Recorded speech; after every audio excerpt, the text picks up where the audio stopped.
kegiatan pelatihan SPAB di sekolah kami sangat terbantukan sehingga kami dan anak-anak didik ini bisa melaksanakan usaha penyelamatan diri jika terjadi Gunung Merapi terus, sehingga kami juga bisa melakukan tindakan yang tepat bagaimana kami dalam menyelamatkan diri.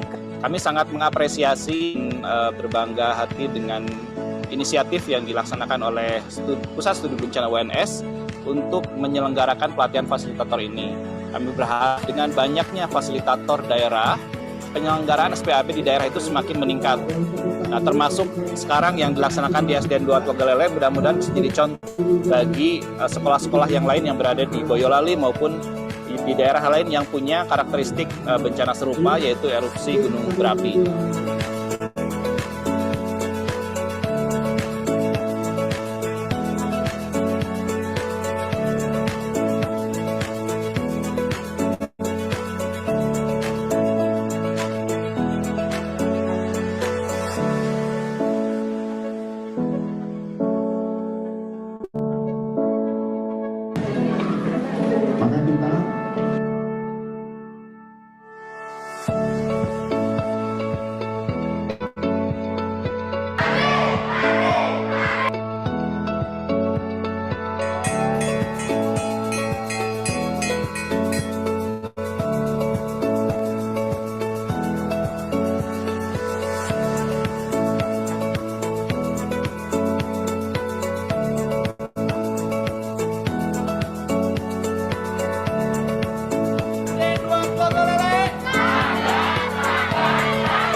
world faces a significant global challenge as the human population is projected to reach 9 billion by 2050. Food security ranks among the most urgent international issues. The COVID-19 pandemic has furthered health systems worldwide. Fossil fuels, predominant in electricity production, emit greenhouse gases that exacerbate climate change. The last decade has been the warmest ever recorded, leading to devastating climate disasters. It is necessary to accelerate the transition to an affordable, reliable, and sustainable energy system by investing in renewable energy and implementing environmentally friendly energy technologies. Universities are pivotal in advancing global welfare.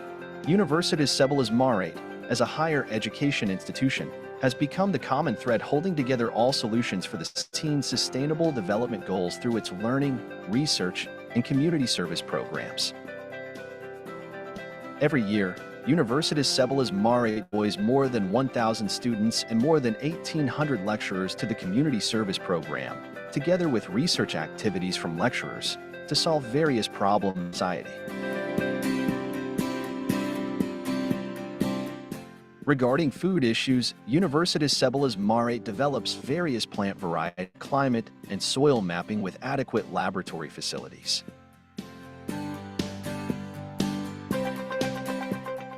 To encourage the use of renewable energy, Universitas Sebelas Maret has a Center for Excellence in Lithium Battery Science and Technology and Electric Motorbike Innovation. Universitas Sebelas Maret implements UNS Green Campus governance through emission-free days, waste recycling programs, and dye-based solar panels to support sustainable environmental management. Universitas Sebelas Maret has been developing startup, business incubation, and entrepreneurship programs to eradicate poverty.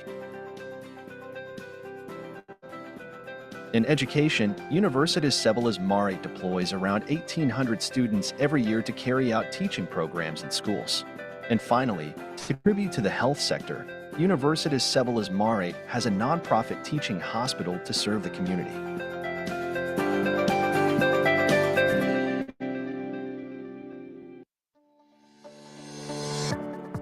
At Universitas 11 Maret, we believe that a university's true legacy is not only about knowledge creation, but in the meaningful impact it brings to society. As a pillar of knowledge and innovation, Universitas 11 Maret is committed to playing a strategic role in achieving our national goals. By providing impactful education and community service, we nurture future leaders who are academically excellent and possess strong integrity, vision, and dedication to advancing Indonesia toward prosperous and sustainable future. Nggak mulai itu, kita mulai ngobrol dulu.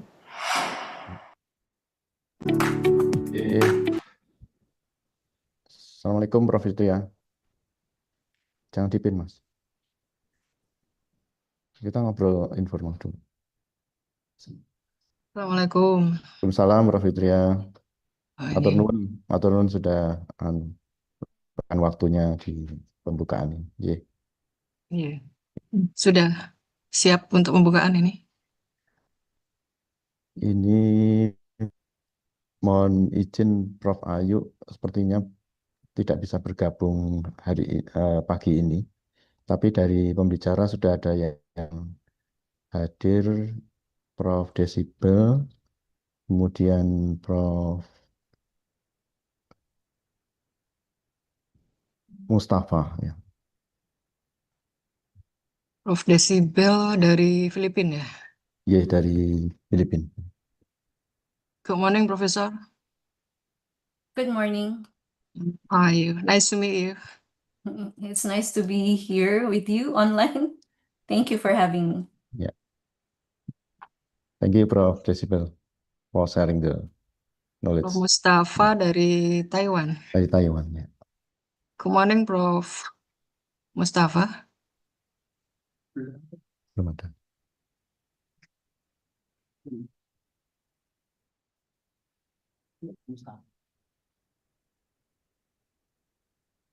Monggo dimulai saja, Pak. Yeah. Pak Sursya. Yeah. Baik, Saya jam siap. 9 ada agenda.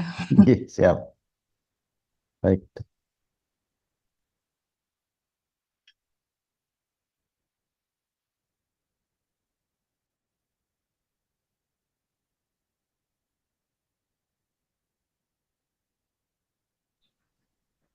Ladies and gentlemen, I respectfully ask for your attention as the session is about to begin.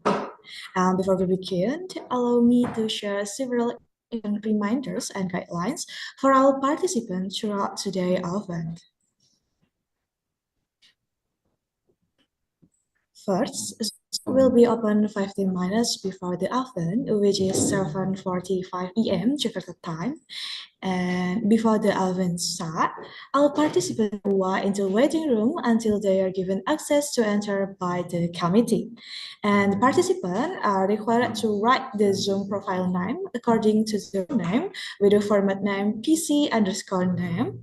And all participants will be in silent mode by the committee, except for the research person or moderator and participants who are permitted by the committee. And participant register presence at the time of the event. So list attendance will be delivered at the event. And all questions are submitted through the chat room. Then the moderator will be select and answer the profile pic. Last but not least, the certificate will be sent to the email of participants who take part of this event. So make sure the email that is written in the presence of the event is correct. Assalamualaikum warahmatullahi wabarakatuh. Shalom, Om Swastiastu, Namo Buddhaya. Good morning, good afternoon, or good evening, depending on where you are joining us from around the world. It's my utmost pleasure to warmly welcome each and every one of you to the third International Disaster Management and Climate Change ICoDMC 2025 that proudly hosted by Institute of Research and Community Service, West Barat University, Indonesia, on this beautiful Saturday, August 9, 2025. My name is Sylvia Nanta, and I'm honored to serve as your Master of Ceremony throughout today's academic event. Let us extend our greetings to Professor Dr. Hartono, Medical Doctor, Master of Science, Rector of West Barat University, that represented on this occasion by Professor Dr. Fitria Rahmawati, Bachelor of Science, Master of Science, the Vice Rector for Academic and Research Affairs of West Barat University. Profesor Dr. I Gusti Ayu Ketutrahmi Handayani, Bachelor of Law, Master of Management, the Chairman of Institute of Research and Community Service, West Barat University. The Honorable Chair of the Third ICoDMC 2025, Mr. Anton Subarno, PhD. Our invited speaker, Dr. Andre Noto Hamijoyo, Assistant Deputy for Coordination of Disaster Management and Social Conflict, Coordinating Ministry for Human Development and Cultural Affairs, Indonesia. Professor JCB Faustino S. Lava, Los Banos Environmental Crusader, Philippines. Associate Professor Dr. Mukahid Mustafa Bayrak, Department of Geography, National Taiwan Normal University, Taiwan. Dr. Rerum Naturalium Nur Hadi, Bachelor of Anthropology, Magister Humaniora, Department of Sociology, Anthropology, Education, 11 Barat University, Indonesia. And of course, all participants, researchers, academics, and practitioners who are joining us today. Before we start the event, let us play according to our respective belief. Might make this event beneficial for all of us and ensure it runs smoothly and successfully. Let the prayer begin. Thank you. Now, may I kindly invite everyone to stand in proper position as we honor the national anthem of Republic of Indonesia, Indonesia Raya.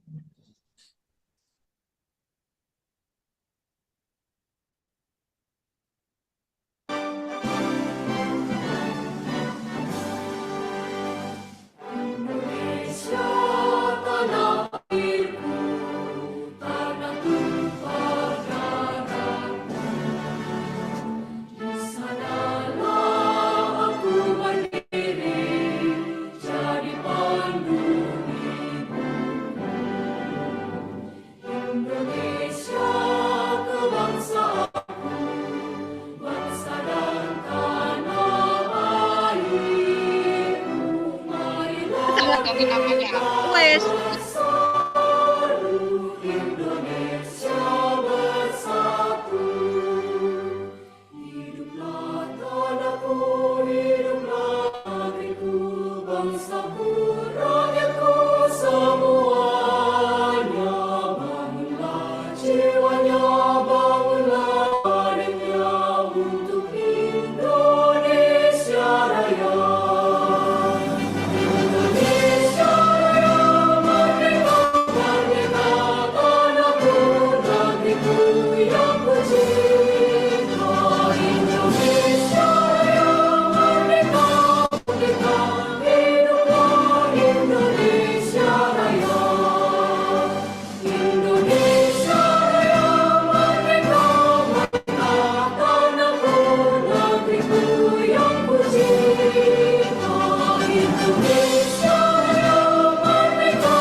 Thank you. You may now be seated. Ladies and gentlemen, as we move into the next part of our program, allow me to share with you the outline of today's agenda. First, we will begin with the opening ceremony, and this is followed by singing of Indonesia national anthem in the area. Then we will have the welcome address by the chair of the conference, and after that, we will listen to the opening remarks and ceremonial opening. And next, we will move on to the plenary session 1 and 2. And after the plenary session, there will be a short break. Finally, we will move to the parallel session, and we will close the event with the closing remarks. Ladies and gentlemen, please join me in welcoming the Honorable Chair of the third ICoDMC 2025, Mr. Anton Suwarno, PhD, to deliver the welcome address. Hello and good morning, Mr. Anton. Good morning. All right, Mr. Anton, this session is yours. Assalamualaikum warahmatullahi wabarakatuh. Good morning, ladies and gentlemen, distinguished keynote and invited speaker, Honorable Vice Rector of Universitas 11 Maret, respected colleagues, research practitioners, and students from Indonesia and around the world, and all participants of the third International Conference on Disaster Management and Climate Change 2025.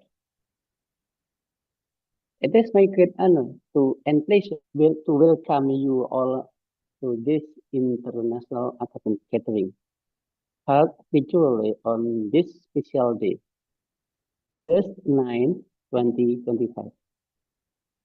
This conference is hosted by the Disaster Research Center of Universitas 11 Maret, Indonesia. Although we meet today through screens and across borders, the spirit of collaboration and scientific dialogue remains strong. This year marks the third installment of ICoDMC, and we are proud to continue serving as a platform for sharing knowledge, innovation, the best practice in the field of disaster management and climate change.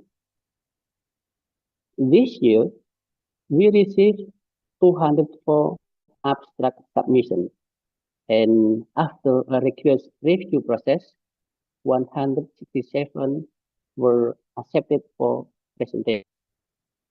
The presenters come from a wide range of countries, including Indonesia, the Philippines, Japan, Taiwan, and Thailand, reflecting the truly international nature of this conference.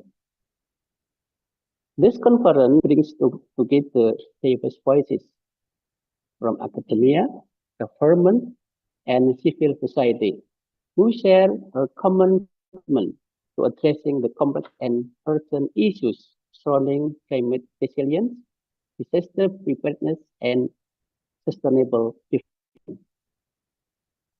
We are grateful to our keynote and invited speakers for this generosity in sharing their expertise today. Dr. Lili Kurniawan, Master of Science in Management from the Coordinating Ministry of Human Development and Cultural Affairs, Indonesia. Good morning, Dr. Lili. Are you join? Okay. Professor Disciple V. Faustino Eslava from Philippines. Good morning, Professor. Yeah. Good morning. Okay. Yes, thank you. Yes, Professor Dr. Yu Shahid Mustafa Perik from Taiwan. Good morning from Taiwan. Not yet respond, okay. And Dr. Nurhati from Universitas Maret Indonesia. We are truly honored by your participation in this virtual space. A heartfelt thank you also goes to the Rector of Universitas Maret, as represented by Vice Rector of Academic and Research, Professor Dr. Fitria Rahmawati, Bachelor of Science, Master of Science, for the continued support and for officially opening our conference today. Let me also share a quick reminder that all sessions of this conference are accessible via Zoom. The official link is uns.it/ICoDMC-25. Meeting ID 968-3047-6394. Passcode 1103. To the organizing committee and technical team, I sincerely thank you for your tireless work in ensuring the success of this fully virtual event. And to all participants, I invite you to engage fully, ask questions, exchange ideas, and explore opportunities for collaboration beyond borders. With that, I officially welcome to you all to the third International Conference on Disaster Management and Climate Change 2025. Thank you. Assalamualaikum warahmatullahi wabarakatuh. Thank you, Mr. Anton, for the insightful opening. And next, we present the official opening of the conference. With great honor, I invited Professor Dr. Fitria Rahmawati, Bachelor of Science, the Vice Rector for Academic and Research Affairs of 11 University, to officially open the third ICoDMC 2025. Hello and good morning, Professor Fitria. Yeah, good morning, Mbak Sylvie. All right, Professor Fitria, this section is yours. Okay, thank you very much. Bismillahirrahmanirrahim. Assalamualaikum warahmatullahi wabarakatuh. Good morning, everyone. May peace be upon us all. The Honorable keynote and invited speaker, Dr. Andri Noto Hamijoyo, Assistant Deputy for Disaster Risk Reduction, Coordinating Ministry for Human Development and Cultural Affairs, Republic of Indonesia. Professor Decibel V. Faustina Eslava from Los Babos Environmental Crusader, Philippines. Associate Professor Dr. Mukahid Mustafa Bayrak, Department of Geography, National Taiwan Normal University, Taiwan, and also Dr. Renat Nurhadi from Department of Sociology, Anthropology, Education, 11 Maret University. Also, the Honorable Chairman of the Center of Research and Disaster Management, 11 Maret University, Dr. Sorja Kusuma. And the Honorable, all of the guests, all of the participants. On behalf of 11 Maret University, I would like to express my gratitude for your presence at the Third International Conference on Disaster Management and Climate Change 2025, a biannual event proudly organized by Center of Research and Disaster Management. This conference reflects our shared commitment to addressing one of the most pressing global challenges, which are how to understand, how to mitigate, and how to adapt to disasters and climate change through research, collaboration, and innovation.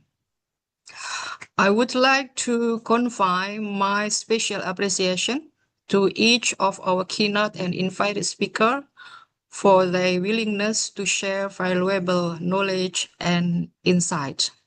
I believe that your expertise will not only enrich our discussion, but also inspire meaningful contribution towards sustainable solution. This year, as it has been informed by the committee, that we have received 204 submitted abstract and welcome 216 participants from various disciplines and countries. This demonstrates the breadth of interest and the importance of cross-disciplinary collaboration in advancing the field of disaster management and climate change adaptation. It is my sincere hopes that this conference will serve as a dynamic platform for exchanging ideas, building network, and fostering innovation that can be applied whether at local, national, and global level. Therefore, by reciting Bismillahirrahmanirrahim, I formally open the Third International Conference on Disaster Management and Climate Change 2025. Have a fruitful discussion over the coming session, led to the concrete strategies and lasting partnership for the benefit of communities worldwide. I also send my gratitude to all of the committee who has prepared and set up this conference very well.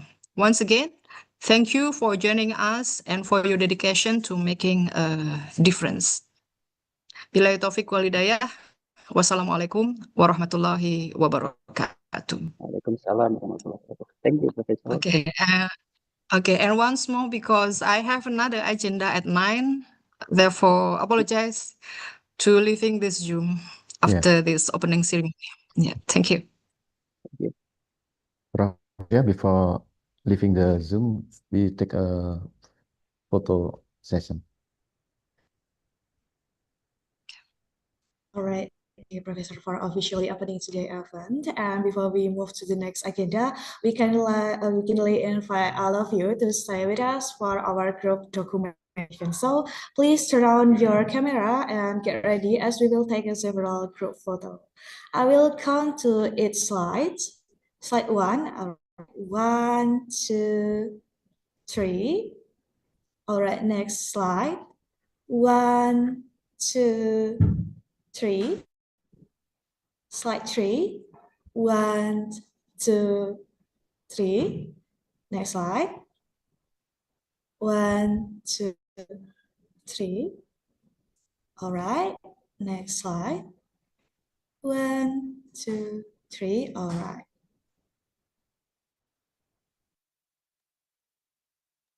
All right, ladies and gentlemen, we now transition into our first plenary session. And allow me to introduce our speaker of the session.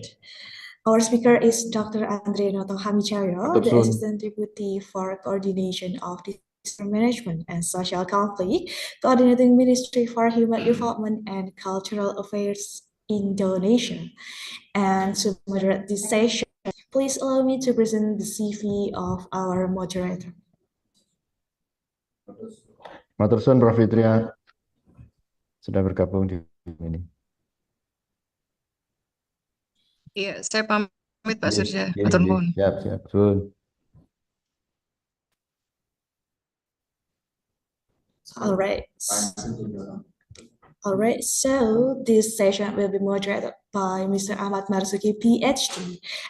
He is a lecturer at the Department of Physics, Westwood University, holding a bachelor degree in physics from Diponegoro University and a doctorate in optical materials for University of Leeds, UK.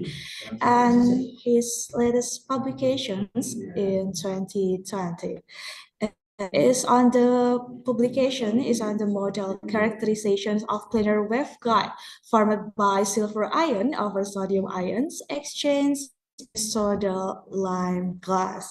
And all right, now let us formally welcome Mr. Ahmad Marzuki, PhD. Hello and good morning, Mr. Ahmad Marzuki. Good morning. All right, Mr. Ahmad Marzuki, this session is yours.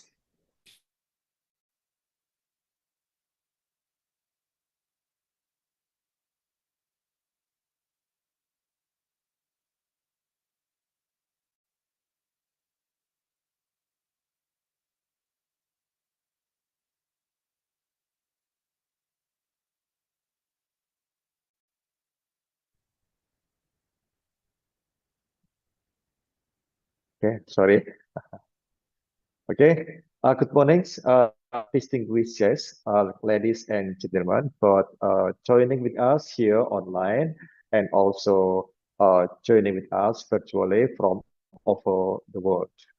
On behalf of the organizing committee, I'm honored to welcome you to this keynote session of the International Conference on Disaster Management and Climate Change, abbreviated as ICoDMC. Okay, my privilege to serve your moderator for this session. My name is Ahmad Marzuki, and I will guide you through the next 30 minutes.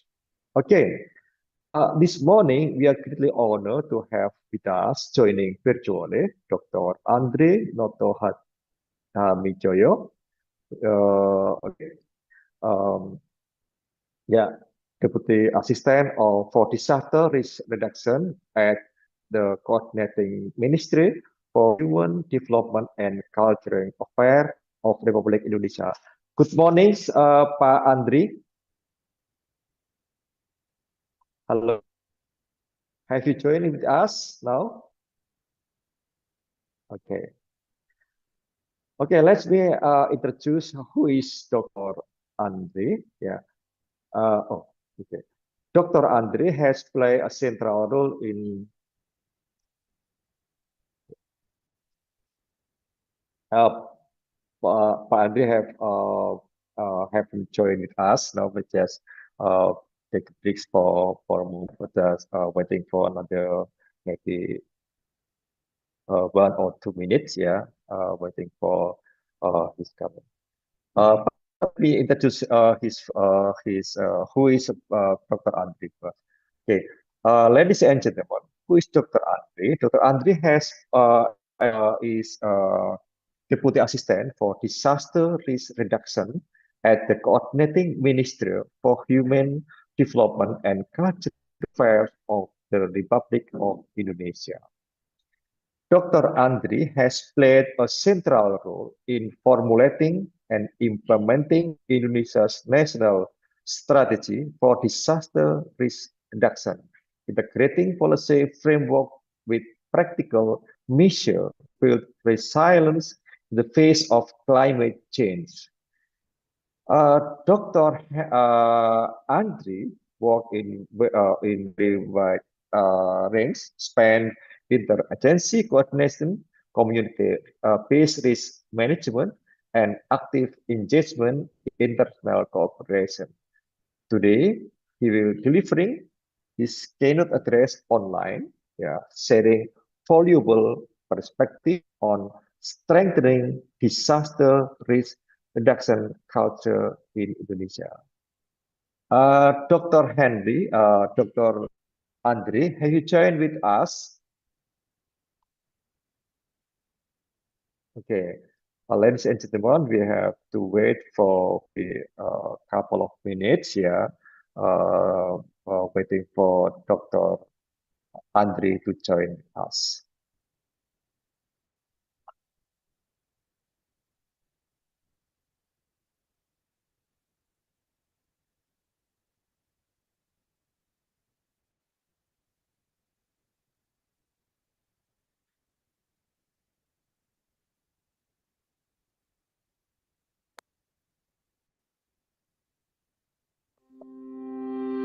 The world faces a significant global challenge as the human population is projected to reach 9 billion by 2050. Food security ranks among the most urgent international issues. The COVID-19 pandemic has further strained health systems worldwide. Fossil fuels, predominant in electricity production, emit greenhouse gases that exacerbate climate change. The last decade has been the warmest ever recorded, leading to devastating climate disasters. It is necessary to accelerate the transition to an affordable, reliable, and sustainable energy system by investing in renewable energy and implementing environmentally friendly energy technologies. Universities are pivotal in advancing global welfare. Universitas Sebelas Maret, as a higher education institution, has become the common thread holding together all solutions for the 17 Sustainable Development Goals through its research and community service programs. Every year, Universitas Sebelas Maret deploys more than 1,000 students and more than 1,500 lecturers to the community service program, together with research activities from lecturers, to solve various problems in society. Regarding food issues, Universitas Sebelas Maret develops various plant varieties and climate and soil mapping with adequate laboratory facilities.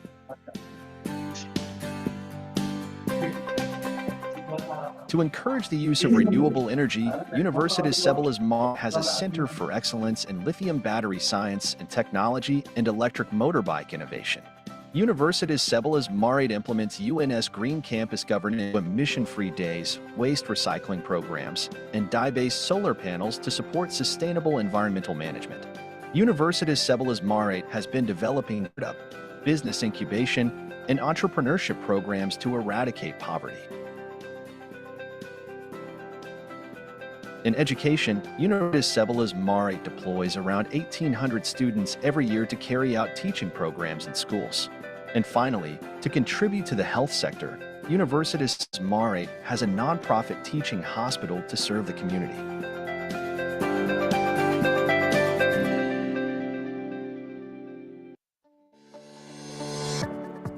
At Universitas 11 Maret, we believe that a university's true legacy is not only about knowledge creation, but in the meaningful impact it brings to society.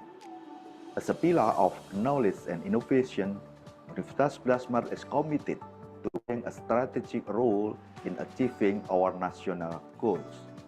By providing impactful education, research, and community service, we nurture future leaders who are academically excellent and possess strong integrity, vision, and dedication to advancing Indonesia toward a prosperous and sustainable future.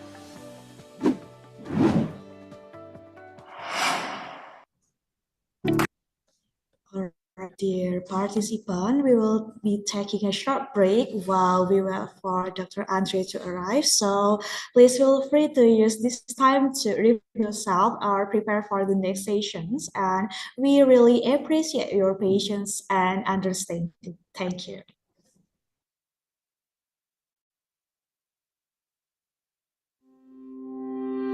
The world faces a significant global challenge as the human population is projected to reach 9 billion by 2050. Food security ranks among the most urgent international issues. The COVID-19 pandemic has further strained health systems worldwide. Fossil fuels, predominant in electricity production, emit greenhouse gases that exacerbate climate change. The last decade has been the warmest ever recorded, leading to devastating climate disasters. It is necessary to accelerate the transition to an affordable, reliable, and sustainable energy system by investing in renewable and implementing environmentally friendly energy technologies.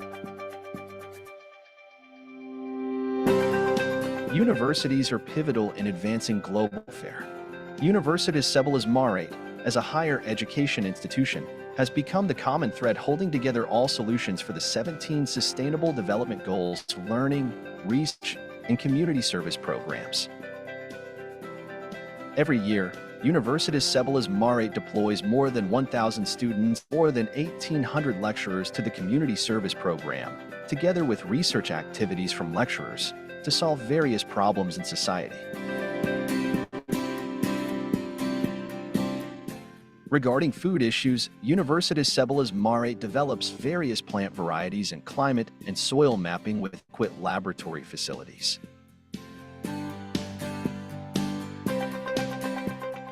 To encourage the use of renewable energy, Universitas Sebelas Maret has a Center for Excellence in Lithium Battery Science and Technology and Electric Motorbike Innovation.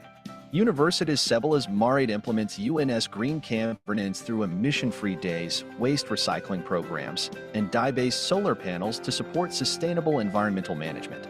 Universitas Sebelas Maret has been developing startup, business incubation, and entrepreneurship programs to eradicate poverty.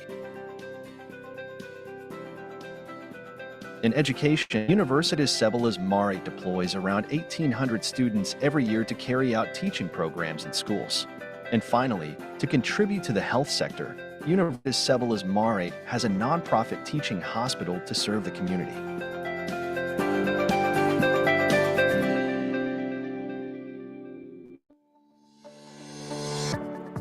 At Universitas 11 Maret, we believe that a university's true legacy is not only about knowledge creation, but in the meaningful impact it brings to society.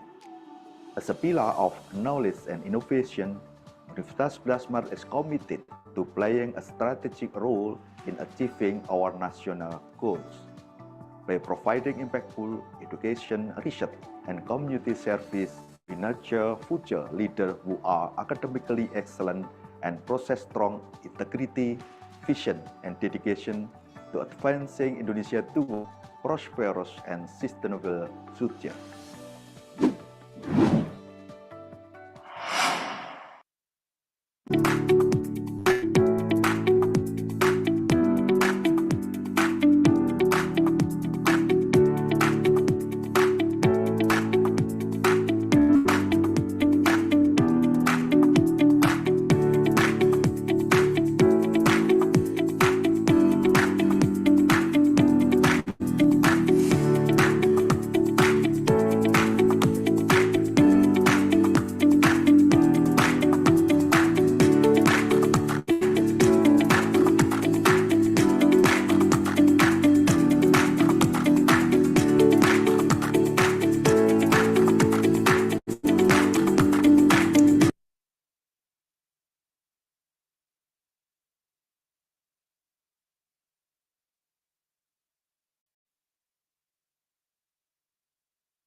Pusat Studi Bencana merupakan salah satu pusat studi di lingkungan Lembaga Penelitian dan Pengabdian pada Masyarakat atau LPPM Universitas 11 Maret yang bergerak di bidang penelitian, pendidikan, dan pengabdian kepada masyarakat bidang kebencanaan. Kajian yang dilaksanakan Pusat Studi Bencana bersifat multidisiplin dan berperan serta dalam mengembangkan pendapat, ide, dan gagasan terkait manajemen kebencanaan untuk pembangunan nasional. Pergrup Pusat Studi Bencana terdiri dari para ahli berbagai bidang ilmu yang terkait kebencanaan di lingkungan Universitas 11 Maret. Dalam kinerjanya, Pusat Studi Bencana telah bekerja sama dengan Badan Nasional Penanggulangan Bencana atau BNPB, BPBD Provinsi Jawa Tengah, BPBD se-Solo Raya, BPBD Kabupaten Purworejo, BPBD Kabupaten Pati, Forum Perguruan Tinggi Pengurangan Risiko Bencana, Seknas SPA Kemendikbudristek, sekolah-sekolah yang terletak di daerah rawan bencana, dunia usaha, lembaga swasta masyarakat, relawan, serta organisasi-organisasi lain yang peduli terhadap manajemen bencana dan upaya pengurangan risiko bencana. Salam tangguh.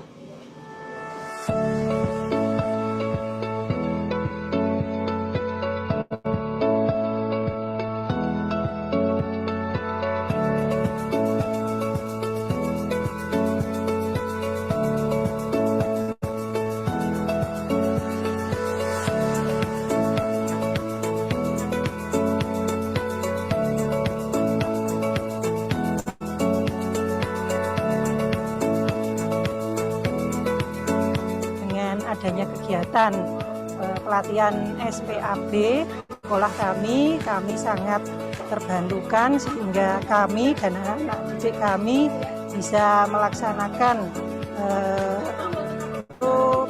usaha penyelamatan diri jika terjadi Gunung Merapi meletus, sehingga kami juga bisa melakukan tindakan tepat bagaimana kami dalam menyelamatkan diri.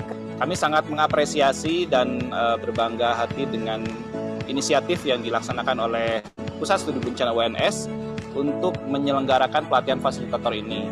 Kami berharap dengan banyaknya fasilitator daerah, penyelenggaraan SPAB di daerah itu meningkat. Nah, termasuk sekarang yang dilaksanakan di SDN 2 Tegalele, mudah-mudahan bisa jadi contoh bagi sekolah-sekolah yang lain yang berada di Boyolali maupun di hal lain yang punya karakteristik bencana serupa, yaitu erupsi gunung berapi.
world faces a significant global challenge as the human population is projected to reach 9 billion by 2050. Food security is among the most urgent international issues. The COVID-19 pandemic has further strained health systems worldwide. Fossil fuels, predominant in electricity production, emit greenhouse gases that exacerbate climate change. The last decade has been the warmest ever recorded, leading to devastating climate disasters. It is necessary to accelerate the transition to an affordable, reliable, and sustainable energy system by investing in renewable energy and implementing environmentally friendly energy technologies. Universities are pivotal in advancing global welfare. Universitas Sebelas Maret, as a higher education institution, has become the common thread holding together all solutions for the 17 Sustainable Development Goals through its learning, research, and community programs.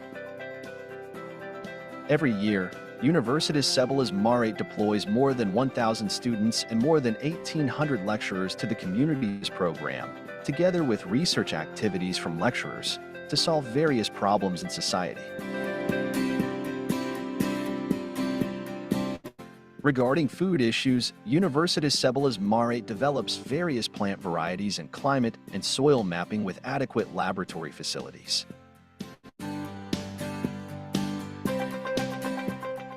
To encourage the use of renewable energy, Universitas Sebelas Maret has a Center for Excellence in Lithium Battery Science and Technology and Electric Motorbike Innovation. Universitas Sebelas Maret implements UNS Green Campus governance through emission-free days, waste recycle programs, and dye-based solar panels to support sustainable environmental management. Universitas Sebelas Maret has been developing startup, business incubation, and entrepreneurship programs to eradicate poverty. In education, Universitas Sebelas Maret deploys around 1,800 students every year to carry out teaching programs in schools. And finally, to contribute to the health sector, Universitas Sebelas Maret has a nonprofit teaching hospital to serve the community.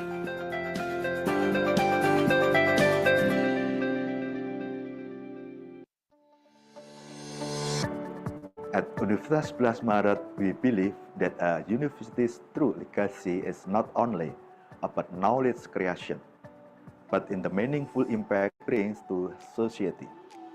As a pillar of knowledge and innovation, Universitas 11 Maret is committed to playing a strategic role in achieving our national goals.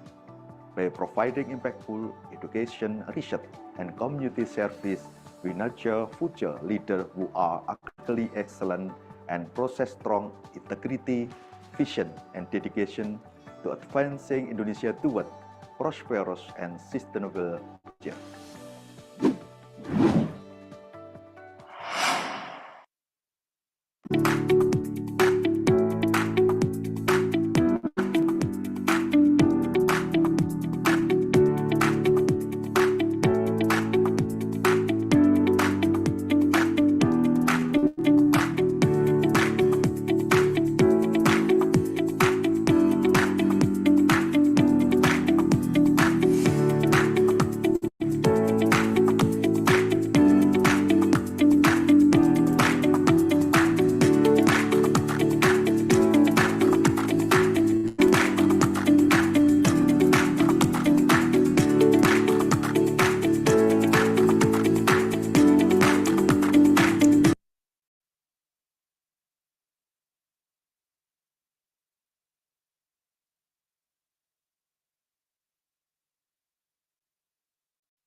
Pusat Studi Bencana merupakan salah satu pusat studi di lingkungan Lembaga Penelitian dan Pengabdian pada Masyarakat atau LPPM Universitas 11 Maret yang bergerak di bidang penelitian, pendidikan, dan pengabdian kepada masyarakat bidang kebencanaan.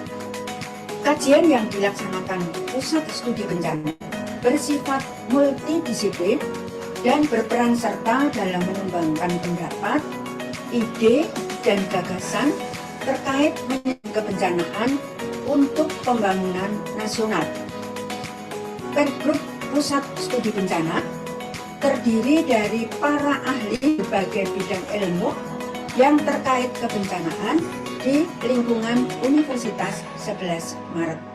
Dalam kinerjanya, Pusat Studi Bencana telah bekerja sama dengan Badan Nasional Penanggulangan Bencana atau BNPB, BPBD Provinsi Jawa Tengah, BPBD se-Solo Raya, BPBD Kabupaten Purworejo, BPBD Kabupaten Pati, Forum Perguruan Tinggi Pengurangan Risiko Bencana, Seknas SPAB Kemendikbudristek, sekolah yang terletak di daerah rawan bencana, dunia usaha, lembaga swadaya masyarakat, relawan, serta organisasi-organisasi lain yang peduli terhadap manajemen bencana dan upaya pengurangan risiko bencana. Salam tangguh.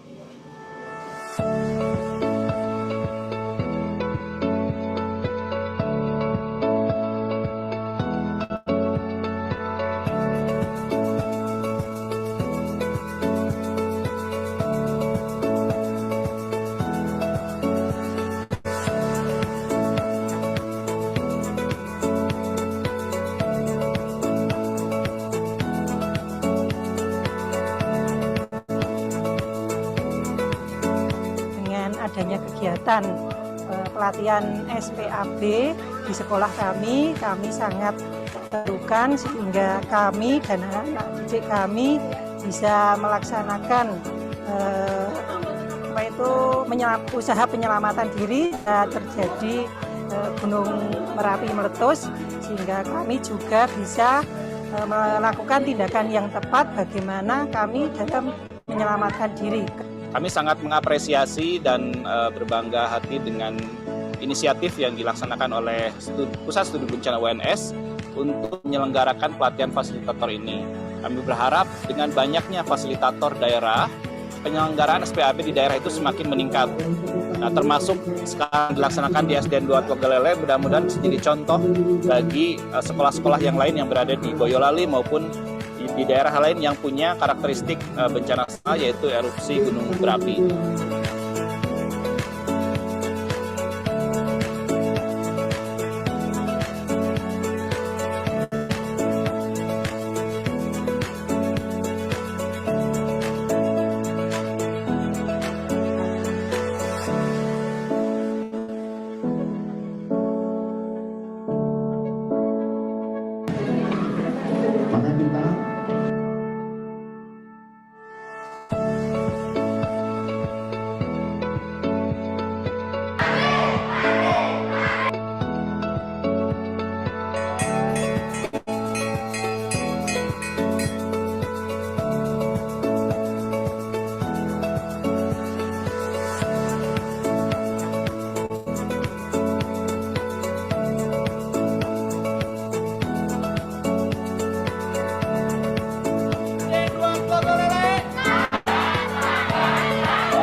The world faces a significant global challenge as the human population is projected to reach 9 billion by 2050.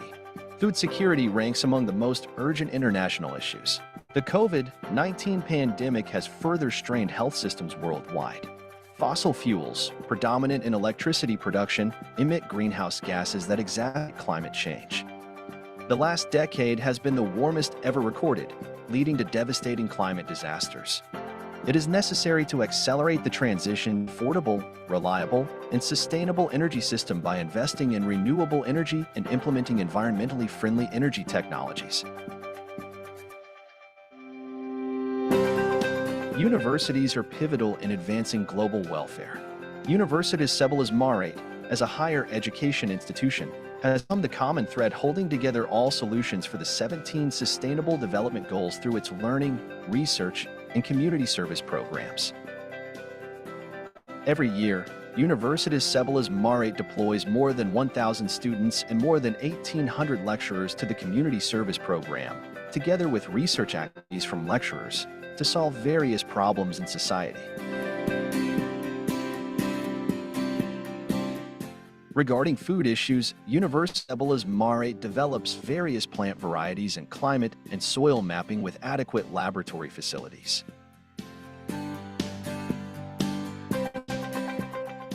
To encourage the use of renewable energy, Universitas Sebelas Maret has a Center for Excellence in Lithium Battery Science and Technology and Electric Bike Innovation. Universitas Sebelas Maret implements UNS Green Campus governance through emission-free days, waste recycling programs, and dye-based solar panels to support sustainable environmental management. Universitas Sebelas Maret has been developing startup, business incubation, and entrepreneurship programs to eradicate poverty. In education, Universitas Sebelas Maret deploys around 1,800 students every year to carry out teaching programs in schools. And finally, to contribute to the health sector, Universitas Sebelas Maret has a nonprofit teaching hospital to serve the community.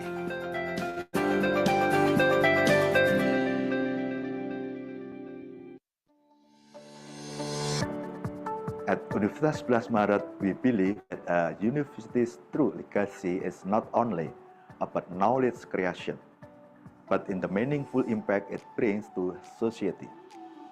Pillar of knowledge and innovation, Universitas 11 Maret is committed to playing a strategic role in achieving our national goals. By providing impactful education, research, and community service, we nurture future leaders who are academically excellent and possess strong integrity, vision, and dedication to advancing Indonesia toward prosperous and sustainable future.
pusat studi di lingkungan Lembaga Penelitian dan Pengabdian pada Masyarakat atau LPPM Universitas 11 Maret yang bergerak di bidang penelitian, pendidikan, dan bidang kepada masyarakat, bidang perencanaan.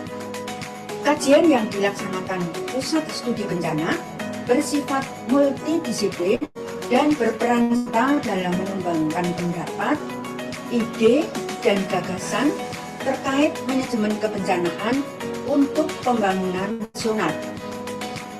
Pergrup Pusat Studi Bencana terdiri dari para ahli berbagai bidang ilmu yang terkait bencanaan di lingkungan Universitas 11 Maret.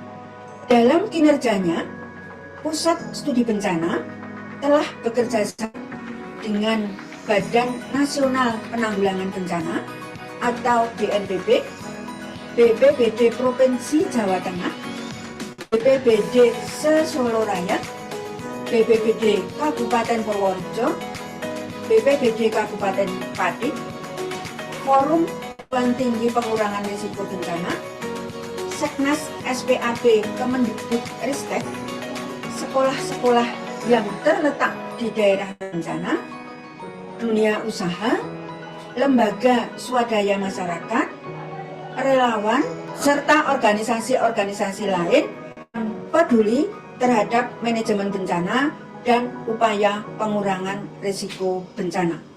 Salam tangguh.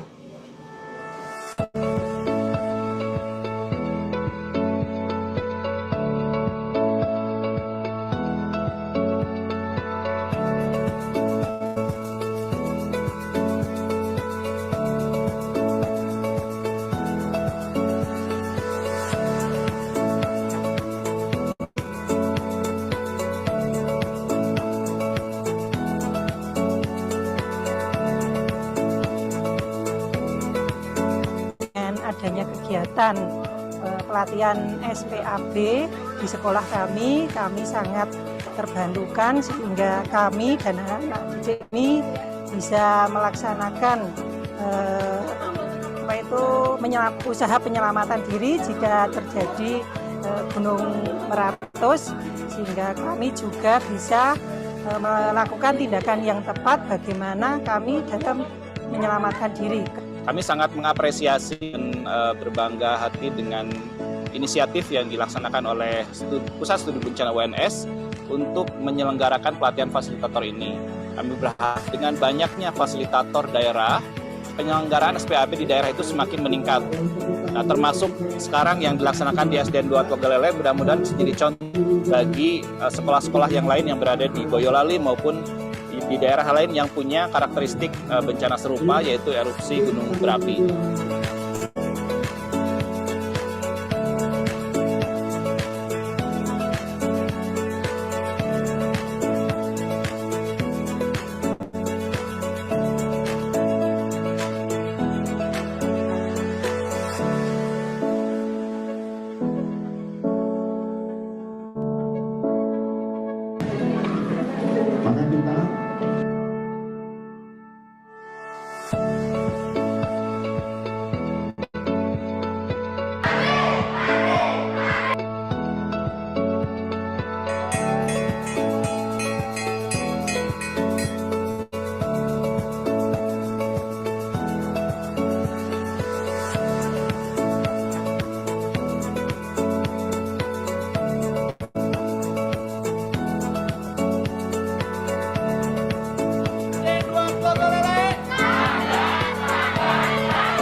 The world faces a significant global challenge as the human population is projected to reach 9 billion by 2050.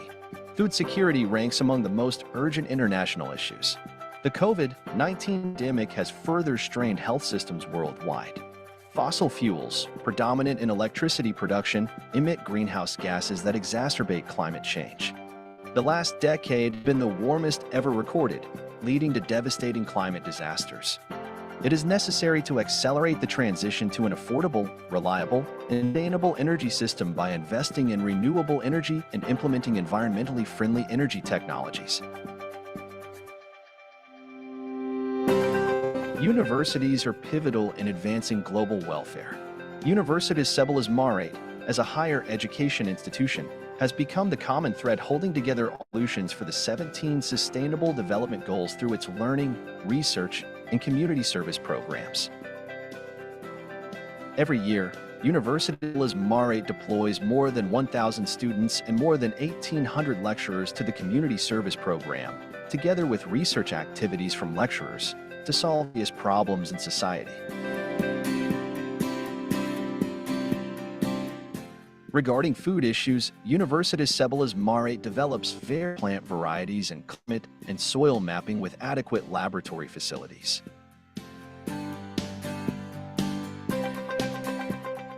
To encourage use of renewable energy, Universitas Sebelas Maret has a Center for Excellence in Lithium Battery Science and Technology and Electric Motorbike Innovation. Universitas Maret implements UNS Green Campus governance through emission-free days, waste recycling programs, and dye-based solar panels to support sustainable environmental management. Universitas Sebelas Maret has been developing startup, business incubation, and entrepreneurship programs to eradicate poverty.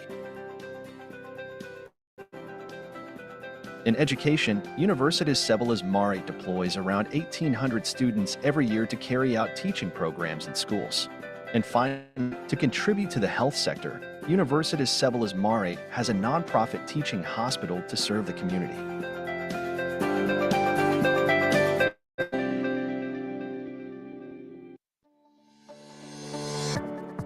At Universitas 11 Maret, we believe that a university's true legacy is not only about knowledge creation, but in the meaningful impact it brings to society. As a pillar of knowledge and innovation, Universitas 11 Maret is committed to playing a strategic role in achieving our national goals. By providing impactful education, research, and community service, we nurture future leaders who are academically excellent and possess strong integrity, vision, and dedication to advancing Indonesia toward prosperous and sustainable future.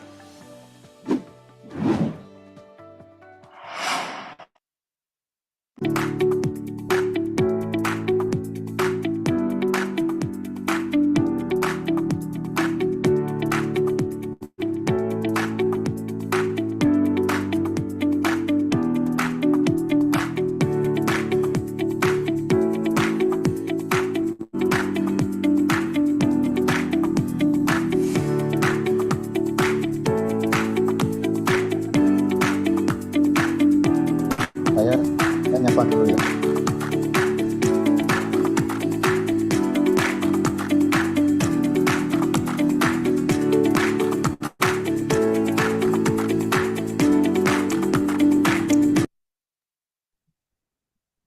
Waalaikumsalam Pak Andre. Selamat bergabung.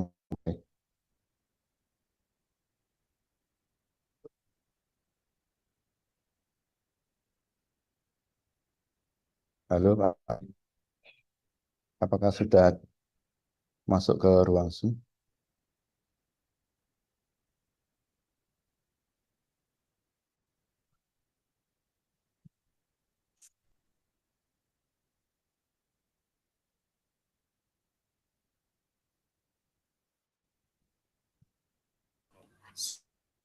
Assalamualaikum warahmatullahi wabarakatuh.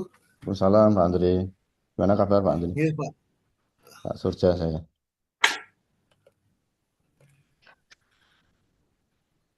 Ketemu lagi setelah acara di Siap Siaga dulu di Menteng. Siap Bapak, makasih Bapak.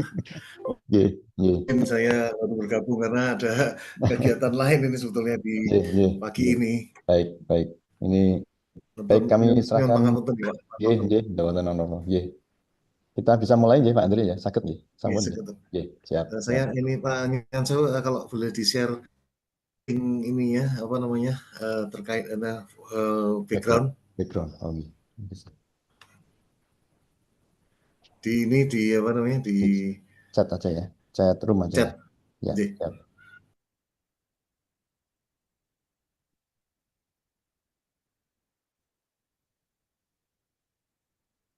Pak Lili ada kegiatan di Magelang ya, retreat ya. Betul Pak, kami juga ada memang kegiatan ini, tapi kami ini saya memisahkan diri.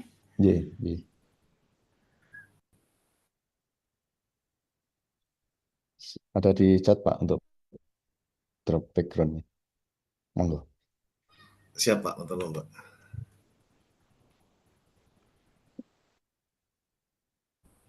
Baik, kita mulai. Silakan Mbak Moderator untuk menyampaikan pembukaan. Silakan.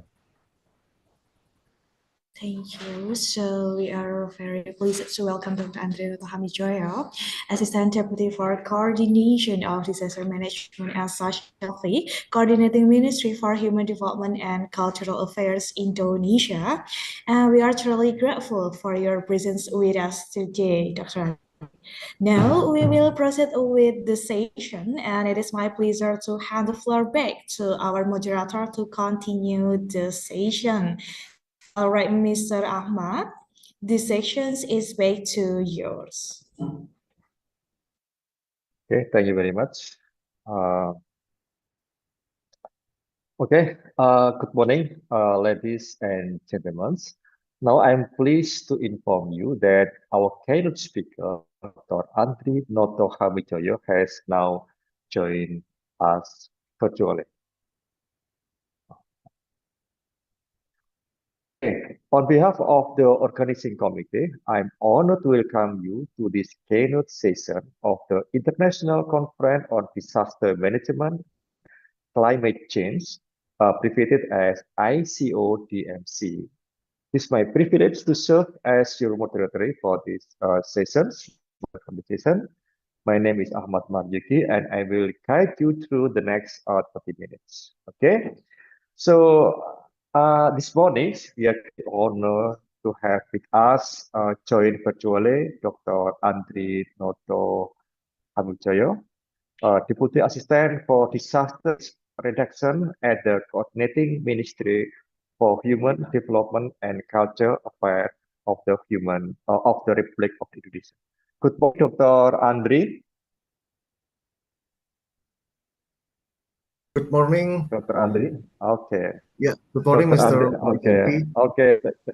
Thank you very much, Dr. Andri, for joining with us. Dr. Andri has, I want to introduce Dr. Andri to the audience first. Okay.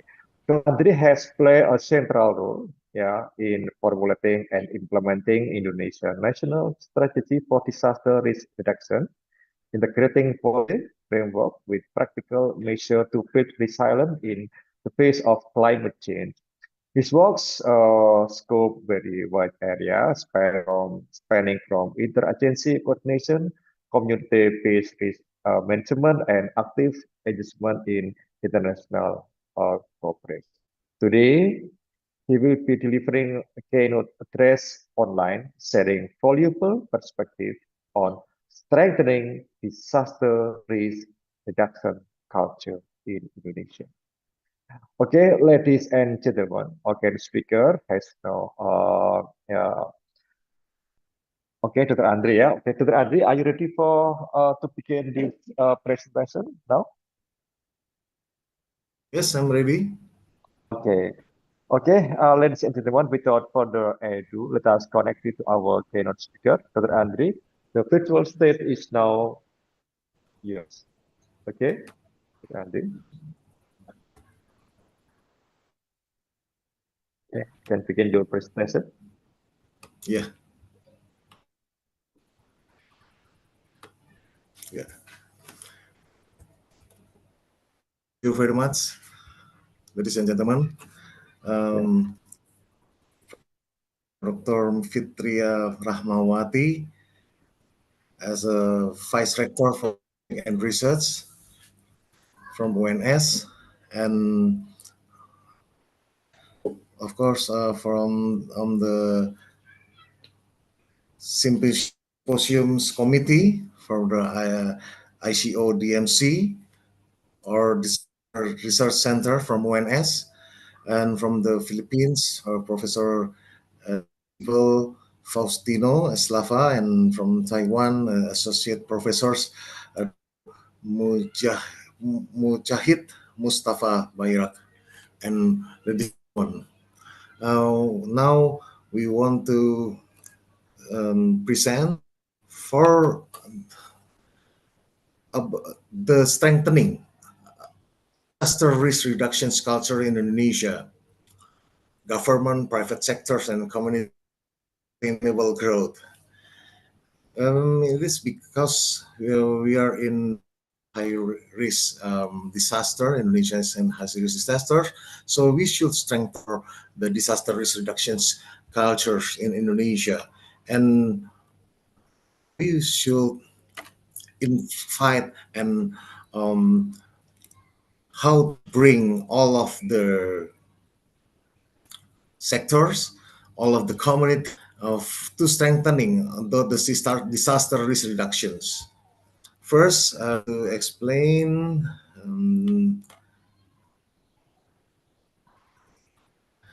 first, I want to explain about the coordinating ministries for human development and cultural affairs profile. Yeah. In 2014 until 2014, the coordinating ministry, the next coordinating ministry is the coordinating ministry for people's welfare. People's welfare, and the 2015. Until now is the coordinating ministry for human development and cultural affairs. What is the scope of the coordinating ministry? The coordination scope of the coordinating ministry based on the presidential regulations number 144 in 2024. It is become the Ministry of Religions, Ministry of Primary and Secondary Educations, Ministry of Higher Education, Science and Technology, Ministry of Culture, Ministry of Health, Ministry of Women's Empowerment and Child Protections, of Populations and Family Development, also Ministry of Youth and Sports. And the other agency required in accordance with the coordinating ministry, under the coordinating ministry, and based on the presidential regulations 144 2024 for the article 7, the first is for the disaster risk. Yeah, the disaster risk agency. The disaster risk agency, or known as the BNPB. BNPB is under coordinating of our ministry. So BNPB for as the agency that has a responsibility disaster risk reductions. So we coordinating also for programs in the BNPB. Okay, now the coordinating ministry of HDCA as a database coordinating ministry, we should divide for the complexity and challenges. First, A is multi-stakeholder. The HDCA agenda involve many ministries, institutions within and outside the coordinating ministry for HDCA. The second is more integrated data. So then and many data should standardize on how to integrate. So we can standardize and integrate it. So for the data is based of the policy for policy for the disaster risk reductions. And the third is the action coordinations, how to strengthening orchestrations with incentive and disincentive schemes, then that encourage each part of synergistically. And how the coordinating Ministry of Human Development and Cultural Affairs works. There are for the role of the works of the our ministry. The first is the coordination from the upper. It precisions planning and evaluations. It is the duty of the coordinating ministry, coordination from the upper. And the second is the data-driven policy, how to size data across various ministries, institutions, and should become for the integrated dashboard for planning and monitoring and evaluation. And the third is the catalyst, how to support the work of ministries, agencies under our coordinations, or by filling any gaps that do not yet exist until now. So reporting the works of the technical ministries of then filling in any gaps. The last but not least is the orchestrator. We should be the organizer of the division of tasks so that it is seen as nothing is missed and more effective and efficient. So we work plan for our coordinating ministry win by presidents. There are 5 quick win by presidents. The first is free health check-up. The second, constructions of a complete quality hospital in the local area. The third is TB tuberculosis eradications. The fourth is the school renovations. The fifth is building integrated excellent schools. And the priority programs, human development and cultures, there are 3 more from to the programs of the priority. The first is decreasing prevalence of stunting. The second, eliminate child bullying and violence against women and children. It is the important, the priority. And the third, disaster preparedness. Yes, disaster preparedness. Why disaster resilience should become the priority? I'm sorry.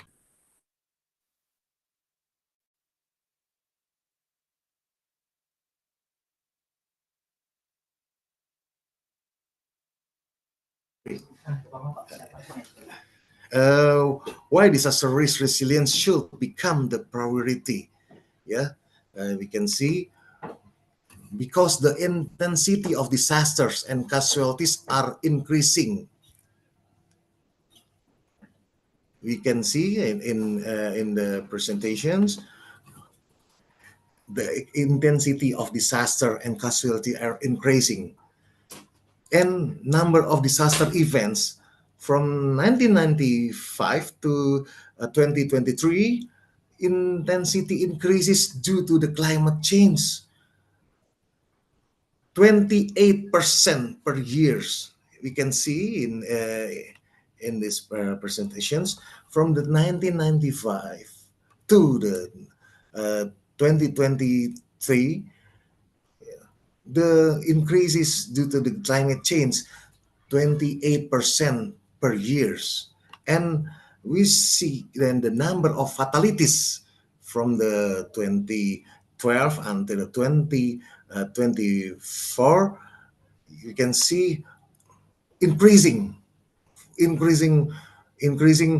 from the 900 55,000 until 8.1 million, the number of fatalities, and divided from the fatalities until from the many fatalities.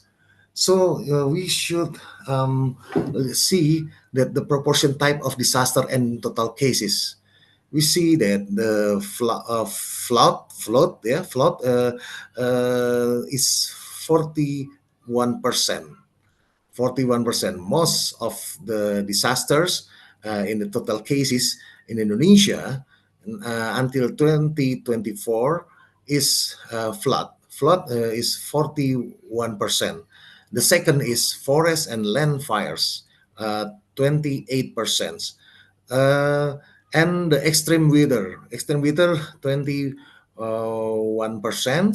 And after that is a landslide, 6%, drought, 2%, tidal waves and abrasions, 1%, earthquake, less than 1%, and eruptions, less than 1%. We should understand that most hydrometeorological disasters, more than 96% can be anticipated with mitigation-based planning. We should understand that the hydrometeorological disasters should be anticipated with the mitigation-based planning. So we need for the collaborative disaster management. We should strengthening for the collaborative disaster management. It is the key for how to strengthening the disaster management.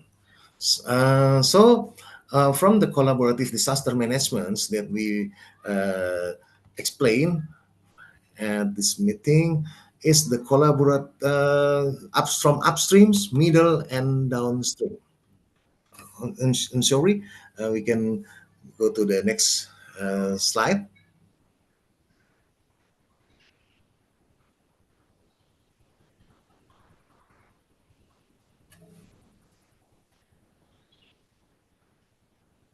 Yeah, for the next slide.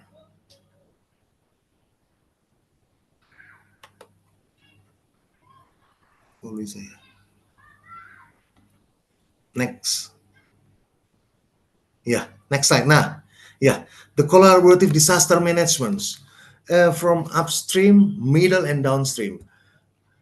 Because we have many area that has the specialty and that has many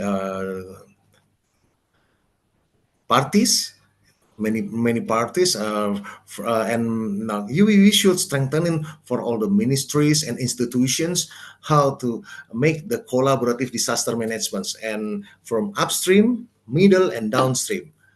I would explain for the upstreams.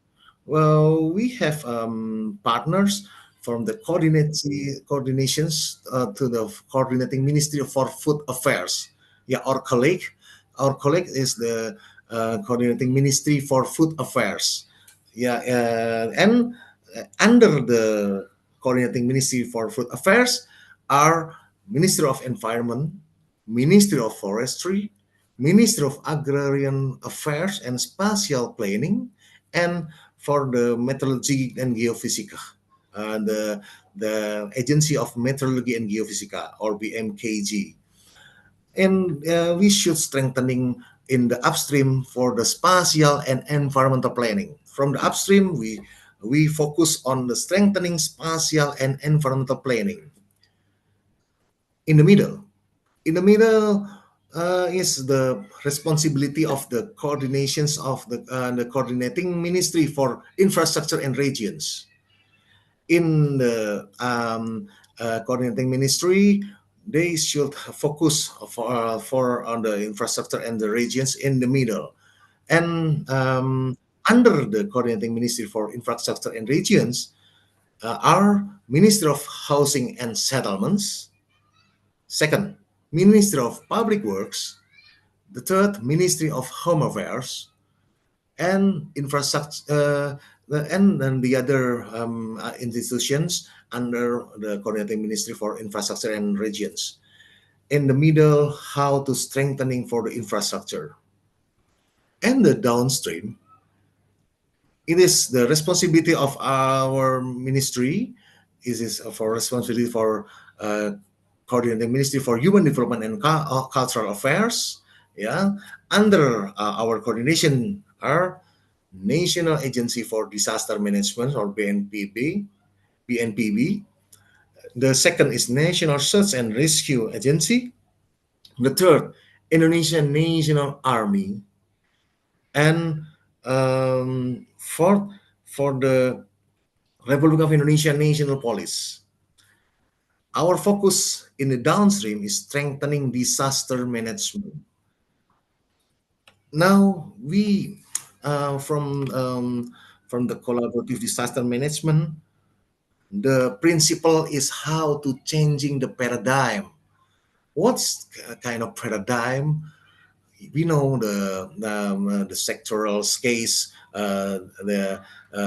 Now we should understand about the ecosystems in its ministry. We should changing the paradigm from the ecosystem to ecosystem. We should strengthening for the ecosystem. That's the key of the collaborative disaster management.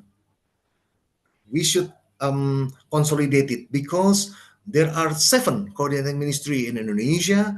We should strengthening for the cross sector.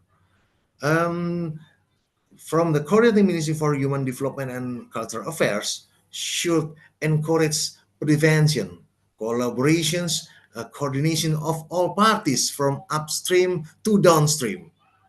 And there are several ministries should strengthening for the changing the paradigm.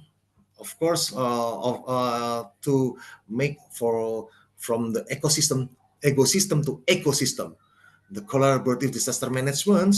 Yes, we should strengthening also for the other ministries. The first, Minister of Finance, and the second, Ministry of National Development Planning, and the third, House of Representatives, especially for the Commission's aid. It is regarding from to the budget allocations, development planning, and of course, we should all regional developments. We should strengthening the communication, collaboration, synchronization to the all regional governments. Okay, the vanguard of preventions, preparedness, and emergency response should to be strengthening by the all regional governments. So that's the collaborative disaster management that we explained in this morning. So we next we go to the capacity building for disaster resilience. How to make the capacity building for disaster resilience, because we need the capacity building for disaster resilience. The second, region, front line. The part is first, disaster prevention. Disaster prevention is in the front line. The second, regular disaster risk analysis. It should be strengthening because we know Indonesia, most in Indonesia area has risk in the disasters. So the regular disaster risk analysis in all of the region of Indonesia should be strengthening. The third, strict policies and oversight. That's we need for the capacity building for disaster resilience. Okay, for the second, for institutional strengthening. It is divided into the organizational strengthening, budget allocations, and personnel strengthening. The third is the disaster preventive infrastructures, about the river normalizations, waste management and drainage, and preparations of shelters and evacuation routes. It is very, very important, especially for, and there are many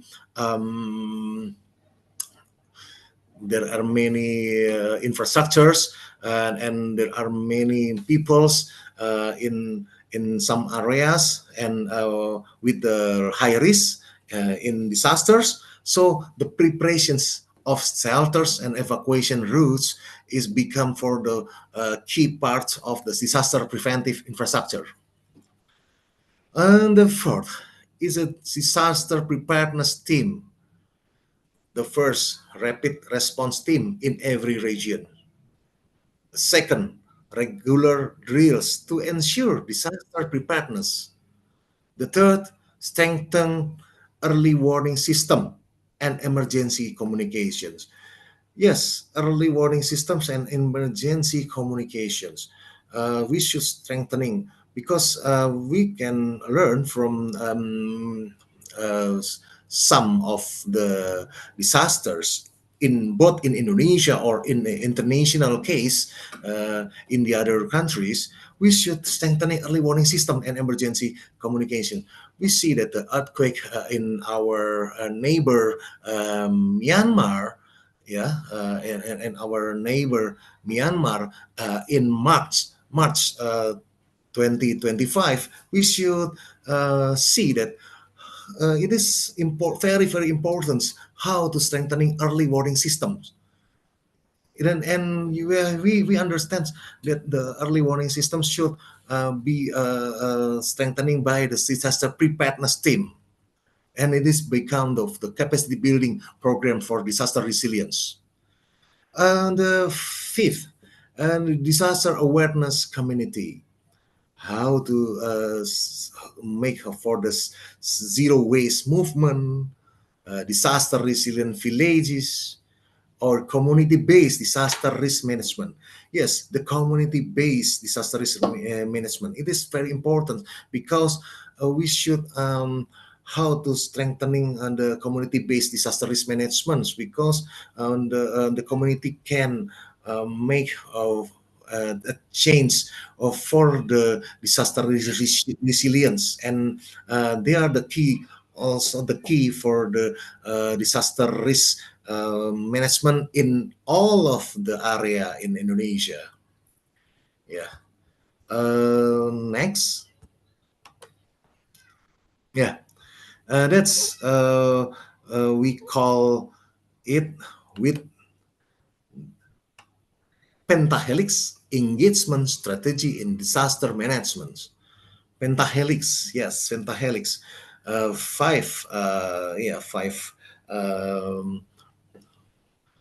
Five factors from the on the pentahelix engagement strategy in disaster management.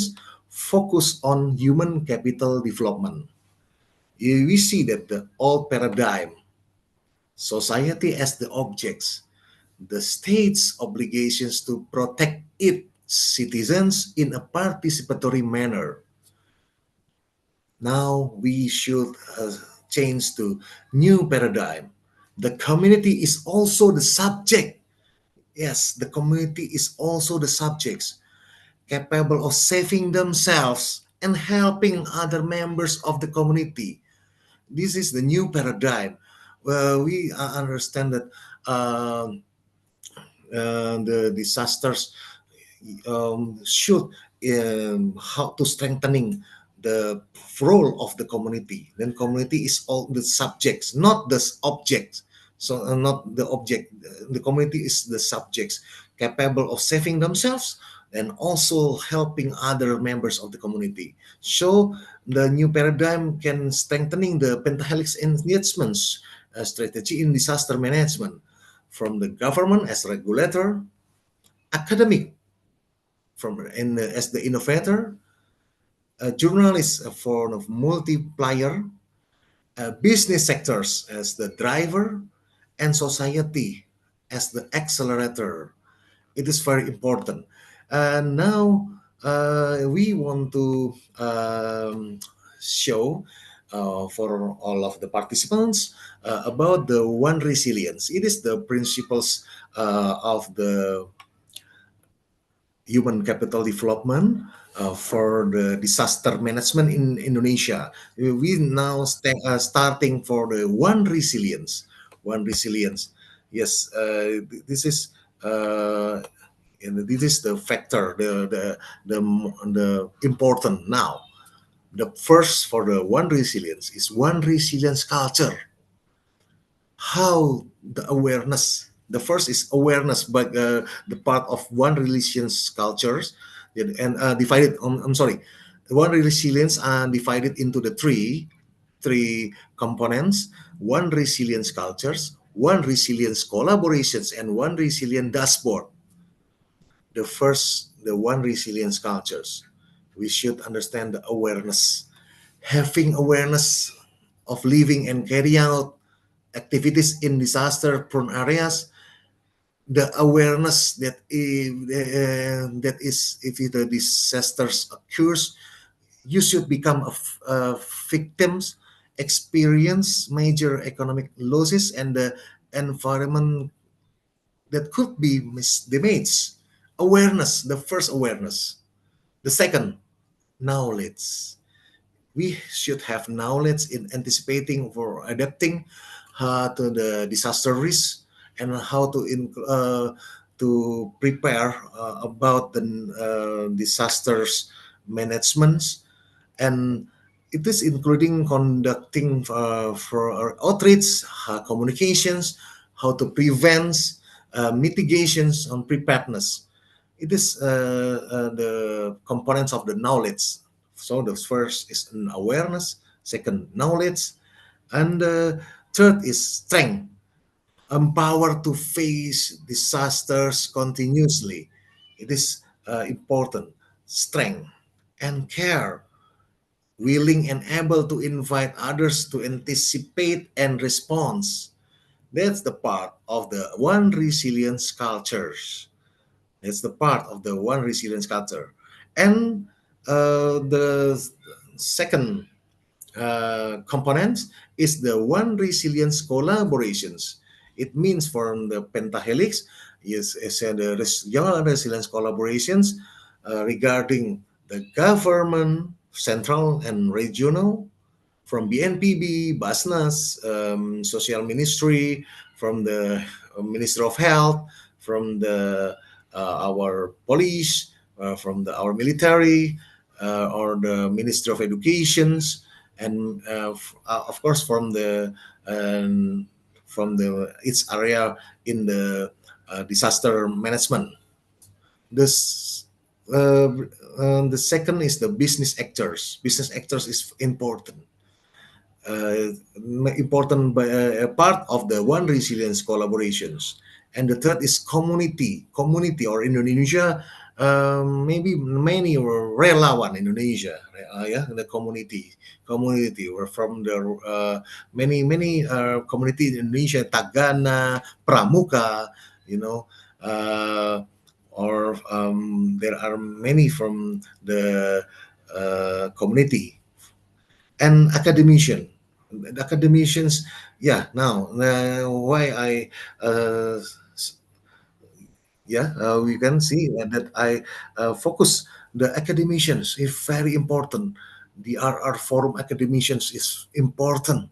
University with disaster study centers and others. So appreciate for the UNS because it is impactful for the conference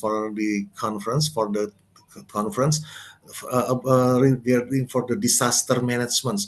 It is very important and become the part the important part of the One Resilience collaborations for the university with the disaster study centers and others. Of course, of the media. And the third is from the factors of the One Resilience is the One Resilient dashboard. Maybe we are in the next, in the next meeting, we can explain for the One Resilience dashboard. I think technically, One Resilience dashboard. What is the One Resilience dashboard? I can explain shortly. It is about if we can focus on One Resilience cultures and we can touch for the communities and the peoples that have strength and care, the principle strength and care, willing and able to invite others to anticipate and respond, or empowered to face disasters continuously, and has impact and has capacities how to strengthening about the disasters cultures. And we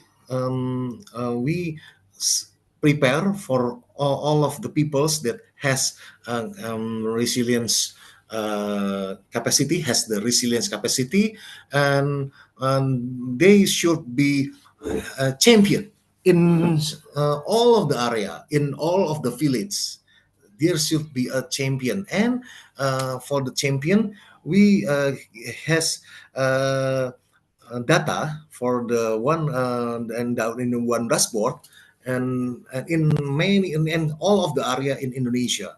You should understand that we are archipelagic states, and for the archipelagic states, we should strengthening for the from the resilience in all of the villages in Indonesia, and to know about if the villages has the resilience, the peoples that has the resilience cultures, we can see from the map, and the map is also included in our dashboard. And it is important for us how to strengthening about the one resilience. And Indonesia as the country has the risk of the disaster risk. There are many disaster risks. You should have for the one resilience dashboard. So it is the key to our resilience, and it is become the based on the Pentahelix engagement strategy in disaster management Indonesia. It is our explanations, and we focus on human capital development, and we focus on the new paradigm. The community is also the subjects and capable of saving themselves and helping other members of the community is the key how to strengthening to disasters management in all of the area in Indonesia. Thank you very much, ladies and gentlemen. It is our explanation. We can discuss for after that. Thank you very much.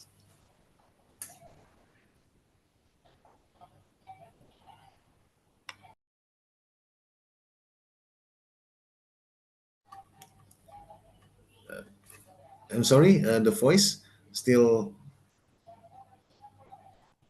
Okay, I'm sorry for that. Okay, thank you very much, Dr. Andri, for your inspiring and insightful keynote presentations. And ladies and gentlemen, unfortunately, please note that there will be no question and answer for this session, for this keynote session. Once again, so I want to say that there will be no question and answer for this session. If you have any question, maybe you can direct your question to via email or to the Dr. Henry, or maybe ask to us, and then we can forward to Dr. Henry. Once again, Dr. Henry, your perspective and strengthening disaster risk reduction culture in Indonesia, especially relating to disaster risk reduction and climate change adaptation have given us important insight and strong motivation to strengthen our collaborative effort. The insight you have provided are so comprehensive and valuable that any attempt to summarize would only diminish their significance. So once again, thank you very much, Dr. Andri, for your inspiring and insightful keynote presentation. Now I would like to, well, you're welcome, yeah. Now I would like to hand this session back to Master of Ceremony. Assalamualaikum warahmatullahi wabarakatuh. Thank you very much, Thank you, Pak Andri. Dr. Terima kasih, Pak Andri. Andri. You're welcome. Thank you, Mr. Ahmad Marzuki, for your excellent moderation and insightful discussion. And now we would like to present a certificate of appreciation to Dr. Andre Noto Hamijoyo in recognition of the contribution made as today's speaker. Thank you very much. All right, thank you so much, Dr. Andre, for sharing your time and also your knowledge with us. Thank you very much. All right, ladies and gentlemen, let us now continue to our second plenary session, featuring the next three outstanding speakers. The first speaker is Professor Desi Bolvi Faustino Eslava, Los Banos Environmental Crusader, Philippines. And the next one is Associate Professor Dr. Mukahid Mustafa Bayrak, Department of Geography, National Thailand Normal University, Thailand. And the third one is Dr. Naturalium Nur Hadi, Bachelor of Anthropology, Magister Humaniora, Department of Sociology, Anthropology, Education, Basmara University, Indonesia. And please allow me to present the CV of our moderator.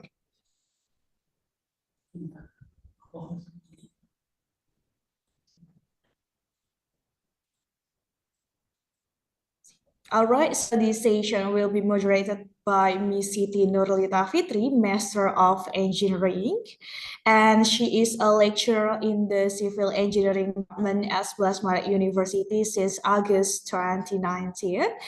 And she earned her bachelor degree in geotechnical engineering and master degree in geotechnical engineering, both from Institute Technology 10 November. And she is currently a doctoral student in civil engineering in a joint program between Gifu University and Nagoya University, Japan. And her latest publication in 2023 is a systematic review of glacial research development for slab constructions indices in Scopus. All right, now, ladies and gentlemen, let us formally welcome to Miss Lita. Hello and good morning, Miss Lita. Good morning, Mbak Sylvie. All right, Miss Lita, this section is yours. Thank you, Mbak Sylvie. Okay, bismillahirrahmanirrahim. Distinguished guests, ladies and gentlemen, Assalamualaikum warahmatullahi wabarakatuh. Good afternoon and greeting from Surakarta, Indonesia. It's my great honor and privilege to welcome you to this session of the third International Conference on Disaster Management and Climate Change 2025. My name is Siti Nurlita Fitri and have the pleasure of serving as the moderator for this session. Today, actually, we are privileged to hear from three outstanding invited speakers who will share their research and perspective on environmental challenges, climate adaptation, and community resilience. The first one, we welcome Professor Desibel V. Faustino Eslava from the University of the Philippines, Los Banos. She holds master degree in Earth System from Kumamoto University, Japan, and the PhD in geology from the University of Hong Kong.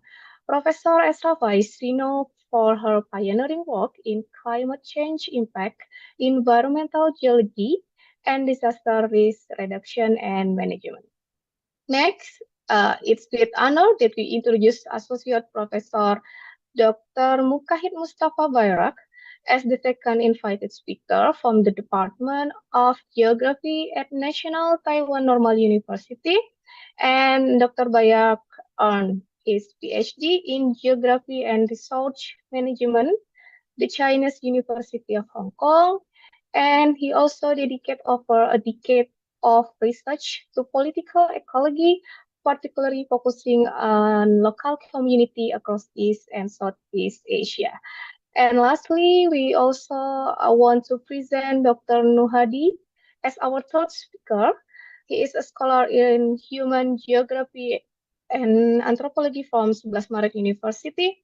He completed his PhD in the geography in the University of Innsbruck, Austria, and his research interests are spanning anthropological theory, environmental anthropology, and coastal and settlement development.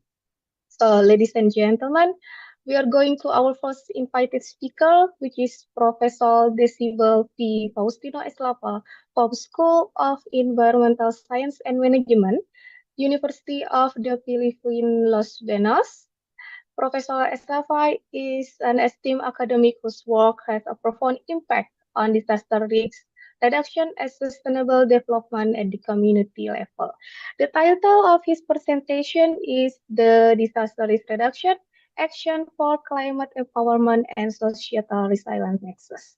So, ladies and gentlemen, before we proceed the presentation, participants are kindly invited to engage with our speaker by raising your hand to speak directly or submitting your question in the chat box.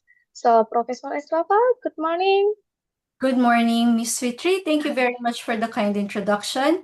And I appreciate the invitation from our colleagues from UNS and the organizers of ICoDMC 2025 for the invitation. So I'd like to present our work on looking into the DRR, ACE, and societal resilience nexus, particularly introducing the work that we're putting together on action for climate empowerment in the Philippines. So, as you can see, there are a lot of co-authors in this work. It's actually a whole village who's working with us to put these things together. The Philippines and Indonesia we're physically, geographically close to each other, but also in terms of statistics, we're very similar in terms of our risk, particular to climate risk. The World Risk Index has been ranking countries globally, and the Philippines and Indonesia are always in the top 5. Particularly, the Philippines has been the top one in the world in terms of risk for the last 16 years, and that's quite unfortunate. And just for the information of those who are not too familiar with this, the risk index is based on exposure and vulnerability. And in terms of exposure, we're very similar. Flooding, earthquakes, cyclones. Oh, well, cyclones not so much for Indonesia. It stops somewhere at a particular latitude, but the effects of the wind and the rain often also reaches your shores. In the Philippines, our estimate is that we're expecting to increase the number of losses and the damages. And by 2030, we will, which is only a few years from now, more than 7% of our GDP will be lost to disasters. And by 2040, that would increase to about 13%. And many of our problems related to climate disturbances have to do with heat. So the past year, we had so many class suspensions, so many deaths, and agricultural damage because of high temperatures. Sea level rise is also already flooding many of our coastal communities. And globally, the Philippines has been ranked as the most exposed to the impacts of sea level rise. The sea level rise in the archipelago of the Philippines is going to be 2 times faster by 2050. And we have been experiencing significant changes in the amount of precipitation, in the amount of rainfall affecting the country. In the past, the high precipitation only happens during typhoon events, but now that's no longer the case. Even if it's just the southwest monsoon or the northeast monsoon, communities are flooded. And in terms of typhoons, our weather bureau is saying we will be experiencing lesser typhoons in the next decades, but the number of extreme typhoons is going to increase. So few in number, but higher in strength. And that would translate to many physical, social, and economic losses to the country. And particularly, we are very concerned about the level of exposure of our land. The estimate is that more than 60% of our land resources are going to be exposed to many of these impacts. The disasters in the Philippines has been increasing over the last few decades. Human-induced disasters are also accompanying those changes. I won't go through the details of these statistics, but these are available on the internet. What's really concerning is that if you look at the map of the Philippines, the different colors illustrates the level of exposure of the different islands. And all of the islands are mostly in the medium to high exposure levels. So there's really no safe place in the Philippines in terms of exposure. Out of our 60 plus provinces, the 18 provinces are classified as highly exposed to many of these hazards, disaster risk. So this is a schematic diagram of disaster resilience linkages associating our as antecedent or present conditions or past conditions, the occurrence of disturbances, and then what happens after the event and how do we react to that? Because how we react to that will set the picture for the next cycle. So in this diagram, preparedness and adaptation are very important. One particular aspect is this, adaptive resilience. And that factor, adaptive resilience, is really dependent on how we are able to respond to the impacts of those events. Are we able to improvise? Are we able to supply what is needed by the communities and create new approaches so that those things that happened and cause disasters will not happen again? Or if they do happen, the impact would be less. So part of that is social learning. Do we learn from what has happened? This is another framework that shows the real linkages between climate change adaptation, disaster risk reduction, and sustainable development. At the center of this is societal resilience. Societal resilience can only be achieved if there is sufficient adaptation to climatic changes, if there are effective risk reduction initiatives, and if development is happening despite the disasters occurring. So we have to achieve this core societal resilience. Now, one approach that we are looking into is what we call the ACE strategy, or the Action for Climate Empowerment. This is a term that was adopted by the United Nations UNFCCC to denote work under Article 6 of the Paris Convention, of Article 6 of the UNFCCC and Article 12 of the Paris Convention in 2020. It is anchored on 6 pillars: education, public awareness, training, public participation, public access to information, and international cooperation. I'll walk you through the importance of all of those 6. But ACE is very important. Although it is a voluntary stream under the UNFCCC, it's not a commitment with penalties, for example, if we do not adhere to them. It's voluntary. We are asked to put together our plans to use all of those 6 so that we can encourage everyone in society to be part of the action. So it looks to facilitate high-impact climate change action, shifting the focus of the work not to the government, not only to the government, not only to the industry, but to every one of us, everyone in society, particularly the young, the youth in our society, because after all, whatever it is that we do now will only impact those in the future. It's too late for us, for the likes of me, who's already in my midlife. But whatever action we take now, it is for those in the future. So ACE is really targeting to get everyone in society involved, to empower everyone to take part in climate action.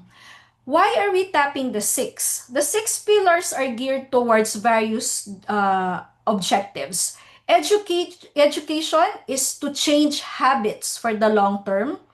Training is to develop the practical skills now and also in the future. Public awareness is to make everyone informed, everyone in society, all ages, everyone working, not working, retired, old, young, etc.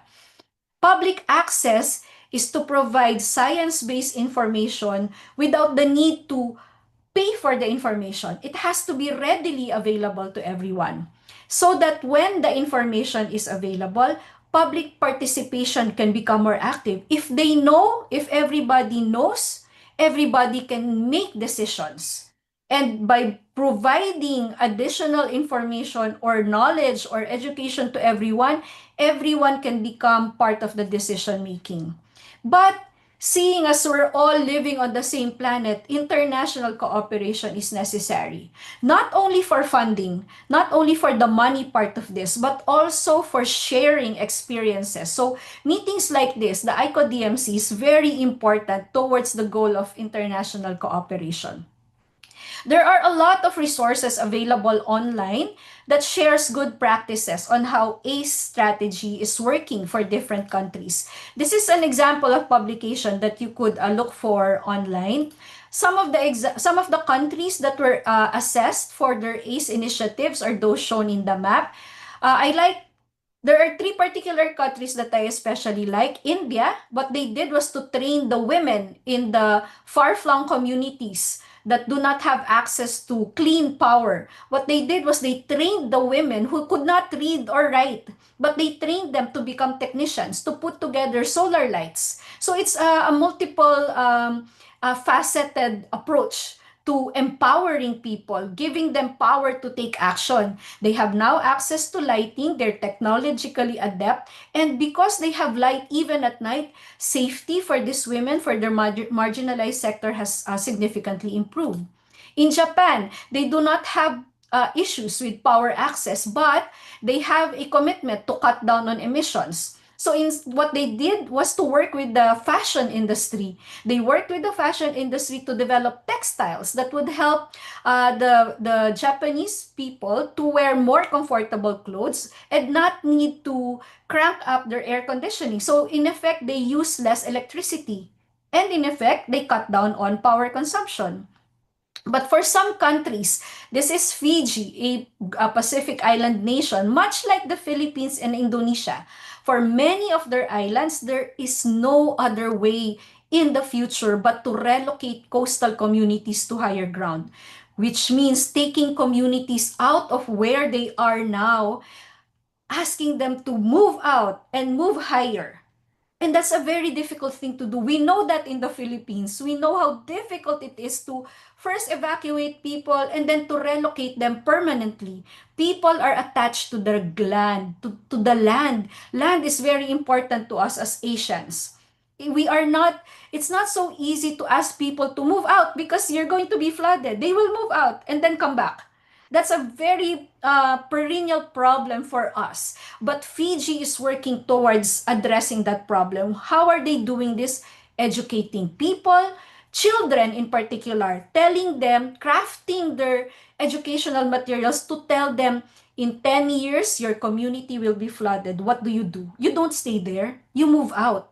But that has to be embedded in the children so that they do not fix their hearts and soul to the land that is going to be flooded. So these are different examples of ACE approaches. In terms of the countries globally, 148 countries have already prepared to some extent their ACE strategy. Indonesia is one of the countries in Asia that already has a draft ACE strategy. The Philippines is coming up with one, and I'm going to share with you some of the portions of those. So this is just a quick inventory of the different key ACE elements that are already being implemented by different countries. So the Philippines has several locally and internationally funded initiatives. The same with Indonesia. So CBCA and Kebumi are two of those examples from Indonesia. So in the Philippines, again, ACE work, we only are just starting. We have this draft material, which is why I cannot share the PowerPoint with you, because these materials are still being reviewed by our national government. But it's already been put together, and in the next 2 months, we will be finalizing this. So we looked at the impacts of climate change and what the current climate actions are, and what our climate change goals are. What our problems are persisting now and might persist in the future, and we looked at what climate actions we can take in order to address the problem. But we are guided with the vision of making sure that all members of our society will be just and climate conscious to lead to a climate resilient, low carbon nation by 2050. We acknowledge that now we have very limited climate awareness as a country. So what we need to do is to mainstream climate awareness so that we can empower society to take action. By 2050, we would already be significantly empowered. Now, there are 8 sectors that we are focusing on: land use and human settlements, agriculture and fishery, health, etc. And all of those, we look at, okay, what do we do in terms of health? What do we need in terms of education, training, capacity, public participation, etc.? So we put together a framework to look into that. So it's a lot of data, but the short-term goal is to mainstream climate change information into our mandates, our policies by 2028. The medium-term outcome is to transform the way we engage in terms of taking climate action so that we could achieve our long-term goal of a climate resilient society, low carbon society. And there are different strategies that we're looking into, but seeing as many of the participants in the ICoDMC are educators, I would like to focus on education. Education has been identified as a very significant driver in terms of climate education and improving societal resilience. It's also the single strongest predictor of awareness, climate change awareness. The more people are educated, the more adaptive they are, the more open they are to taking action. And being educated also propels behavioral change, not just for the present, but also for the future. So there are a lot of work that has been done looking at what do we need to do in terms of education for climate awareness and disaster risk reduction and management. So there's a document published by UNESCO in 2022. They surveyed more than 17,000 young people all over the world. And however, the data is kind of skewed because out of those 17,000, 12,000 came from the Philippines. So this is like data from the Philippines, but I think it reflects at least the Asian perspective on the issues. So what did they find out? One of the things that they saw is that the youth are terrified of what the future holds for them in terms of climate change. They are saying they are experiencing climate anxiety. They say that the young are saying that their nation, their government is betraying them because although they know that climate change is happening, their governments are not doing enough. And so they feel that that is some kind of betrayal. The young people also strongly feel that they can do something. They believe that climate change is happening. They believe that they can do something and that they are willing to do something. But when you check them for what they know about climate change, they fail the exams. They fail the quizzes. They do not know the basics of what climate change is, what is disaster risk reduction, etc. So even teachers, the data on teachers is reflective of that. They know it's happening, they are afraid of it, they want to take action, but they do not know the basics. So this is another data. The quality of current climate education is significantly in question. 70% of young people surveyed cannot explain what climate change is, or they can explain it in broad concepts, but they do not know the details. And that is a global, this is global data.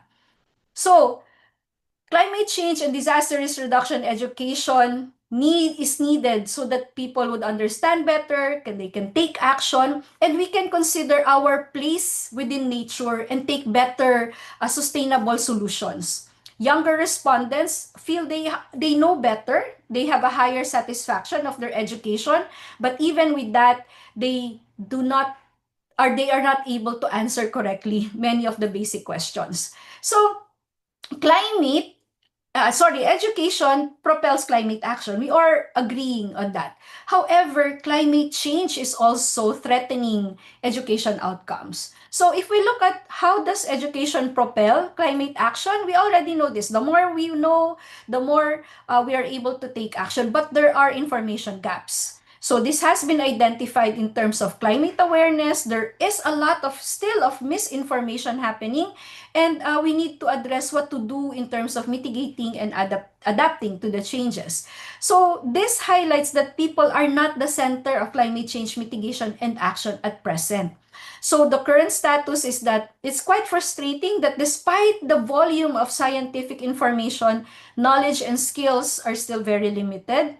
The young are very desperate to take action, but they are ill-equipped to do so. So, schools is the forefront of the battle in terms of promoting behavioral change.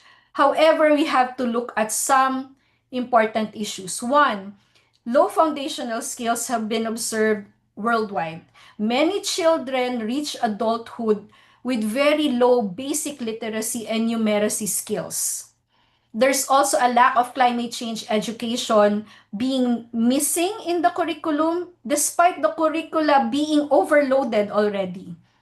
There's a lack of teacher capacity to help in addressing many of these gaps. So, in order to make education work for climate, our climate goals have to be dovetailed with our overall education goals. We cannot focus too much on climate change education because there's a lot of other things that we have to work on, particularly literacy and numeracy skills. So there are three conditions that we have to look into. Climate curriculum, we want it, it's important, but we should not overload even more our current curricula. We have to integrate into existing materials. So the curriculum also has to be practical, actionable, and contextual because children, young people are looking to understand. They do not want more theories. They need practical and actionable information. And in order to do that, teachers have to be capacitated. Unfortunately, climate change also threatens educational outcomes. Education is under threat because of the impacts of climate change. In the Philippines, we have been experiencing so many days of school closures. Last year, we experienced more than 2 weeks of school closures, in maybe 3 weeks in some places in total because of very high temperatures. It's very difficult to teach. And more so, if you're a student and it's so hot, it's so difficult to listen to your teacher if it's too hot. And so schools were closed numerous days. The number of diseases, the amount of stress, and even conflicts in many communities are increasing also because of changes in climatic condition. So all of this have been translating to lower learning and productivity for many of our students. This just plots out the reason for school closures. So in the Philippines, a lot of the reasons have to do with floods, storms, and heat waves. So, education's climate crisis in terms of numbers, about 18 school days are lost annually in many developing countries. This compares significantly to just 2.4 days in wealthier countries. Because what do they do?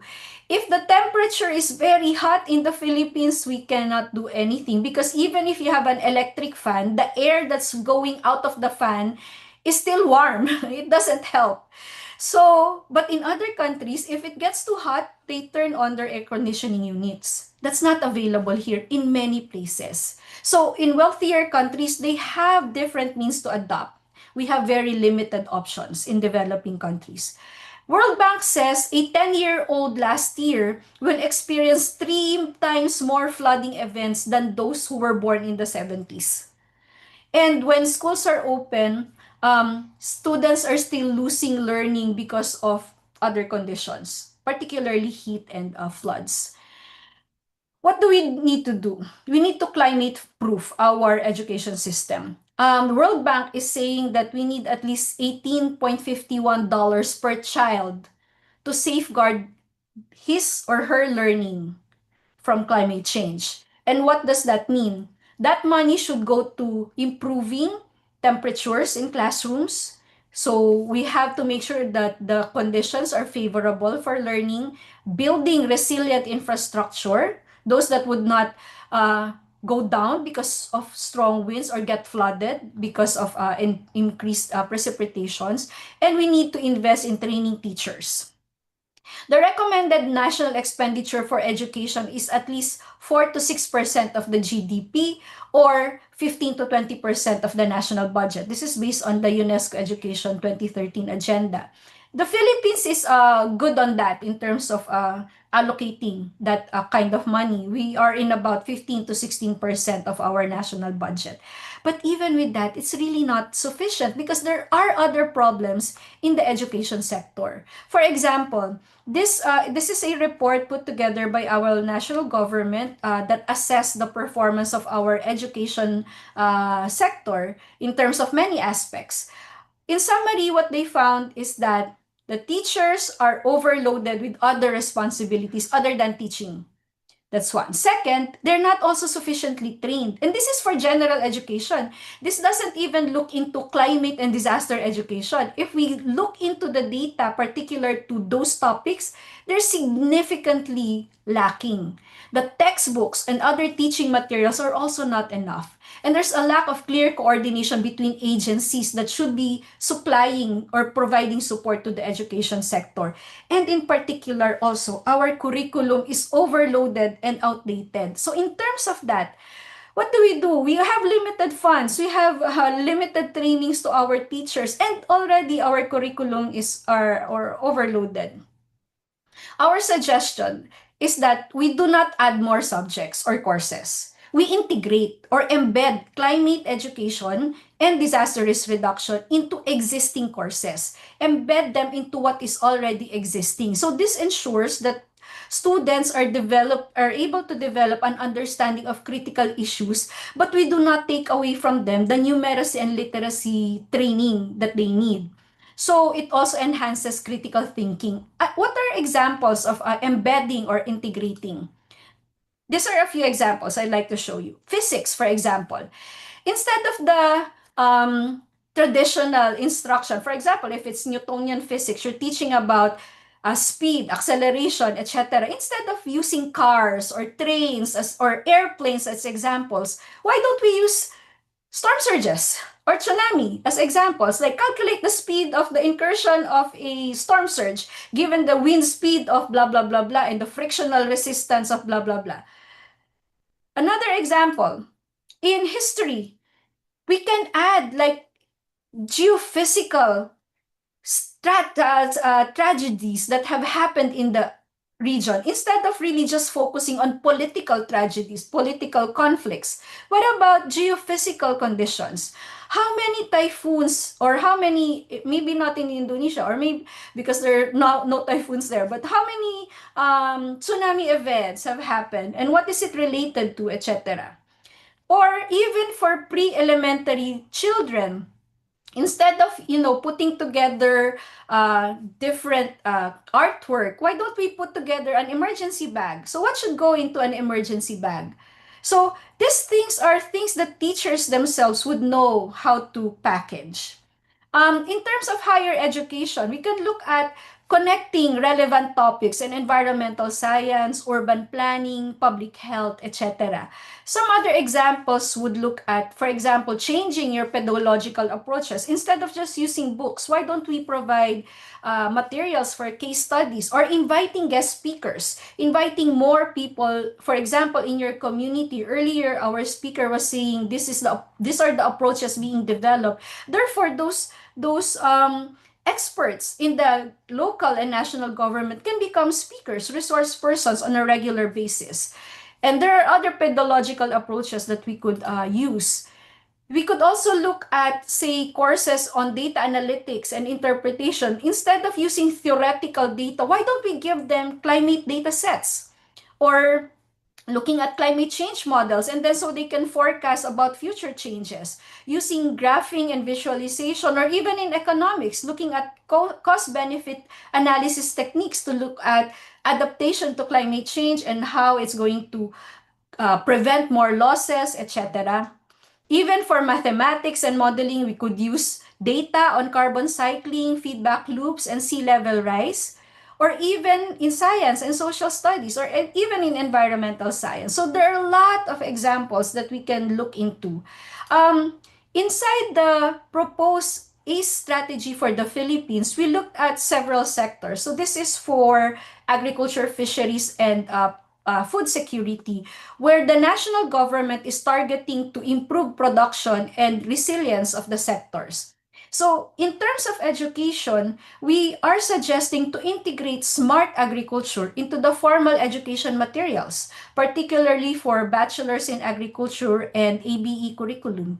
So we are not asking them to create new courses, but to integrate into what is already existing. So in summary, we need to make sure that the foundations are in place. So numeracy and literacy skills have to be kept, but we need to mainstream climate into the existing curriculum. We need to make sure that our teachers are also fairly sufficiently capacitated so we could harness education in the ACE strategy to strengthen climate change and disaster risk preparedness so that we could improve our disaster resilience. Thank you very much. Thank you so much, Professor Eslava, for your insightful presentation. So, ladies and gentlemen, since Professor Eslava has to attend another event at maybe 11 for Indonesia time, I will open the question session for her. So, participant who wish to ask questions, so please raising your hand to speak directly or submitting your question to the chat box. So, while waiting for question from participant, please allow me to ask Professor Eslava a question. So, as you mentioned previously, Professor, about the sixth pillar, so what is the most challenging part to implement the sixth key pillar in education in Philippines? And do you have any suggestion if another developing country such as Indonesia, in terms of adapting the sixth key pillar in education to maybe address the obstacle that may be occur for our country?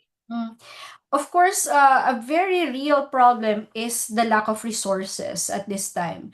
But it's something that we can work on. Once the resources are made available, the next strategy is really to capacitate our teachers.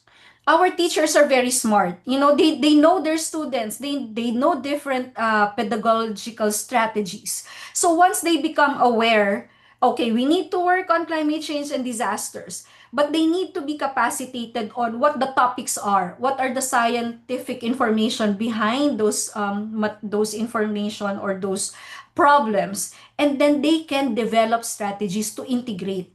So we need to teach our teachers the basics of climate change and disaster risk reduction, and then we need to teach them how to integrate. And then I'm sure they can develop things on their own. But of course, all of this can only happen if there is sufficient support for resources that they would need. Thank you so much, Professor Eslava. Okay, we have one participant that raised his hand. Mas Ida Bagus. Okay, the time is yours.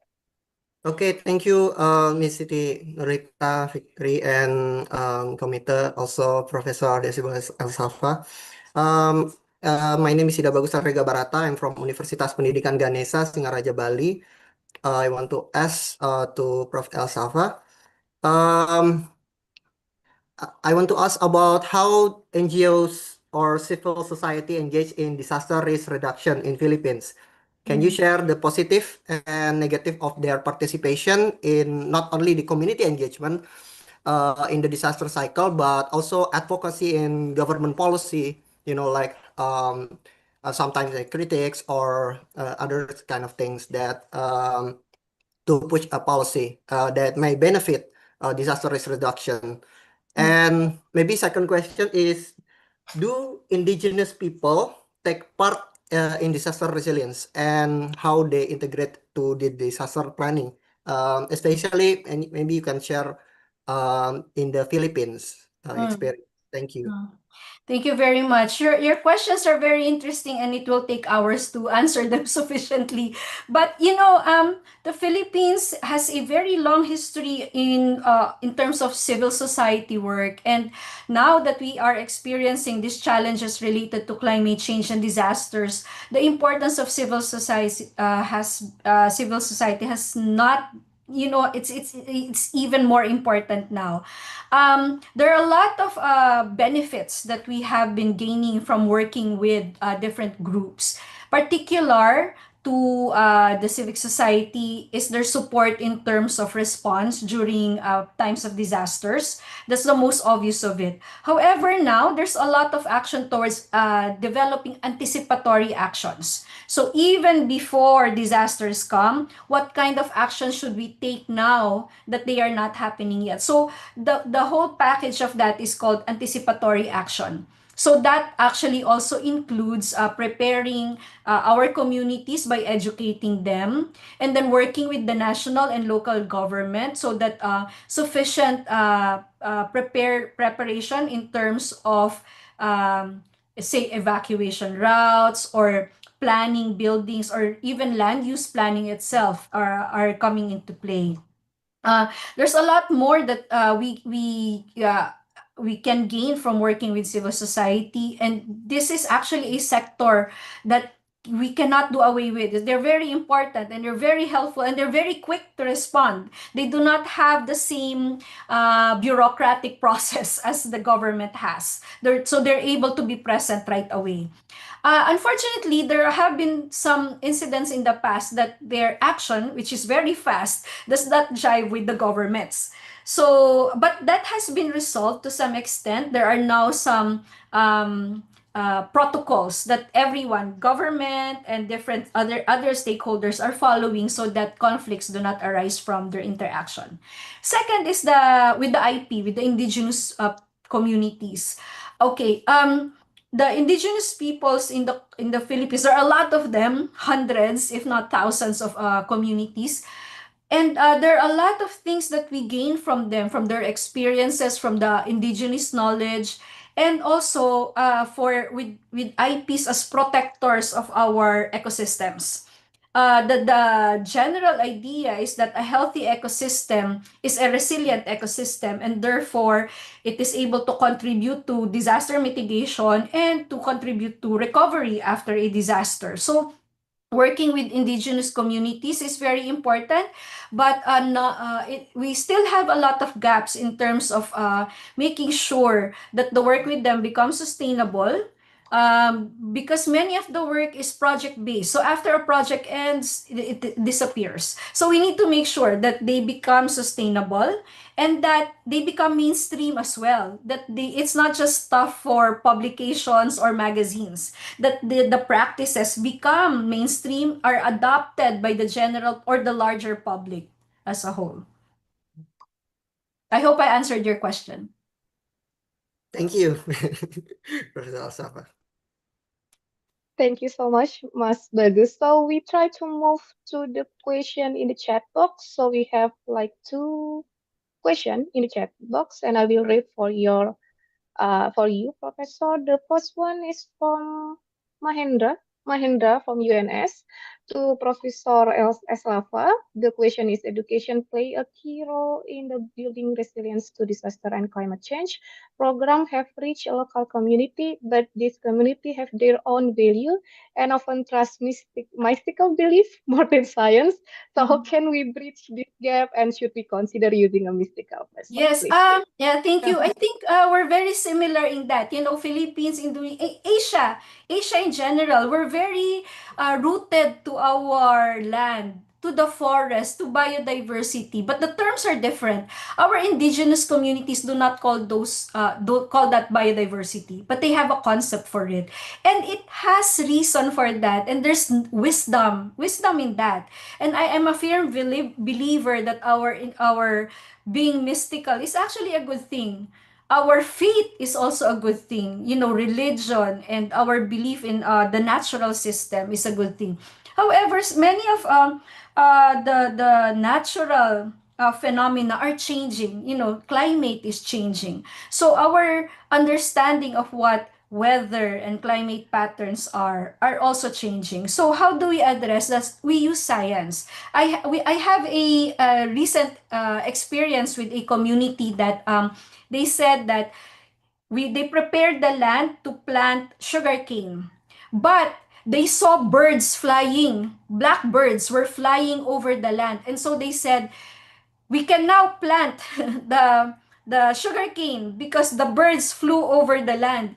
But we looked at our weather data and we saw no, there is going to rain in about 2 days time. A big rain event will come. So we told them, please don't plant yet because the whatever you plant could get molds. It could get pestered by fungi or molds. They did not believe us because traditionally, if birds flew over, they should plant. So we let them, okay, plant because you want to plant. And then the rains came and then dried up. But no, small amounts of rain started falling for the next week. And so whatever they planted grew molds. And so we told them, okay, so things are changing. Our belief is that when birds fly, you can plant, but because of climate change, please start to look at the scientific data. And from that time on, they started, asking us every time it's planting season, should we plant?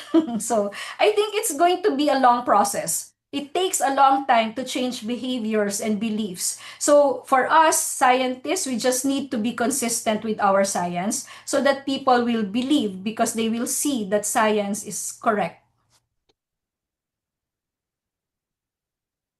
Thank you so much, Professor Safa. And maybe because the limited time, but we maybe read the next question. Maybe for the last question, I think, because we have a limited time. So this question is from Mr. Surya Kusuma from UNS.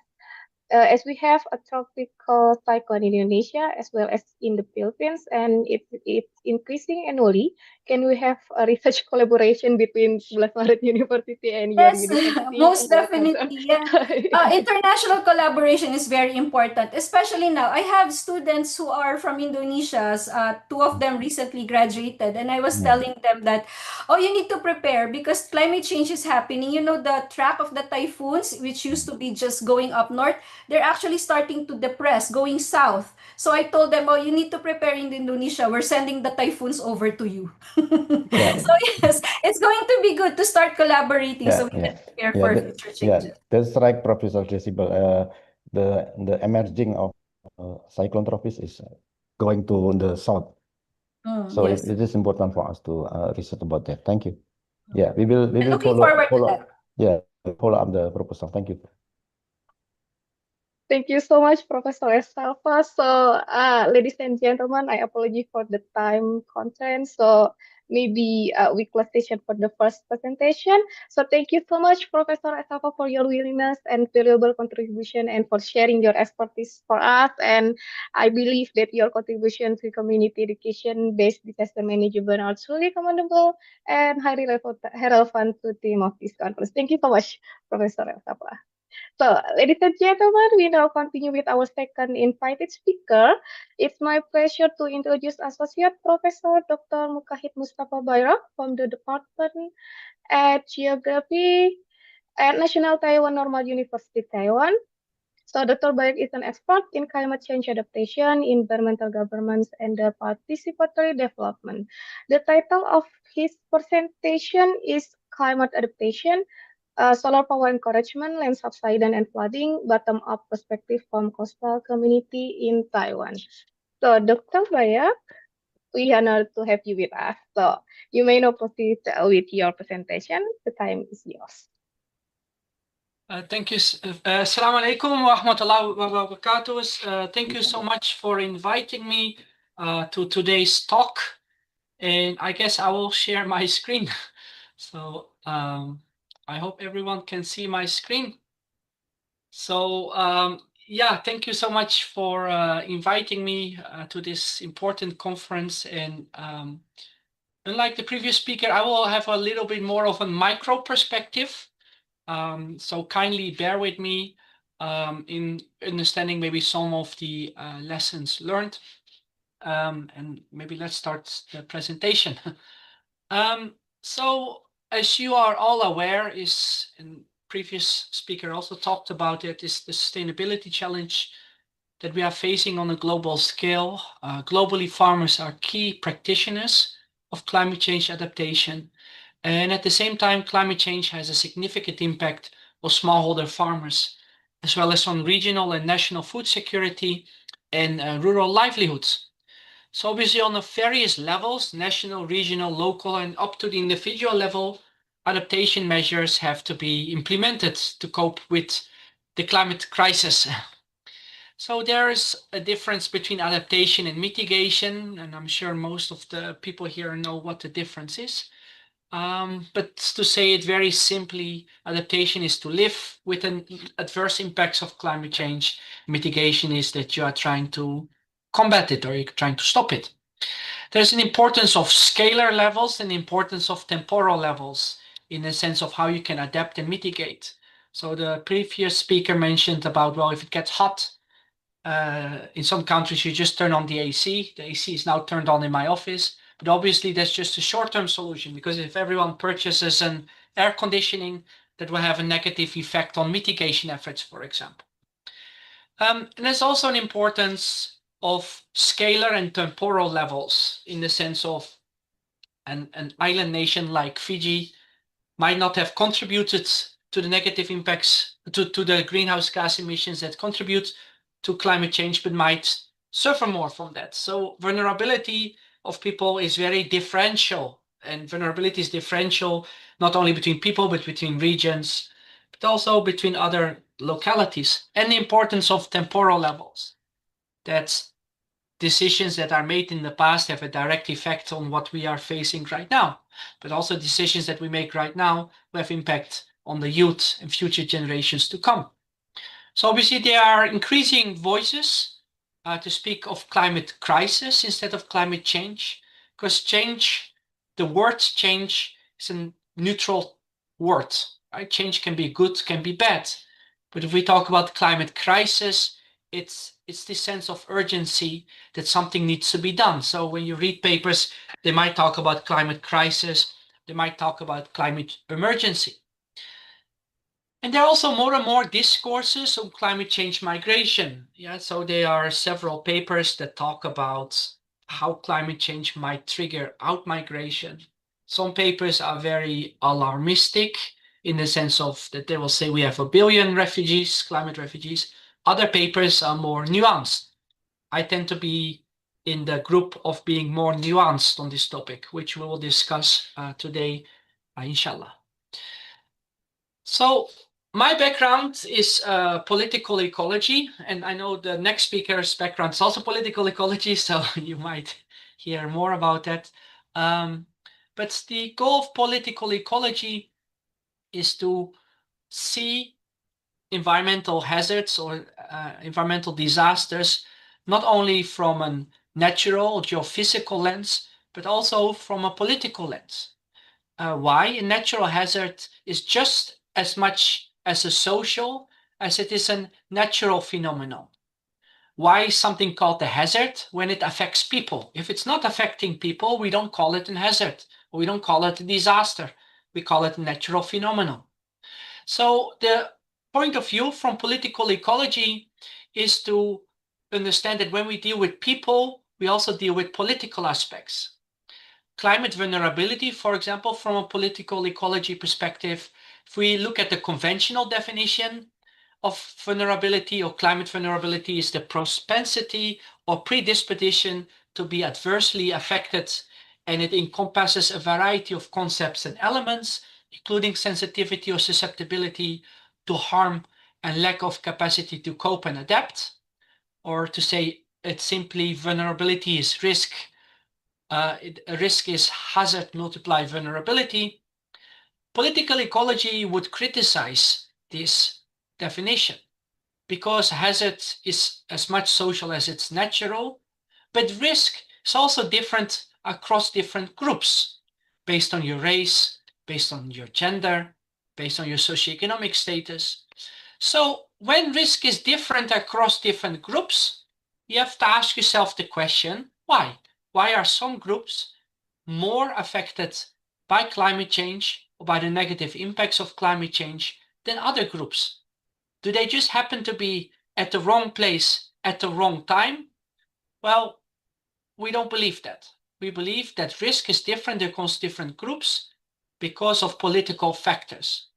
Those that are, tend to have a higher socioeconomic status might face less risk to the same natural phenomenon than people with a lower socioeconomic status. So the first statement that I would like to say is that vulnerability is not an apolitical concept. If people would present it as such, you also have to question, well, why do people do that? What's their own political agenda in that? The same concept as climate resilience. I know this is one of the themes of the conference. A conventional definition would be the capacity of social, economic, and ecosystems to cope with a hazardous event or trend or disturbance, responding or reorganizing in ways that maintain their essential function, identity, and structure, as well as biodiversity in case of ecosystems, while also maintaining the capacity for adaptation, learning, and transformation. Again, there's nothing inherently wrong with this definition. This is a definition that we all tend to use, but it's also a very apolitical definition. It's very apolitical in the sense of who is resilient and who is not. So we have to ask ourselves the question, resilience for whom? We also have to ask ourselves the question, who decides who is resilient and who is not? Because being resilient is always at the expense of others. Resilience is what political ecologists say a relational concept. Relational concept meaning it's always in relation to other people's resilience or lack of. So again, you have to ask yourself the question, who is resilient, who is not, who decides who is resilient and who is not. When we talk about flooding, flooding is not something that you can stop. Yeah, a flood is not something you stop. A flood is something that you redirect. Where you redirect that to is a political decision. That's not necessarily based on objective science. It's based on a political decision. We also have to be careful that in resilience theory, we tend to see everything from a socio-ecological perspective. We have to be careful to not see people as just passive victims of a socio-ecological systems. People are autonomous agents. But we also have to talk about the role of local and indigenous knowledge in the sense of there are different knowledge systems, not only scientific knowledge or Western knowledge, but there's local and indigenous knowledge that also plays an important role in doing so.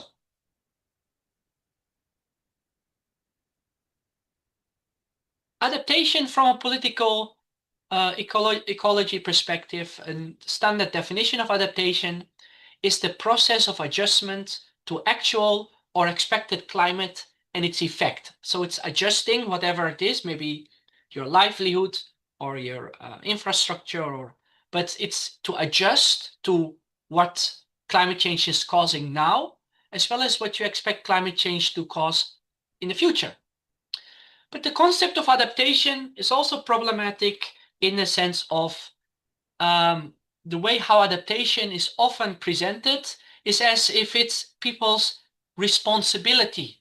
Yeah, so adapt now is the new creed in the sense of we tell you how you should adapt, but if you are not able to adapt, it would be your own fault. So it's a very neoliberal idea in that sense. So governments would say to farmers or whatever, they'd say, this is how you adapt, but if you are unable to do so, then suddenly it becomes an your own responsibility. We just talked about how climate change operates on multiple levels. But imagine you are a farmer, doesn't matter where, and I guess there are also people doing farming in the audience, so they know it much better than I do. What does it mean to adapt to climate change? What is this to what we call adaptation? The focus is often on proximate rather than structural processes regarding adaptation in social systems, on passive, reactive, or anticipatory adjustments. So I'm, for example, an associate editor of a journal called Climate and Development. Very often I get papers in for review that just measure adaptation into a yes or no. So people that adapt say yes, and people that do not adapt say no. And I know why they do it. It's easier to conduct statistical analysis with binary variables. But very often I lack a critical discussion of what it is to adapt. What it is to adapt. Are you adapting to climate change? Or are you adapting to government adaptation programs? Or are you adapting to a changing political economy? What it is that we call adaptation, it's more complicated than it often tends to be presented. And sometimes in some discourses, not all, you can see a return of environmental determinism. What does it mean? Okay, you have climate change, it's affecting people, and people react to that in a linear way. We just react to climate change. It's the assumption that individuals need to adapt, but the broader process which caused the Anthropocene epoch are largely ignored. I'm sure that for many people that do research on adaptation, how often did you go to a rural area and you ask people about how they adapt? And they would be telling you the things that you wanted to hear, that they say, oh, okay, I grow more drought-resistant crops, or I shifted to aquaculture, or I have now multiple livelihoods. Sometimes we tend to see it as a checklist. Oh, okay, they're doing this, they're doing this, they're doing this. But very often these people have already been targeted by government programs or by NGO programs, or they just finished the workshop and they will tell you everything from that workshop because that's what they think you want to hear. So again, we have to be very critical in what constitutes adaptation and adapting to what. So in my work, I've tried to rethink the idea of resilience. The general idea is that everyone has a certain level of resilience, they do adaptation, and that increases your resilience. It's a very linear way of thinking. I would argue against that. A very famous statement of resilience is from Tanner that says livelihood resilience of farmers is the capacity of people across generations to sustain and improve their livelihood opportunities and well-being despite environmental, economic, social, and political disturbances. I like this definition a lot because it incorporates multiple dimensions. But again, we have to ask ourselves the question, how does this translate from a farmer's perspective? When is someone resilient and when is someone not? Sure, when you do research, you cannot just directly ask farmers, hey, how about your resilience? Or do you adapt? Yes or no. You need to, what we call operationalize it. Yeah, you need to translate that into, the daily language of farmers. And then you often realize that that's actually more difficult than you thought. It's not difficult because people don't understand the concept of resilience. It's difficult because we often tend to not think critically about what do these concepts mean from a farmer's perspective. So I would like to present a very simple framework about adaptation. And, in conventional studies, let's say you have a climate shock that is impacting a household, and the household can do three things. They can adapt, they can maladapt. Maladapt is you take actions, but they actually worsen the situation, or you can do nothing, right? How often do you talk to farmers and they say, okay, I faced a terrible drought this year. I'm praying that next year I have a better harvest. As a Muslim, I believe in the power of praying, but in scientific studies, they call us do nothing. But anyhow, that leads to 4 different scenarios. It means in conventional studies, it could lead to forced migration, that people are forced to migrate. It could lead to voluntary migration, that people have an option to stay, but they choose to move.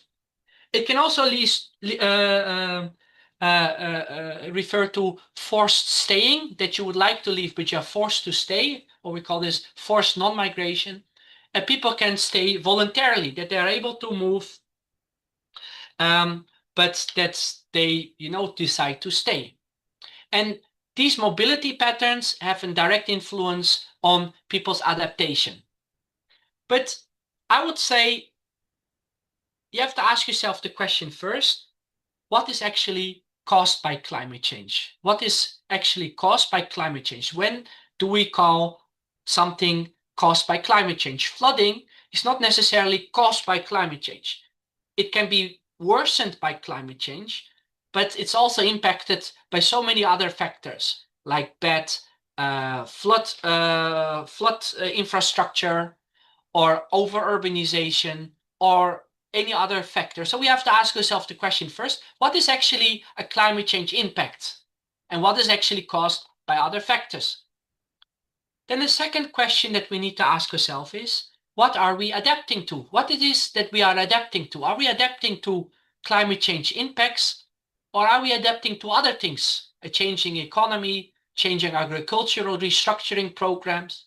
And very often I talk to people that adapt to government climate change adaptation programs. Then when we talk about mobility, both migration and non-migration, what has led to this discussion? Can we have a direct relationship between climate change and mobility, or are there other factors that play an important role?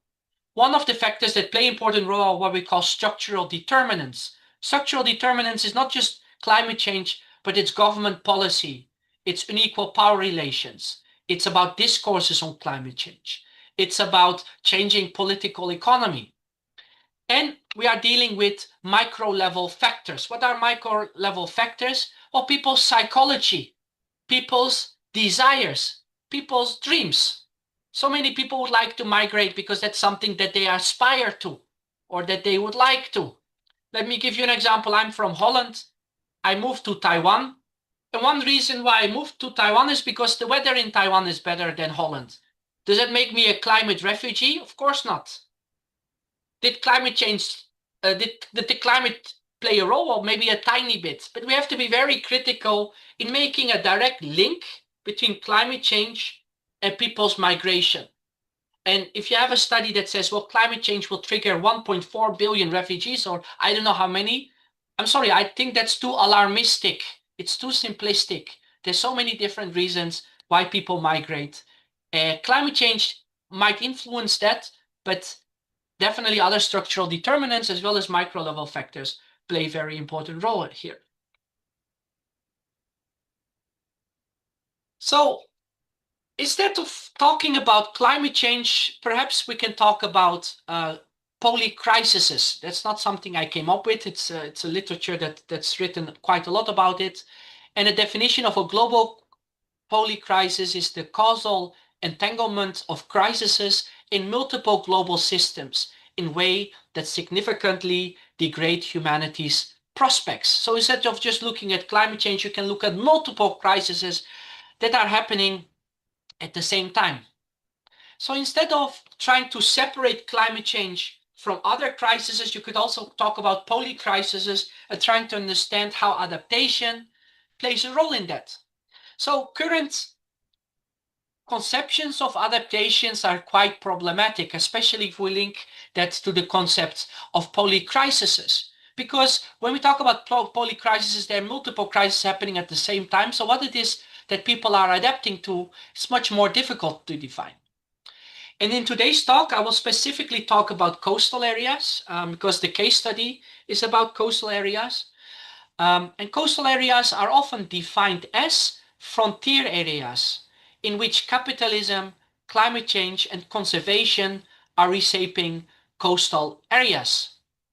And I argue that actually coastal areas have always been shaped and reshaped, and they're not necessarily frontier in the sense of throughout a long history, coastal areas, wherever they are, have been shapen and reshapen by multiple forces, both globally as well as locally. So then you might ask yourself the question, well, you know, if current conventional definitions of adaptations are problematic, what definitions would you use? Well, there are multiple definitions of adaptation that you could use. These definitions are not created by me, but you have, for example, locally led adaptation. Locally led adaptation is that you look at people's actual practices, and locally led adaptation are intentional adaptations that people are doing throughout the daily life. Then you have adaptation pathways approach, and adaptation pathways approach found its origin in planning, but it's also often used. And adaptation pathways look at not only what's happening now, but they link it to what happened in the past, and they link it up to what will happen in the future. And an adaptation pathway is relational in the sense of how you adapt will have impacts on how other people adapt. For example, if you are a rice farmer and you would like to adapt to climate change by doing aquaculture, that will have a direct effect on your neighbor, because suddenly your shared water bodies are heavily salinized because of aquaculture. So adaptation pathways is the idea that adaptation is an outcome of something from the past, but in how you adapt now, and how you adapt now will also shape your future adaptation pathways. Another concept, you don't have to remember them all, is everyday adaptation. And everyday adaptation is looking at adaptation from a more holistic perspective, in that those things that we do can either be intentional or they can be unintentional, but they contribute to our everyday adaptation. Because a farmer is not thinking every day about, oh, climate change, how can I adapt, right? I mean, the whole essence of farming is to adapt to changing environments. So that's not something new. So everyday adaptation would be looking at those incremental actions that people take. So in my research, we kind of put those three theories together, and we talk about relational adaptation pathways. And relational adaptation pathways look at both intentional and unintentional adaptation strategies. So adaptation strategies that people do intentionally, but also all the other actions that people do unintentionally. But more importantly, we see, or we define adaptation as a cultural practice. So instead of delinking adaptation from everything else that people do, we actually say adaptation in itself is a cultural practice in its broader sense. And when we reframe it as a cultural practice, it's not just looking at in a way how people behave in a passive manner, but actually looking at it as a way of how people adapt in an everyday way. So let me show you. So at the end of the presentation, I will show you this framework as a way to summarize. So when we talk about the political adaptation, political ecology of, if you look at the political ecology of adaptation, there are several questions that we have to ask ourselves. We understand now that resilience and vulnerability are relational. We understand the importance of power relations and structural determinants, but we also have to focus on micro-level factors and aspirations. And we have to ask ourselves for a question: what it is that we are adapting to? Who decides what adaptation is? Adaptation at the expense of whom? And what happens if you are unable to adapt? And those are four questions that we will ask ourselves the question.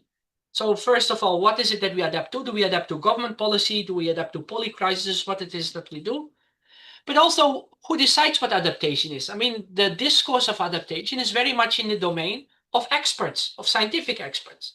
So people that tend to claim to know what adaptation is can often, through unequal power relations, force others to adapt in a way that they think that you should adapt. So you have to ask yourself the question: who decides what adaptation is, and what are the underlying ideas of what constitute adaptation? Then we have to ask ourselves the question: if you adapt, at the expense of whom? Who will be negatively affected by your adaptation measures? And lastly, what happens if you are unable to adapt?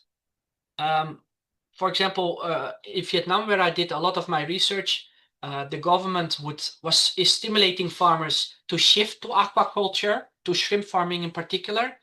But some people are unable to make this transition. So these people they either migrate to urban areas or they sell their land and, you know, they become a land laborer or something else. So in that case, if people are not able to adapt and they move to urban areas, well, what makes that them? And that's an important question that you can ask yourself. So this is the framework that we use in our research, and that's basically combining the previous theories into one. So you have adaptation pathways.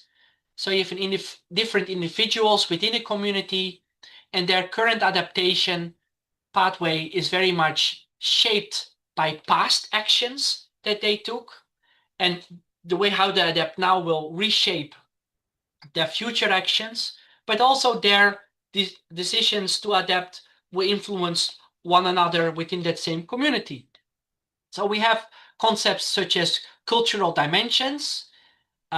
Of course, we have climate stress, shocks, and risk. And we have broader social, economic, and environmental processes, or the polycrises that I referred to.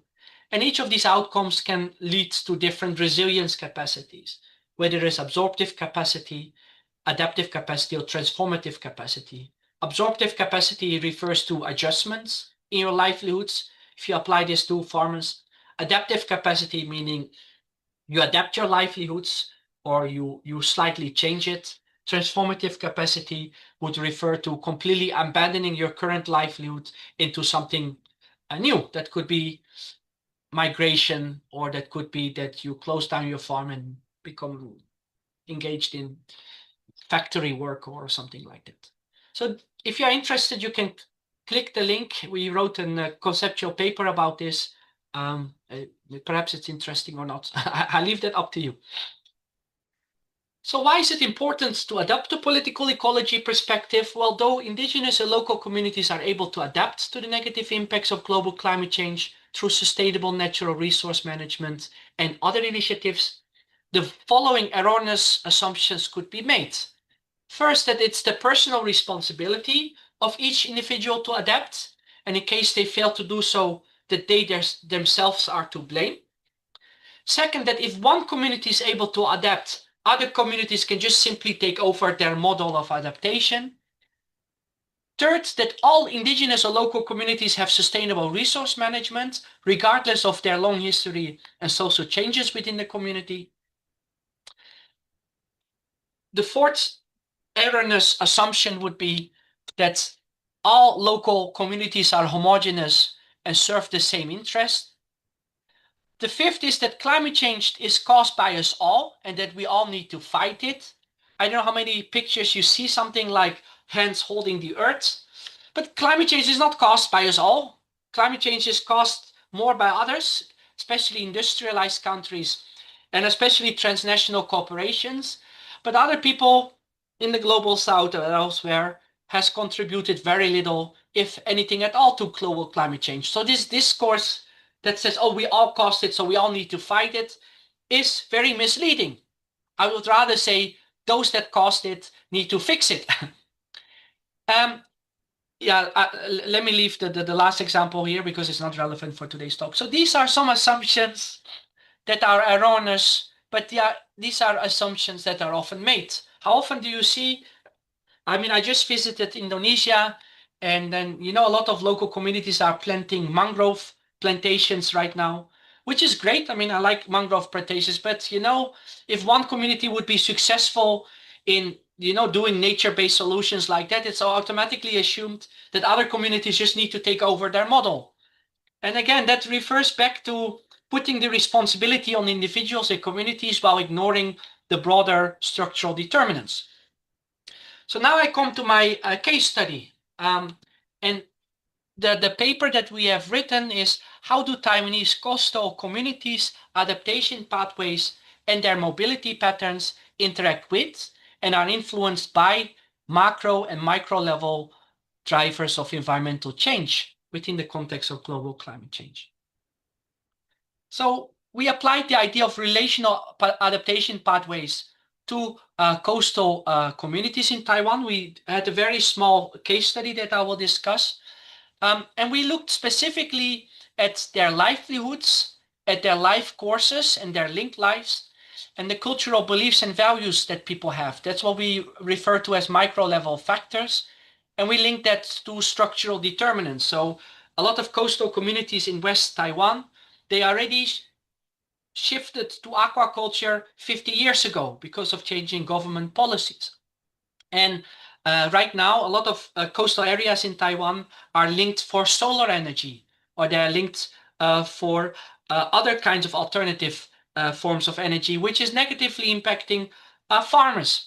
So there are many different things that are happening in the case study, which I will discuss with you, but you might come out a bit more confused than you are. So we did research in the west coast of Taiwan, and the name of the district, or the name of the village where we did our research, was called Jiangtan Village. And sorry, I don't know, can you see my mouse? Because I'm not used to Zoom. Can you see my mouse moving or no? No, no. Yes, Dr. Oh, you can't see my mouse moving? Okay,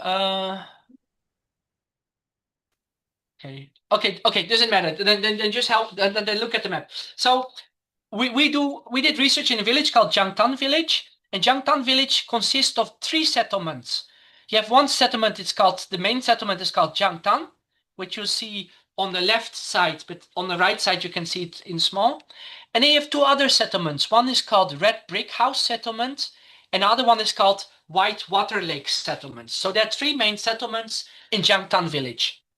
And through the village, you have a highway, Highway 61, that goes through this village, that is separating Jiangtan Village from the Red Brick House Village, Red Brick House settlements and Whitewater Lake. And Road 61 is a very important road for the west coast of Taiwan, but it also is retaining a lot of flood water when there is a heavy rain or when there is a typhoon. So that serves as a blocking in terms of that the villages on the right-hand side tend to be flooded because of Highway 61 blocking it, whereas the villages or the settlements on the left-hand side tend to be relatively free from prolonged flooding. So we did research in this village, and I will tell you later why. And we did very qualitative research. So we spoke to villagers in those 3 settlements. And these villages, they face various issues. They face issues related to land subsidence. They face issues related to aging. So the average age of people was 65. I don't know if you've ever met someone above the age of 100, but I promise you, if you go to Jiangtan, you will talk to at least 20 people that are aged over 100. They are very healthy people, alhamdulillah. But they also face issues related to a stagnant economy. They're facing issues related to outmigration. Most young people have left the village. They face issues related to sea level rise. They face issues related to flooding and others. So when we did our research, actually in 2018, this village that you just saw, so you see the village here. Here you can see it being completely flooded. They faced a very severe flood for over 2 weeks. And that flood was very serious only for Jiangtan village. So there's only serious for the village that is right of Highway 61. The settlements left of Highway 61 were not very much affected. So for 2 weeks, the main village of Jiangtan was severely flooded, and people had to come and take the elderly in boats. They had to evacuate them. And this flood was so serious that it reached national news. The national news looked at this typical Taiwanese settlement and they asked themselves the question, how could it happen? And more importantly, how can we prevent this? These are some pictures of the villagers, and the villagers that live there, they actually, many of them are oyster farmers. So they raise oysters either near sea or further away, and they have oysters on floating racks. Some of them are also raising fish. You have a few agricultural farmers there, but because of heavy salinization, agriculture is not very suitable. Because why in the 1970s, many of these farmers back then decided to shift to aquaculture. So what happened is they started exploiting a lot of groundwater that contributed to land subsidence. The entire village is below sea level in order to grow oysters and to a lesser extent fish. But these villages, it's a very traditional village. Actually, a lot of people there, they don't speak Chinese, they speak Taiwanese, which is the local dialect. But a lot of these villages are also aging heavily. So a lot of houses, as you can see, are heavily dilapidated. People have left and they just let the house destroy like that. So it's also a very much empty village. So when we started doing research in that village on climate change, a lot of people are like, why bother doing research? Because in 10 years time or in 20 years time, all of us died already. So we might as well just forget about it.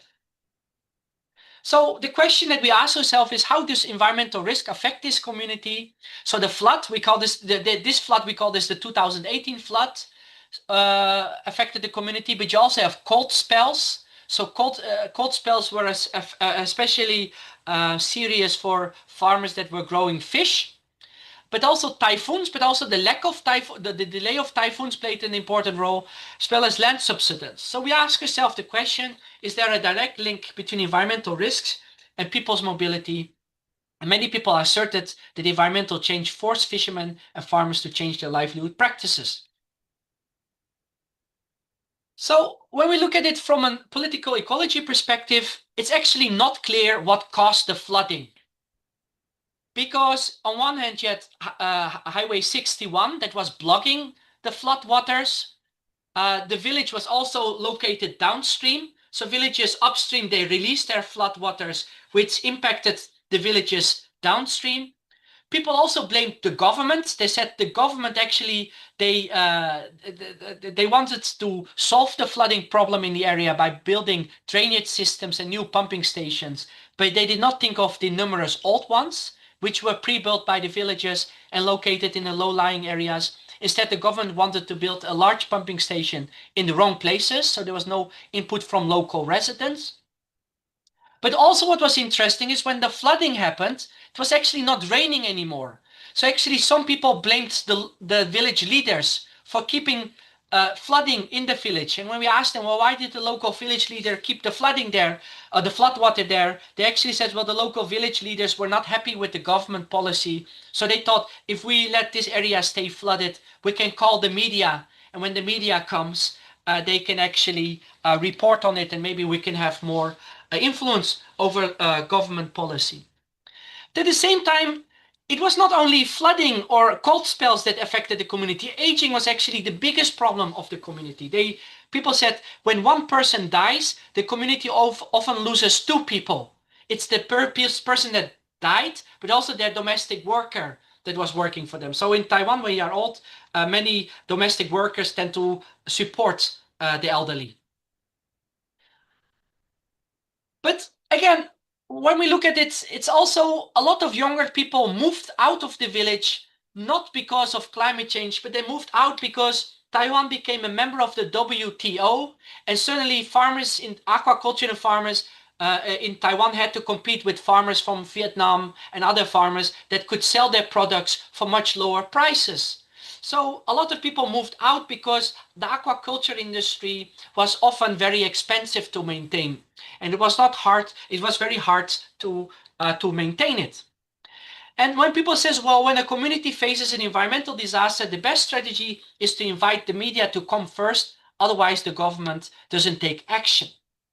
But also what was very interesting was that when people talked about solar panels, they talked about it like it was a natural disaster. What am I saying is that every time land was for sale in that area or land was for lease, solar panels companies would immediately buy that land or lease their land and put solar panels there. But what was sad was when there was a flooding, the fish would flow out of the fish farms, and outsiders would come to catch the fish, to steal the fish.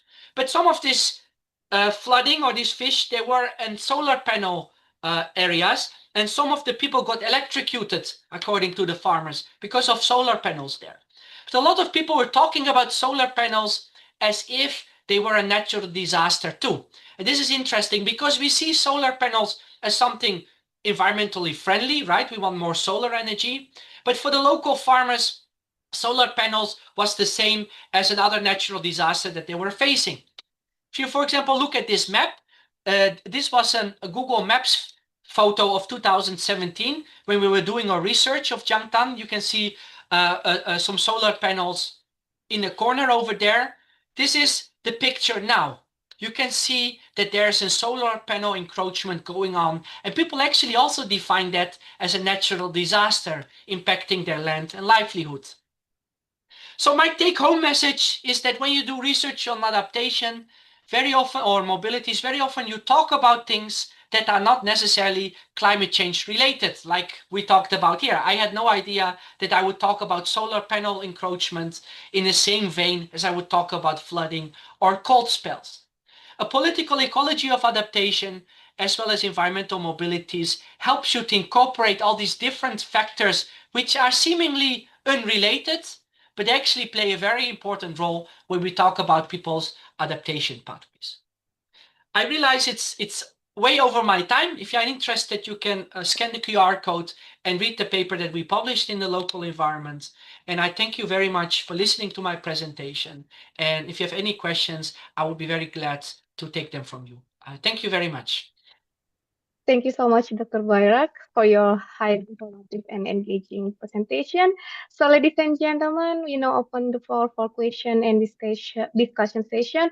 So, participants are kindly invited to engage with our speaker by raising your hand to speak directly or submitting your question in the chat box. So, we have one participant that raised his hand. Okay, Mas Agusto, please. You can question directly. Okay, thank you, Miss Siti, and thank you, Prof. Musa. I want to, oh yeah, my name is Bagus Aryoga Barata. I am from Universitas Pendidikan Ganesha, Singaraja, Bali, Master Student in Environment Management. I want to ask to Prof. Musahid. I think this is one of the, we sometimes always think about it. Why most of governments or politicians usually not care about the vulnerable group when they hold power and great responsibility? What make them so blind? Or I think it's too too expressive. But I will take apa? Sorry if I am mispronounced or did something. What makes them so blind or even did not care, even lack of their, even sometimes we see they lack of their humanity sense. I know not all of them, okay, but why? Yeah, is it also lack of education or taking field visits and talking to their own people in the ground? Maybe that's my question, Prof. Musahid. Thank you. Thank you so much for your great question. Good question. It's hard to give one single answer, right? But I think you hit the nail right on its head in the sense of why governments don't care about certain vulnerable groups and care more about others. And obviously, it depends on each context. It depends on each issue. Let me just give you an example about Taipei, where I live. We have a very elaborate flood resilience infrastructure that is protecting Taipei against flooding. But some areas in Taipei are not protected. In one area where I often do my research, they are part of the floodway of Taipei. So I ask yourself, are these people rich? No, they're very highly marginalized communities. So one example would be that those that are marginalized tend to be more vulnerable. And what does it mean, marginalization? That they either lack representation, or they lack voice, or they lack a power to influence the government, whether it's local government or anything else. So it's not necessarily that the government might have evil intentions that say, oh, you are vulnerable, so you're going to suffer. But a lot of marginalized people, they lack voice in order to do so. But you cannot say that they are just passive victims waiting for the climate disaster to happen. They also have voice, they have agency, and we have to acknowledge that. But I would say marginalization plays a very important role, but also you have to look at the political economy of things. So I just talked about solar panel encroachment. Taiwan wants to diversify their energy sources to renewable energy. So Taiwan wants to be more environmentally friendly, which I support. But where do they build those solar panels? Along the coastal areas. And why? It's the idea that those coastal areas, they are rural. So, they are, Taiwan is already an industrialized country, so they don't contribute much to our economy. These places are aging, so they expect more empty lands to come, but also their geographical factors of why they do so. But I would say very often it's not about why some groups are more vulnerable than others, but how we can prevent it. And that's to bring political ecology into the debate and say no disaster is natural. Every disaster has a social political component to that. Thank you.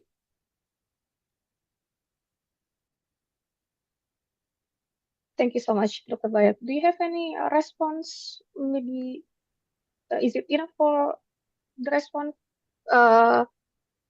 Mas Ida, bagus, or do you have another response?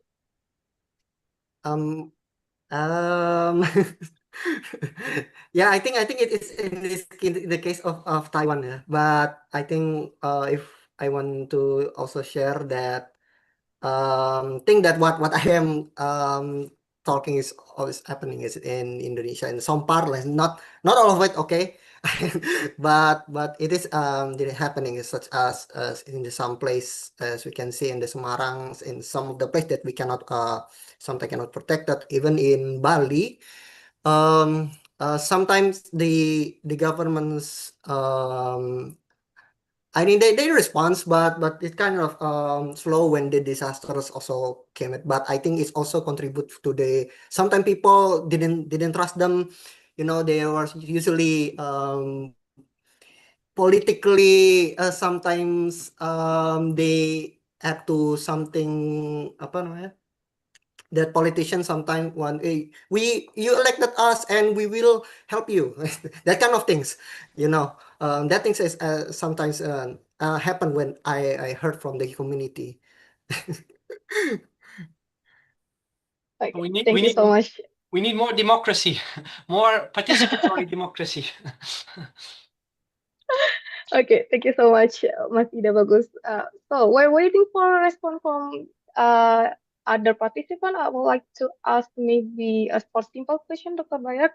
So as your experiences to face different communities, such as the farmer and the coastal community, so what kind of differences aspect between the coastal community and the farmer community related to the behavior or the mindset when you did the research about the climate adaptation and vulnerability? Sorry, the difference between each community, such as the farmer and the coastal community, related to behavior of their community and the mindset, like what is the big difference between the two communities?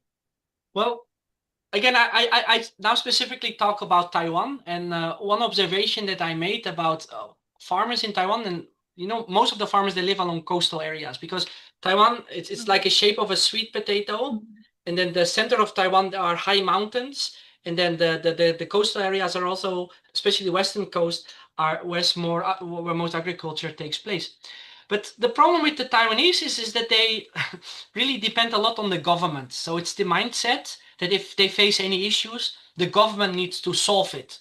So when I was doing research, it's easy to say, okay, the community is the victim, and but often a lot of community members are very passive in the sense of they have this idea, oh, the government needs to solve that. So that's why I like the talk of the previous speaker a lot when she talked about education. It's the idea like, okay, we live in a very high welfare society, and we live in a very we have a very rich government, so we just wait for the government to respond. We just wait for the government to help us out here. And I think the biggest challenge now with polycrises is that it requires bottom-up responses, if any. And the government should play a supportive role in the sense of being more sensitive to marginalized communities, but also being more open about why they implement certain adaptation programs. But at the same time, we also have to make sure that people just not simply rely on the government and let them help them out, because the government could say, oh, this is how you adapt, and everyone just takes over that model. And if it doesn't work, then it's easy to blame the government in that sense. But yeah, sorry, I should have explained it a bit more clearly. Usually the coastal communities are the farming communities that we talked about. Thank you. Okay, okay. Okay, thank you so much, Dr. Bayrak. So we move to another question in the chat box. I will read for you. This is from Anita from UNS. So what can the community do to contribute to government policy to respond to extreme climate change and environmental damage? Okay, please, Dr. Bayrak, you can answer directly.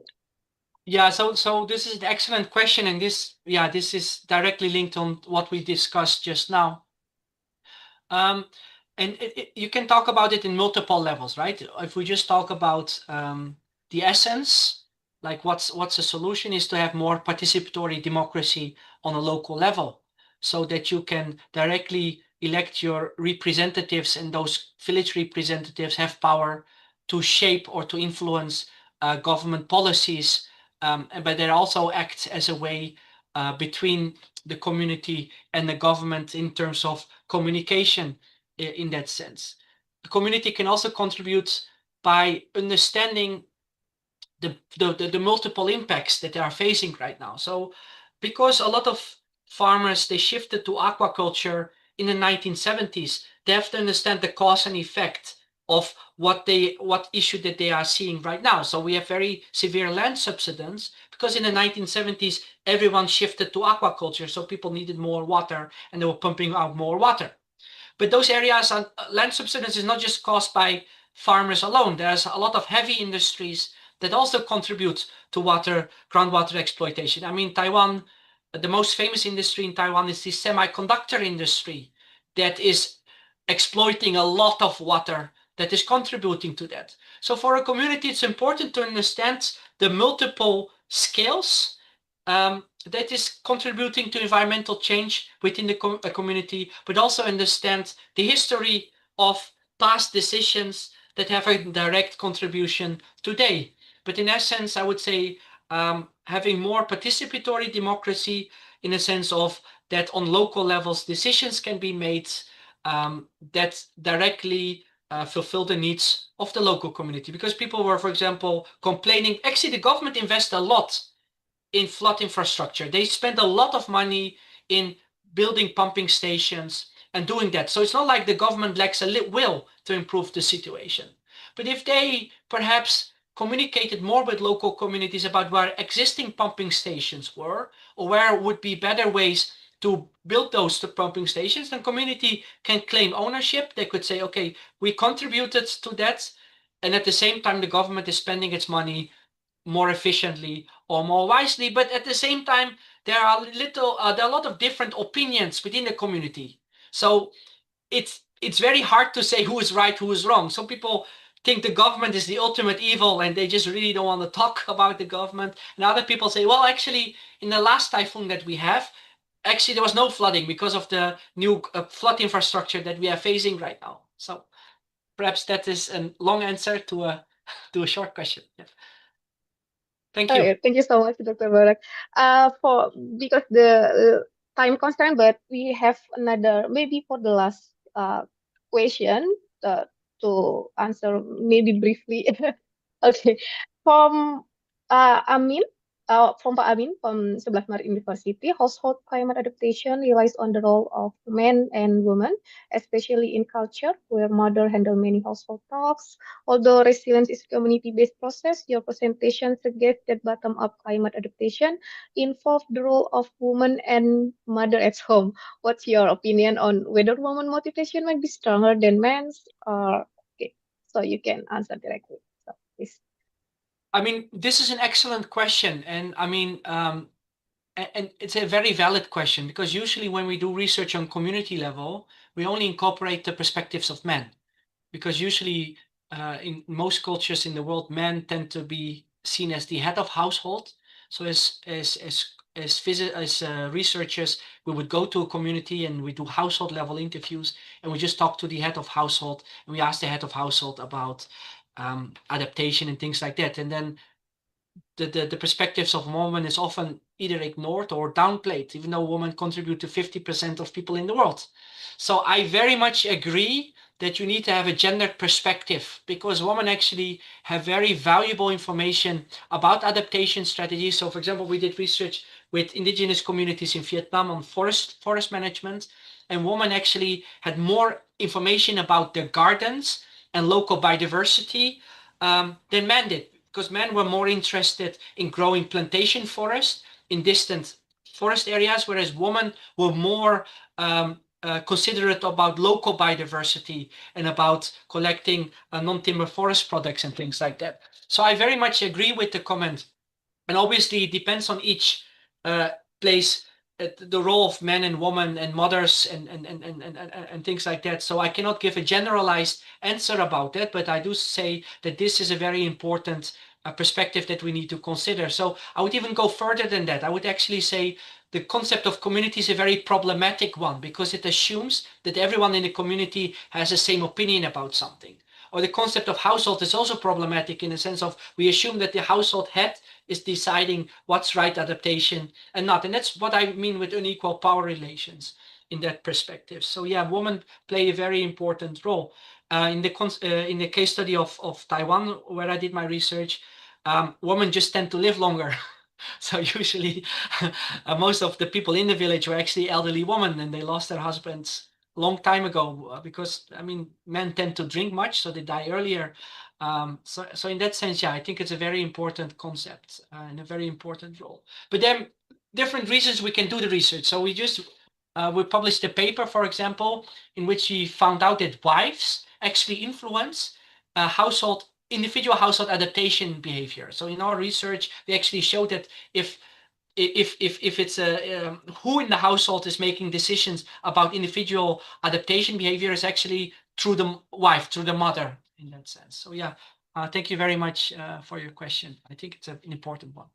Yeah, thank Okay, you thank very you much, very your much. answer. Yeah. Thank you very much, Dr. Barak.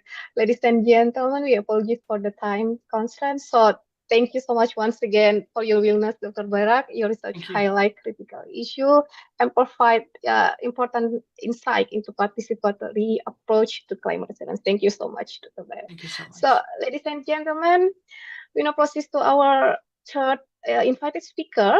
It's my honor to introduce Dr. Nur Hadi from the Department of Socio-Anthropology Education, Maret University, with the title of his presentation, From Misery to Handayani, Natural Capital Modification for a Better Living Condition in Karst region. So please be kindly be reminded that we will have question and answer discussion immediately following the presentation. So good afternoon, Dr. Nur Hadi. Good afternoon, Pak Siti. Okay, no, the screen is yours. Yeah, thank you. Good afternoon, ladies and gentlemen. Today, I am feeling honored to be invited to give a short presentation about what I have done in an area which is not too far from Solo. Actually, it is located in southern part of Jogja. But if we go further to the east, it is really in border with the area also called Solo Raya. The area is called Gunung Kidul. Well, literally it means the southern hills. So it is located at the southern part of Jogja, and on the one hand, but another thing that we need to be aware about this area is it is rather unique compared to other parts of Jogja. If we take a look at the map of Jakarta, the two districts, two regencies, I mean Sleman and Bantul, tend to be flat. They are very fertile, and but Gunung Kidul is not like that. Gunung Kidul has a completely different image of that area. Before continuing my presentation, can anybody help me with sharing the screen. I mean, because I already gave the presentation to the committee. Yeah, please, because I'm not really. Mbak Siti, can or the committee can help me with sharing the presentation? Yeah, thank you. Yeah, thank you. This is the title of my presentation. I give a rather unique title, the misery to Handayani. Why it is called misery? Because Gunung Kidul used to be considered as a mystery, as a misery. The people used to consider this area as very infertile, as life-threatening even, and also had very limited uh, choices for life at that time. That is why Gunung Kidul until early 1990s became so-called became the area where many people migrated to other parts of even out of the provinces. So if you go to Jakarta, for example, if you happen to meet somebody in the eastern part of Jakarta, maybe one of five out of five of them are coming from is coming from Gunung Kidul. So there are many people have migrated to Jakarta, and it happens until now. In the past, it was even worse. I mean, not worse. I mean, in the past, there were more people who migrated from Gunung Kidul to Jakarta because they thought that they had very limited life options in that area. So next, please. Um, my presentation will be divided into six parts. The first part it's going to be the first part is a little bit theoretical, and the second part is also rather theoretical. But if we go further to the third, to the fourth until to the sixth, it is more more practical oriented. I mean, it is based on the research that I have done in that area. I started to research in this area in around 1999 because this area happens to be not too far from where I live. I can go there just in less than 15 minutes. So I have a strong connection to that area. That is why I did research starting from 1999. And at that time, my research topic was on the development of community forest management. And because the people, the inhabitants of Gunung Kidul, they developed a unique type of agroforestry, which is different from other parts of Indonesia. So they did it because of the uniqueness of this area. The uniqueness of this area is mainly due to the type of the soil of that area, which is dominated by karst area. So the fourth topic is going to be socio-spatial dialectics. It's theoretical, and the fifth is about Gunung Kidul, and the last one is how the land use is transforming until now in Gunung Kidul. Next. I would like, first of all, to start this presentation with, I am using the idea which is developed by Ben Wisner. He wrote his idea at around the beginning of 2000 something. And yeah, Ben Wisner is a unique person because he has been able he is able to combine perspectives, which is not only from the physical geography or technocratic perspective, but he also uses social and political and economic perspective. According to Wisner, in order to understand disaster, it is necessary that we understand three types of things. The first one is about hazard. The second one is vulnerability, and the last one is the risk. Um, the basic idea of this model is hazard is something we cannot avoid. Flood is it's not something to avoid. Earthquake, typhoon, tsunami, not it is not something we can prevent. I mean, Yeah, but the risk is something we can reduce. How can we reduce risk? We can reduce risk by reducing the vulnerability. I'm not going to explore further about the idea of this now, but I am interested in the part of vulnerability, because this is one thing that we can do more. When we are talking about vulnerability, we are talking about household vulnerability. We are talking about another level, maybe community, at the community level, at the regional level, and even at the national level. So we have idea, yeah, by understanding vulnerability means that we have more space to maneuver. We can do more. We can implement certain policies, and we can also do something which is directly giving impact to the people. We can also encourage the people about their powers, that they are able, that they are capable of changing their lives by understanding the context of vulnerability. Next, and one of things that we can use, we can was one of idea. The next, please. The idea that we can use to understand vulnerability is we can use this framework. This framework was developed by TFID at the at almost at the time. It was in and yeah. First of all, we need to understand the vulnerability context. But in order that for example, the household to be, in order that household need to adapt with the stress, with the risk, and with anything that happened to them, especially negative stuff which is happening to them, by assessing and managing these five types of capitals. The first one is human capital. The second one is physical, financial capital, human capital, and also the natural capital. The thing about the capital is, in many cases, we are not talking so much about natural capital, because in most cases, natural capital is believed to be something which is given, which cannot be changed. For example, the soil fertility is something which is unavoidable. It is we are blessed to be living in a certain area which is fertile, for example, and we are blessed to. Yeah, many people believe that we are blessed to live in an area which is where we can find water easily.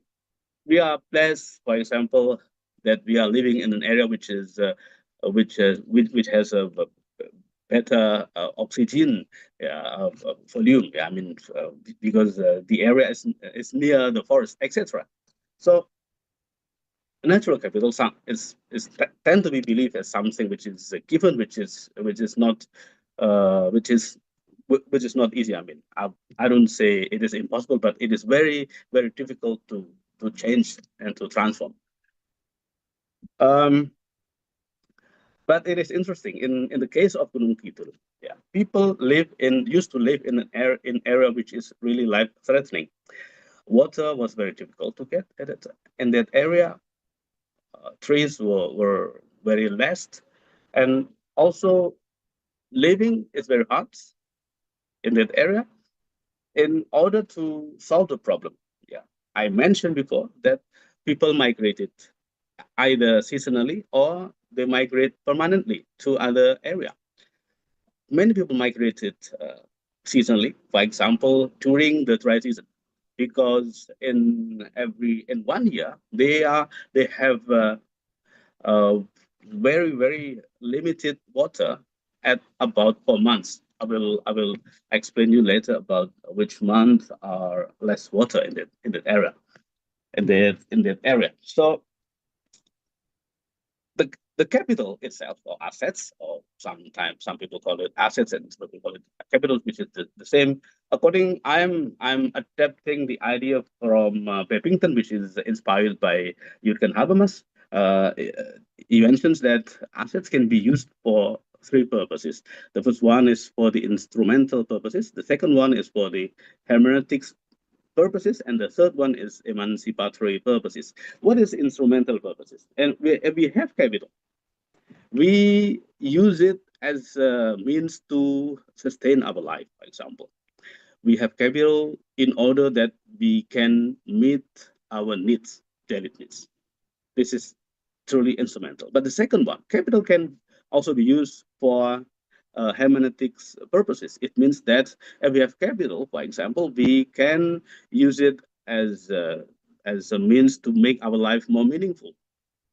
We have house, for example, house is as a capital, but we don't need only just normal house. Sometimes we need a house which with certain kind of aesthetic touch in it. So in order to do so, we are happier to live there.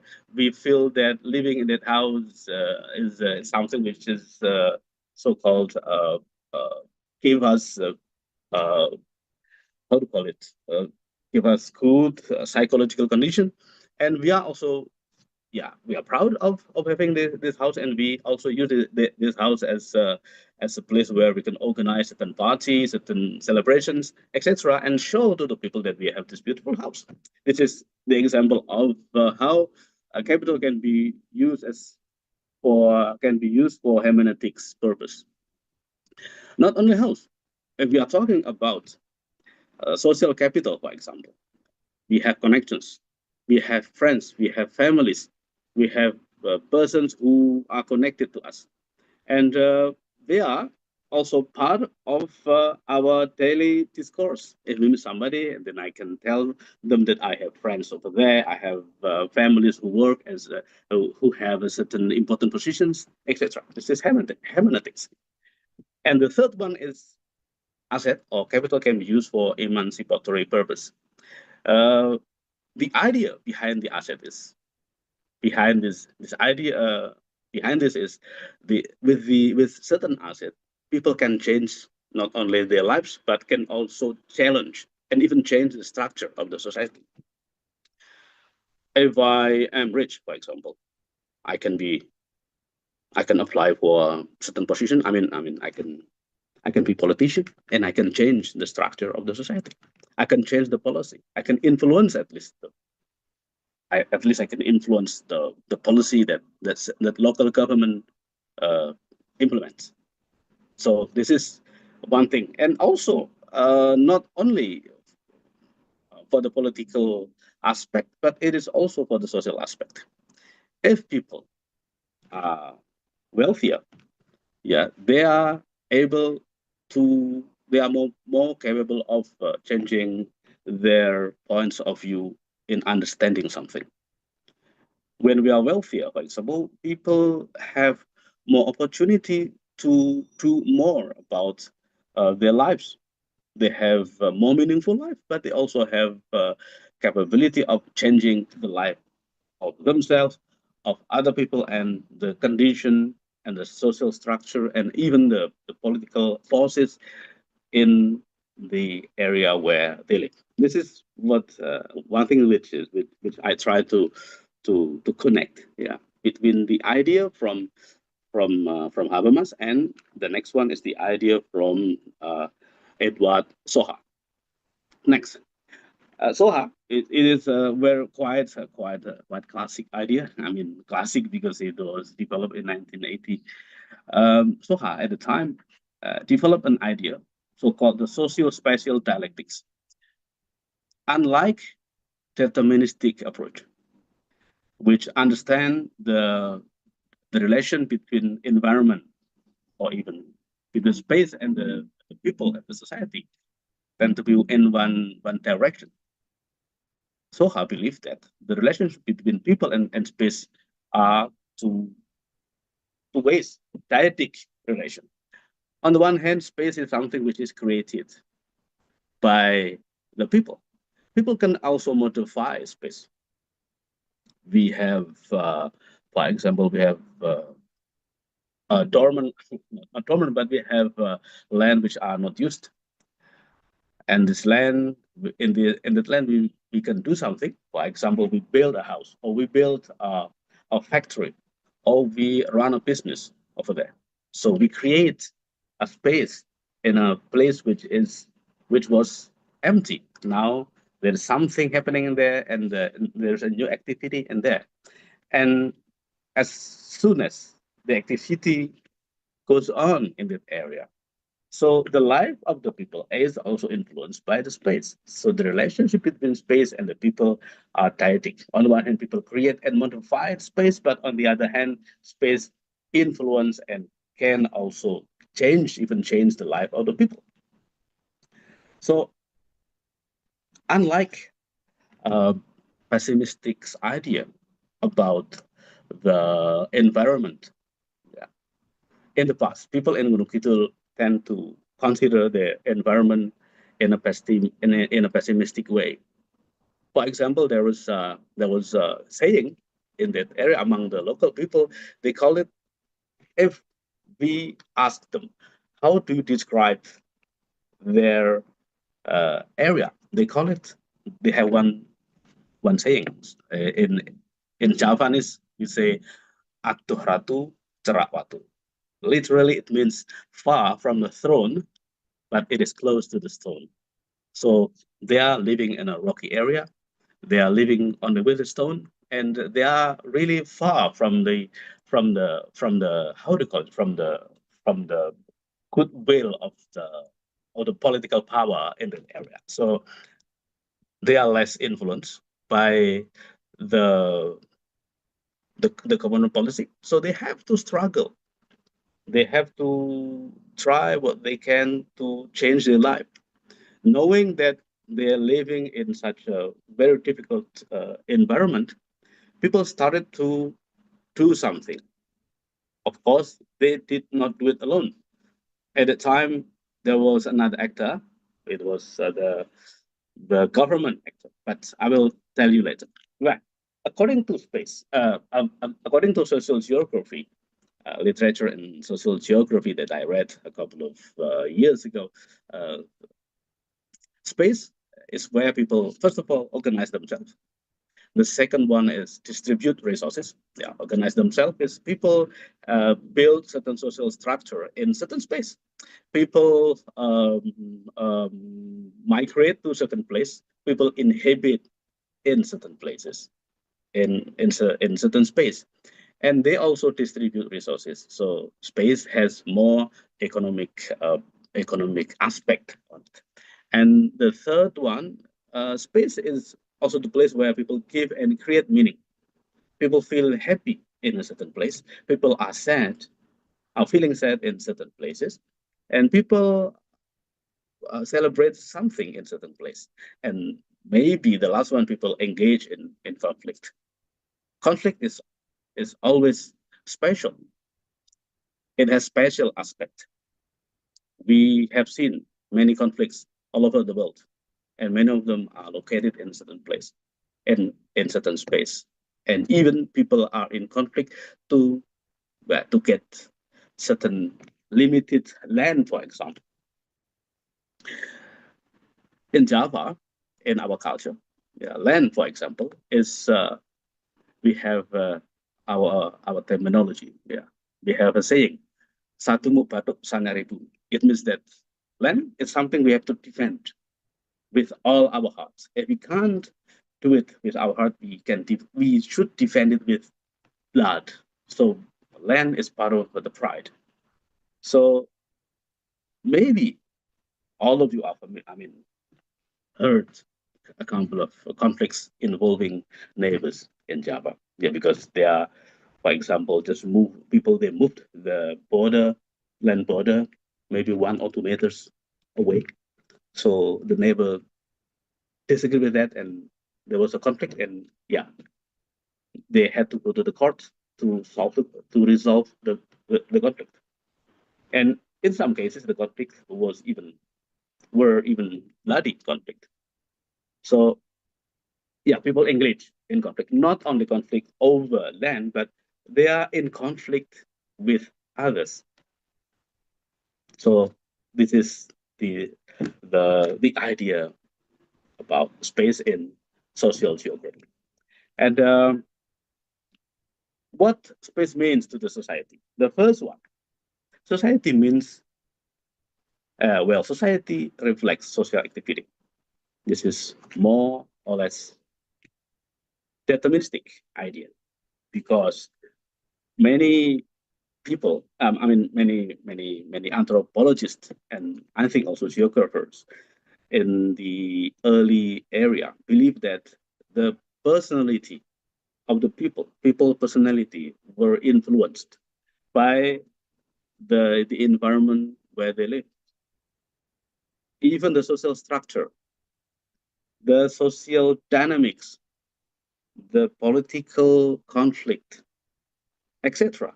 And everything that has to do with the interaction among individuals in a certain society was influenced by social activity. And the second one is more humanistic approach. Space, well, no, it's not reflect, but it's construct social activity. And the last one is something which is which has to do with space is as a means of resistance and celebrations. People are fighting against authoritarian regime, for example, in the space. Sometimes the resistance is not something which is offered, opened, but they do it symbolically. As you may also notice in the last weeks, yeah, we saw in the media, the social media, people raise the flags of One Piece, for example, in order to protest against so-called unfair treatment of the government to the people. This is so space as a means of resistance and celebration. So space is not something passive, but space is something which is really dynamic, depending on who people who live there, depending on how people develop their lives and how they develop their social structure and how they change their lives. So this is what happened to the space. Next one. We are talking about an area so-called Gunung Kidul. I'm sorry, I wrote. I think this is wrong. It should be meter square. Actually, the area of Gunung Kidul is 1.475 kilometer square. The total population is 752,000, and this area is divided into 18 districts, and the number of villages is 144. Gunung Kidul itself is part of the Yogyakarta province. And on the eastern side, it is in border with Wonogiri Regency, Central Java, and the northern part it is in adjacent with the Klaten Regency, and at the eastern part it is in adjacent with Bantul Regency. If we go further to the south, we will see the Indian Ocean. So there was a joke about Gunung Kidul. The Gunung Kidul is the neighbor of Australia. Yes, it is right, because if we take a look at the maybe it is really the neighbor of, the real neighbor of Australia. Well, this area, yeah, is divided into 3 zones. The first one is so-called Wonosari Basin, which is the color is right at the center. You see the the pink color, the purple color. This is Wonosari Basin, and the yellow color. It is so-called so-called the name of the area is Batur Agung area. The difference between Batur Agung and Wonosari Basin is Batur Agung is more fertile. There are more trees and there are more soils. The soil is thicker compared to the area of Wonosari Basin. And the last one, it is the area which is gave in the past, which in the past gave the perfect illustration about perfect image of Gunung Kidul. If we talk about Gunung Kidul, we always talked about we used to talk we used to mention always the southern area of Gunung Kidul. The area is called Gunung Sewu. Literally, it means 1,000 hills. I don't know exactly if the number exactly 1,000, but I don't think so. But it is just a name. But if we pay attention, if we happen to ride or drive around that area, we will find that there are many hills which are formed by rocks, and the rocks used to be this area used to be part of used to be under the sea level, but due to the how to call it, to the tectonic activity, this area was raised to the surface, and then finally it becomes the land over there.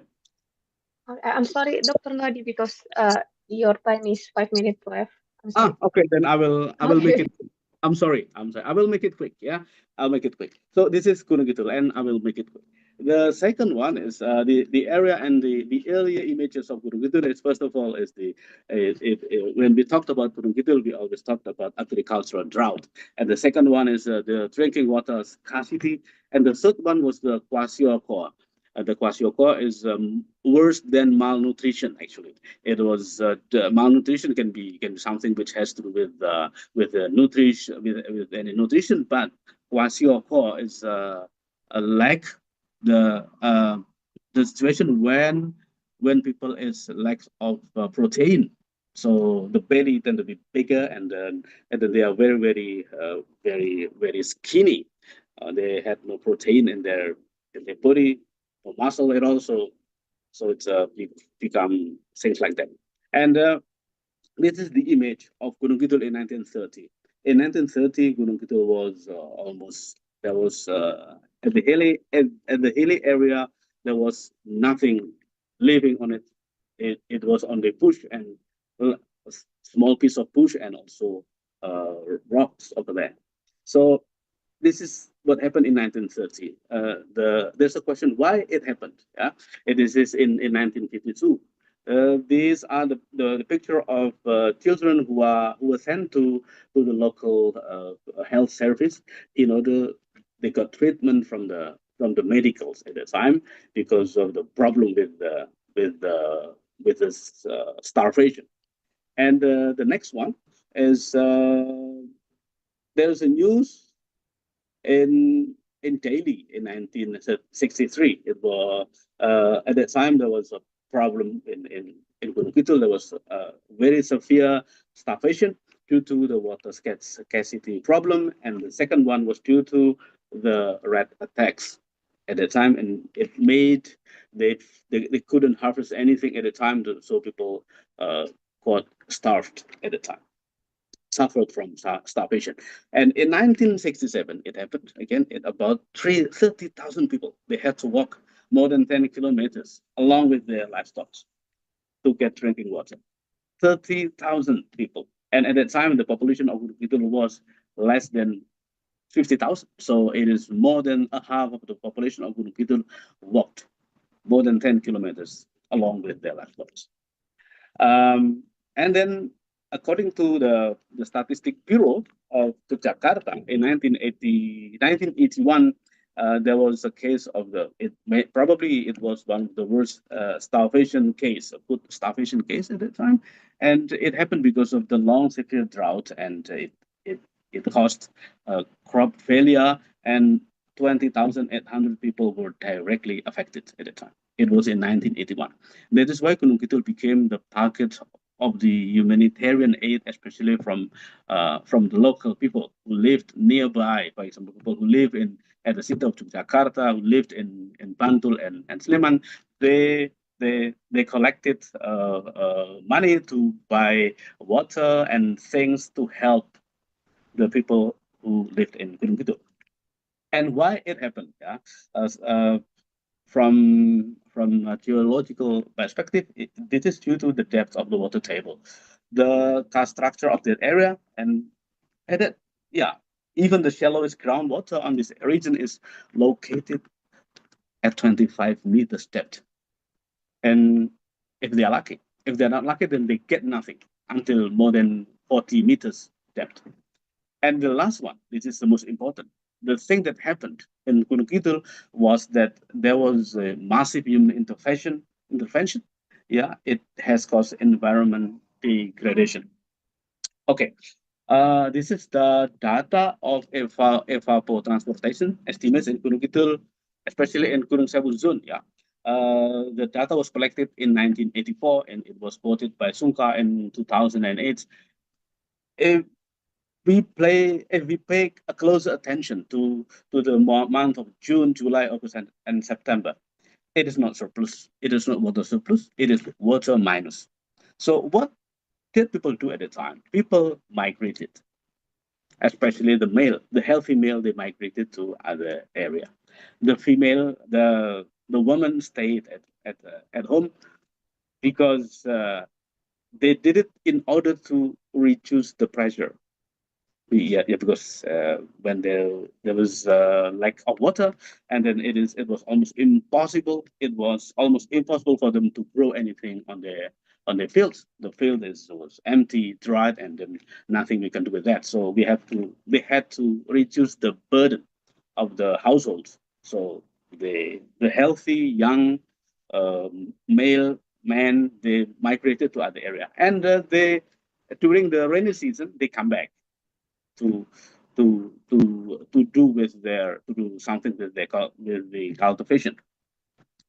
And what happened in Gunung Kidul, there was the natural capital modification. There were two actors. The first one is the state actors, and the second one is society themselves. The state sponsored a number of re-greening program, land rehabilitation, especially in the land owned by the state.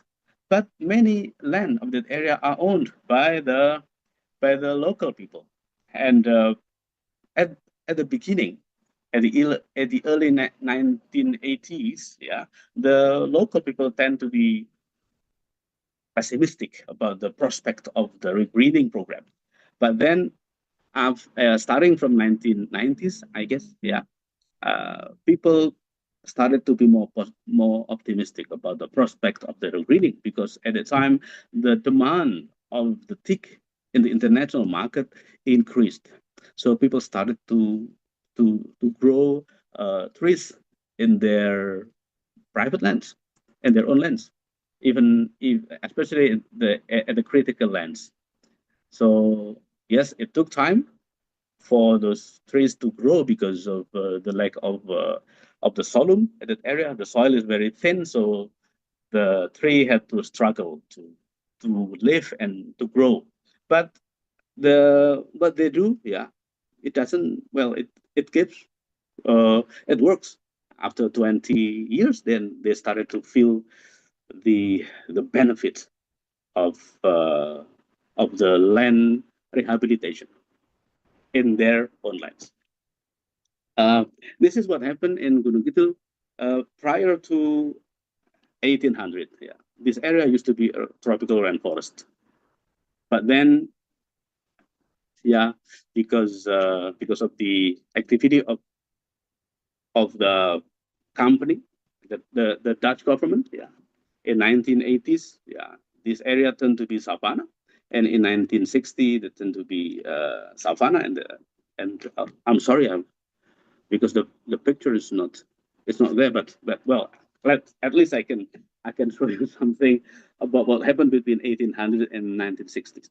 This area was dominated by savanna, and starting from 1960, between 1960 until 1970, there were more seasonal agriculture and shifting cultivation, and then in 1970 until 1990s, mixed crop agriculture and agroforestry, and now present time, starting from 1990s until now, they have three types of agricultural activity. The first one is at the home garden, and the second one is at the rain-fed agriculture, and the third one, they even grow forests in that area.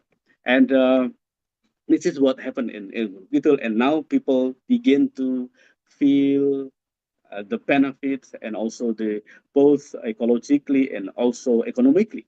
They can enjoy now better living. There are more life choices there. There are more employment opportunities. This area is more connected to the urban area, so it is not easy now. It is very easy to go to that area because of the good infrastructure. And there are more economic activities, I'd say, before. there are more businesses running in that areas, and many more things are happening in that area. But there is this area also faces several challenges. The first challenge is the mass tourism. Yeah, mass tourism in Gunung Kidul, for example, if I compare the data between 2011 and 2024, for example, tourists in 2011 there were only 600,000 tourists visiting Gunung Kidul. But in 2024, there are 3.3 million tourists visiting Gunung Kidul. So in the last 10 years, or approximately 10 years, the number of tourists increased. And the tourist spots also tripled. In 2011, there were only 25 tourist spots, but now in 2024, there are 90 tourist spots. So it can be problem for that area, because with the mass tourism, it means we are talking about waste, we are talking about the pollution, we are talking about the security, yeah, especially there are many accidents, traffic accidents happening in that area, etc. This is the challenge of and the second one, the challenge that Gunung Kidul is facing is land market. Land price tend to be higher and higher from time to time, and now if we want to buy land in the area which is not too far from the beach, well, the cost is approximately 2 million rupiah per square kilometer. The price is, well, I think it is quite a lot, yeah, considering that the area is not as fertile as other area, but the land price is getting higher and higher. When people invest in properties in that area, and it becomes threat to the existence of the forest which have been developed by the people. And the third one is land conversion. Along the coastal area of Gunung Kidul, there are many beaches which are already, how do you call it, already developed by investors. And along the road from the city of Jakarta to the beaches, there are already many new buildings developed there, many restaurants, many houses, and many other facilities. So the existence of forest and the green area are under threats. And the third one is infrastructural development. And the Gunung Kidul, for example, there is a significant increase of the road. Yeah, and those roads are mostly built by so-called damaging the existence of the karst area. So these are the challenges that Gunung Kidul are facing. And thank you very much for the time that has been given to me, and I'll give the time back to the moderator, please. Thank you. Okay, thank you so much. Thank you so much, Dr. Nuradi, for your insightful presentation. So, ladies and gentlemen, we now open for the session of the question and discussion session. So, participants are kindly invited to submit their question via the chat box, or you can raise your hand and explain your question directly. But we are sorry for the time constraints, so actually we open only for 1 or 2 questions because the time is so limited. So, if there are any question here, so okay, Yes, there is a question. I invite Pak Ilham. So please, you can describe your question directly. Right, thank you very much, moderator. Very inspiring talk, Pak Nurhadi. My name is Ilham. I'm from Hasanuddin University, and it's great that we can get together with this conference. Because time is limited, I only one question for you. Hello, sir. So in Sulawesi, especially in Makassar, we are close to also Geopark Maros Pangkep, Pak Nurhadi. We have limestone karst topography, and we had a similar problem. So this is really a good lesson for us to learn from Gunung Kidul, because this is the area also where they developed the geopark, Pak Nur Hadi. My question is simple. You said that there is intervention of institutions, external like government and others, other than the local people to empower themselves. This is what we want to strengthen, actually. Can you share your experience how to deal with the government programs that can enhance the empowerment of people on this kind of karst topography area? Yeah, so then that lesson can also be taught in our Maros Pangkep area, as you probably heard about our area as well. Similar. Thank you, Pak Nur Hadi, and sharing for your experience. Assalamualaikum warahmatullahi wabarakatuh. Back to the moderator. Thank you Waalaikumsalam. so much. Please, Dr. Hadi, you can answer directly. Yeah, Pak Ilham, maybe you forget that we met a couple of we met last week in Maros. Do you remember that? Yeah. That's true. Okay, thank you Yeah, for the it's question. good. Yeah. I agree with you that Gunung Kidul and Southern Sulawesi face similar problem, especially with the conservation of the area. The lesson that we can learn from Gunung Kidul, initially people had no interest of rehabilitate their lands, because they thought that it is impossible to change the environment.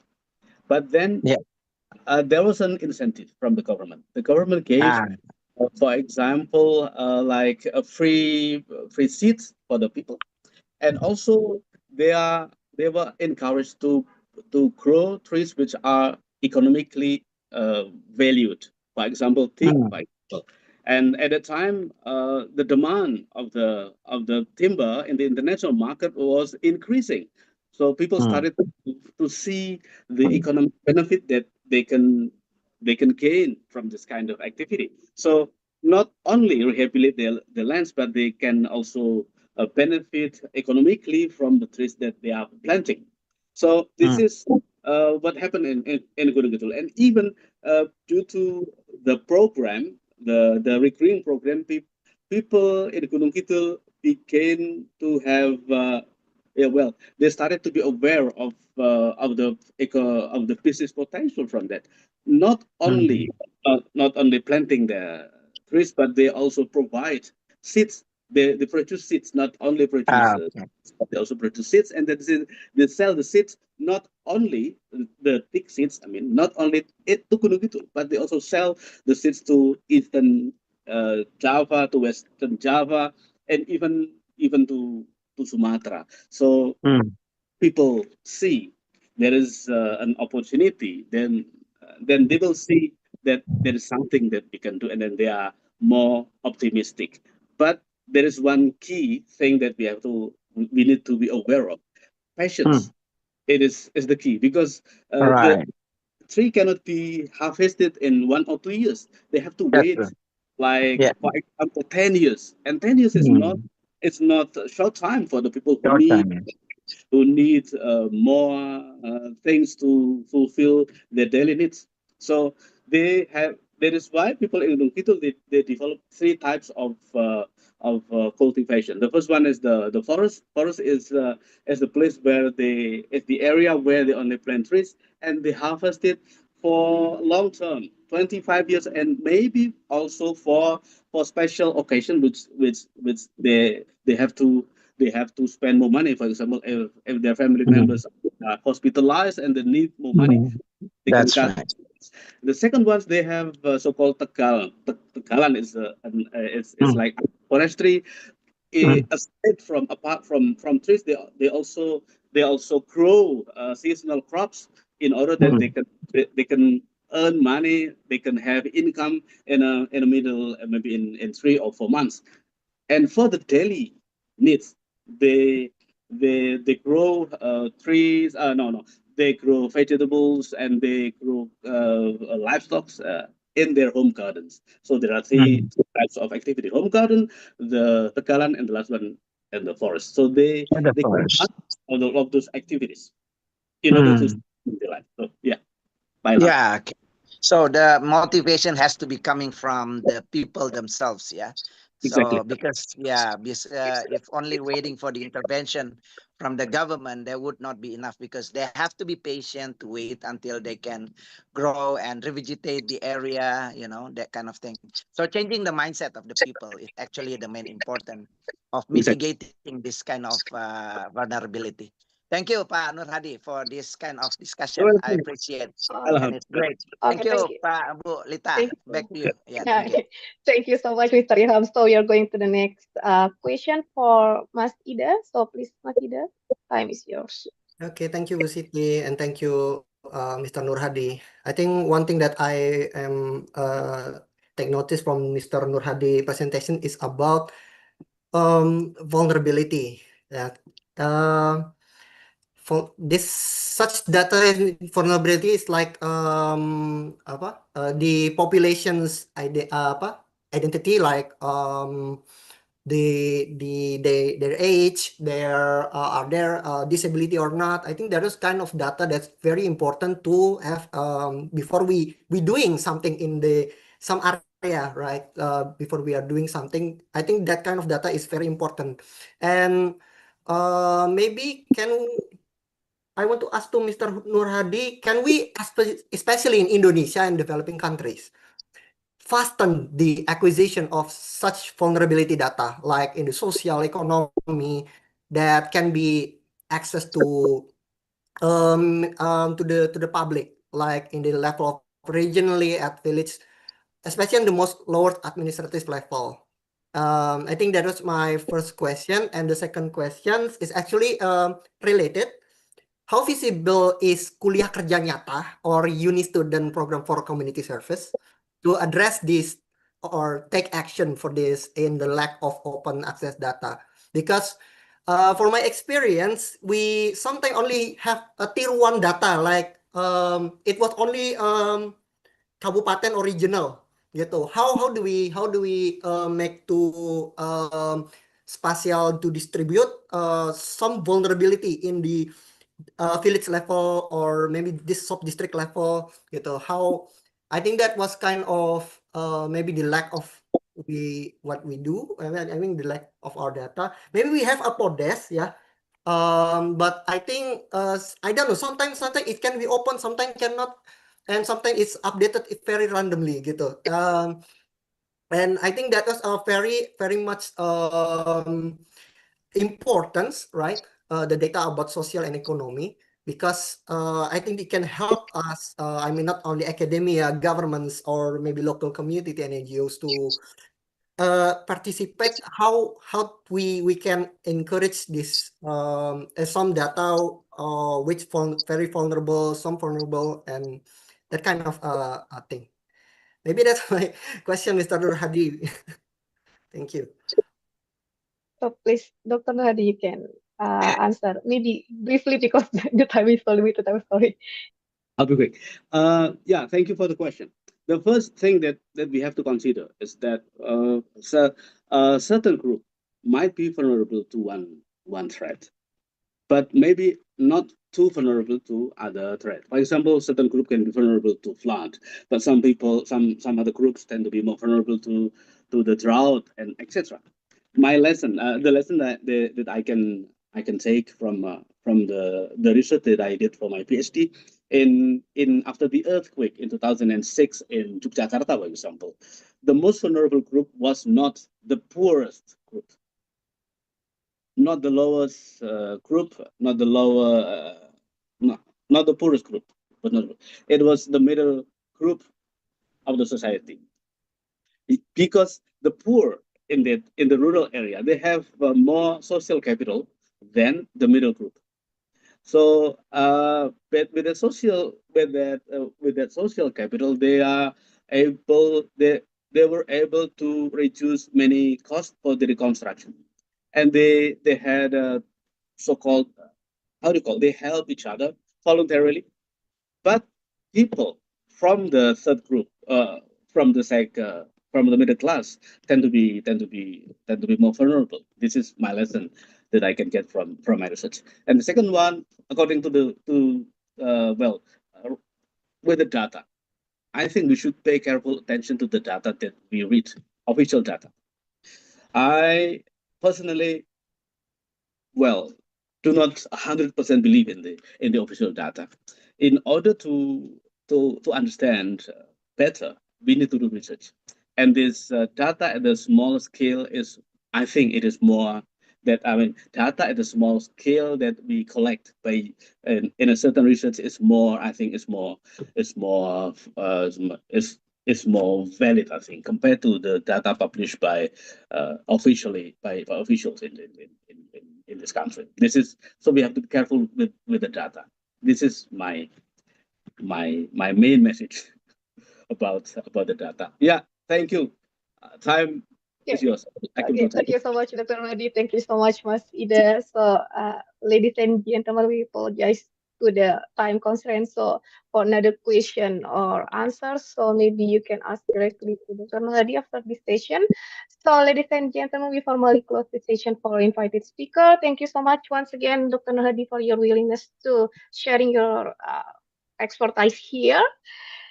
So, ladies and gentlemen, we have now come to the conclusion of this insightful and enriching session. On behalf of the organizing committee of the Third International Conference on Disaster Management and Climate Change 2025, I would like to express our sincere gratitude to our esteemed invited speaker. The first speaker is Professor Disable V. Faustino Yosafa from the Philippines. The second one is Associate Professor Dr. Mukahid Mustafa Bayrak from Taiwan. And the third is the Dr. Nur Hadi from Indonesia. So thank you so much for you all the valuable contribution and for sharing your expertise on climate adaptation, environmental resilience, and community-based disaster risk management. So I would also thanks to all the participants for your active engagement and participation in today's session. Your participation greatly enriched the exchange of knowledge and idea at this conference. So once again, I'm Siti Nurita Fitri, and it's been privileged to serve you as your moderator today. Thank you and wish you all continued success and meaningful discussion throughout the rest of the conference. At this point, I would like to kindly hand the session back to the Master of Ceremony to continue with the conference agenda. Thank you so much. Ladies and gentlemen, that was an amazing session. Three incredible speakers. Thank you, Ms. Lita, for your good moderation. And now we would like to present a certificate of appreciation to our speaker in recognition of the contribution made as today's speaker. So first certificate is for Professor Disable V. Faustino Yosafa, as Environmental Crusader, Philippines.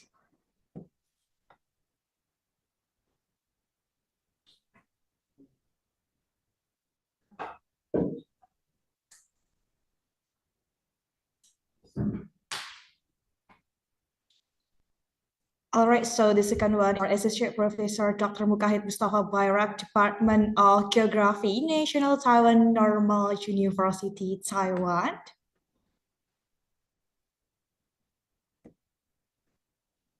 And the last one is for Dr. Naturalium Nur Hadi, Bachelor of Anthropology, Magister Humaniora, Department of Sociology, Anthropology, Education, 11 Maret University, Indonesia. Thank you so much for your time and insight with us. So, ladies and gentlemen, kindly be reminded to confirm your attendance by filling out the conference attendance form via the link that provided in the Zoom chat. Once again, kindly be reminded to confirm your attendance by filling out the conference attendance form via the link that provided in the Zoom chat.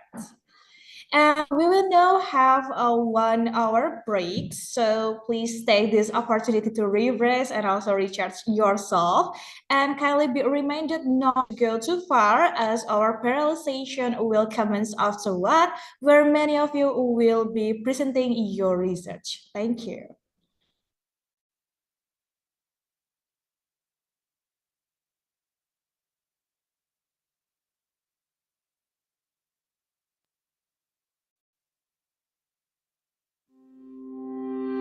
The world faces a significant global challenge as the human population is projected to reach 9 billion by 2050. Food security ranks among the most urgent international issues. The COVID-19 pandemic has further strained health systems worldwide. Fossil fuels, predominant in electricity production, emit greenhouse gases that exacerbate climate change.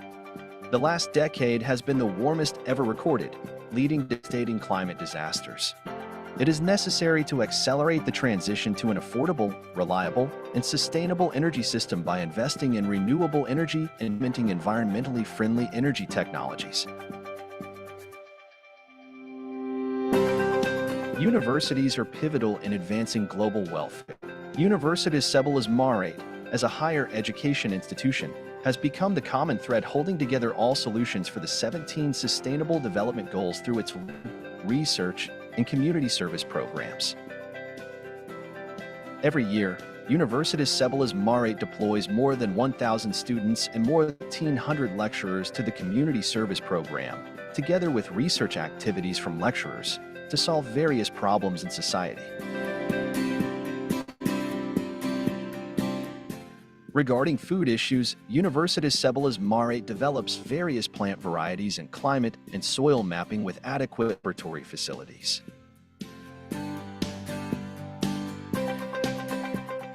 To encourage the use of renewable energy, Universitas Sebelas Maret has a Center for Excellence in Lithium Battery Science and Technology and Electric Motorbike Innovation. Universitas Sebelas Maret implements UNS Green Campus governance, emission-free days, waste recycling programs, and dye-based solar panels to support sustainable environmental management. Universitas Sebelas Maret has been developing business incubation and entrepreneurship programs to eradicate poverty. In education, Universitas Sebelas Maret deploys around 1,800 students every year to carry out teaching programs in schools. And finally, to contribute to the health sector, Universitas Maret has a nonprofit teaching hospital to serve the community.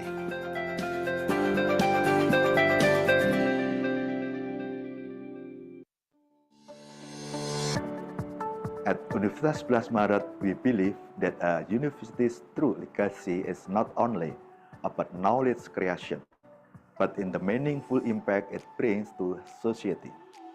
As a pillar of knowledge and innovation, Universitas 11 Maret is committed to playing a strategic role in achieving our national goals.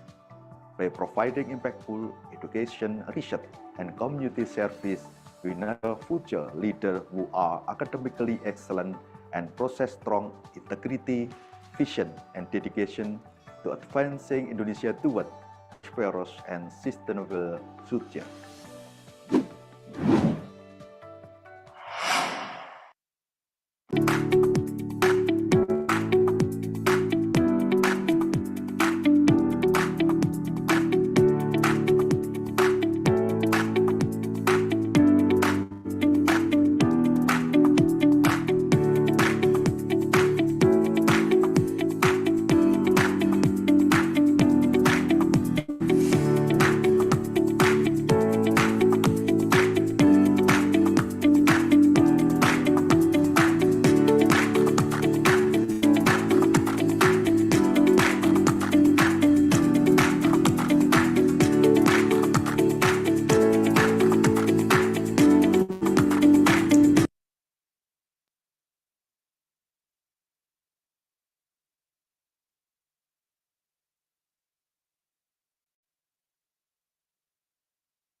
Pusat Studi Bencana merupakan salah satu pusat studi di lingkungan Lembaga Penelitian dan Pengabdian pada Masyarakat atau LPPM Universitas 11 Maret yang bergerak di bidang penelitian, pendidikan, dan pengabdian kepada masyarakat bidang kebencanaan. Kajian yang digunakan Pusat Studi Bencana bersifat multidisiplin dan berperan serta dalam mengembangkan pendapat, ide, dan gagasan terkait manajemen kebencanaan untuk pembangunan nasional. Pergrup Pusat Studi Bencana terdiri dari para ahli berbagai bidang ilmu yang terkait kebencanaan di lingkungan Universitas 11 Maret. Dalam kinerjanya, Pusat Studi Bencana telah bekerja sama dengan Badan Nasional Penanggulangan Bencana atau BNPB, BPBD Provinsi Jawa Tengah, BPBD se-Solo Raya, BPBD Kabupaten Purworejo, BPBD Kabupaten Pati, Forum Perguruan Tinggi Pengurangan Risiko Bencana, Seknas SPAB Kemenristek, sekolah-sekolah yang terletak di daerah rawan bencana, dunia usaha, lembaga swadaya masyarakat, relawan, serta organisasi-organisasi lain yang peduli terhadap manajemen bencana dan upaya pengurangan risiko bencana. Salam tangguh.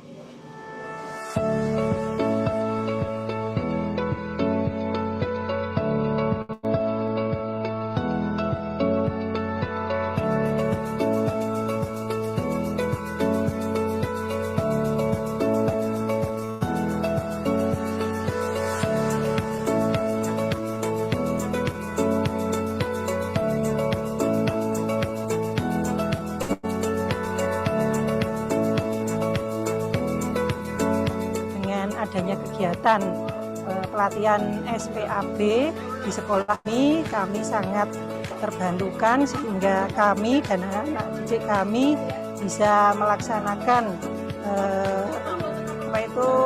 usaha penyelamatan diri jika terjadi Gunung Merapi meletus, sehingga kami juga bisa melakukan tindakan yang tepat bagaimana kami dalam menyelamatkan diri. Kami sangat mengapresiasi dan berbangga hati dengan inisiatif yang dilaksanakan oleh Studi Bencana UNS untuk menyelenggarakan pelatihan fasilitator ini. Kami berharap dengan banyaknya fasilitator daerah, penyelenggaraan SPAB di daerah itu semakin meningkat. Nah, termasuk sekarang yang dilaksanakan di SDN 2 Tegalele, mudah-mudahan bisa jadi contoh bagi sekolah-sekolah yang lain yang berada di Boyolali maupun di daerah lain punya karakteristik bencana serupa, yaitu erupsi gunung berapi.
Ladies and gentlemen, we now kindly welcome our presenter and participant back, and let us now begin our parallel session. And before we begin, please allow me to read the guidelines for the parallel session first.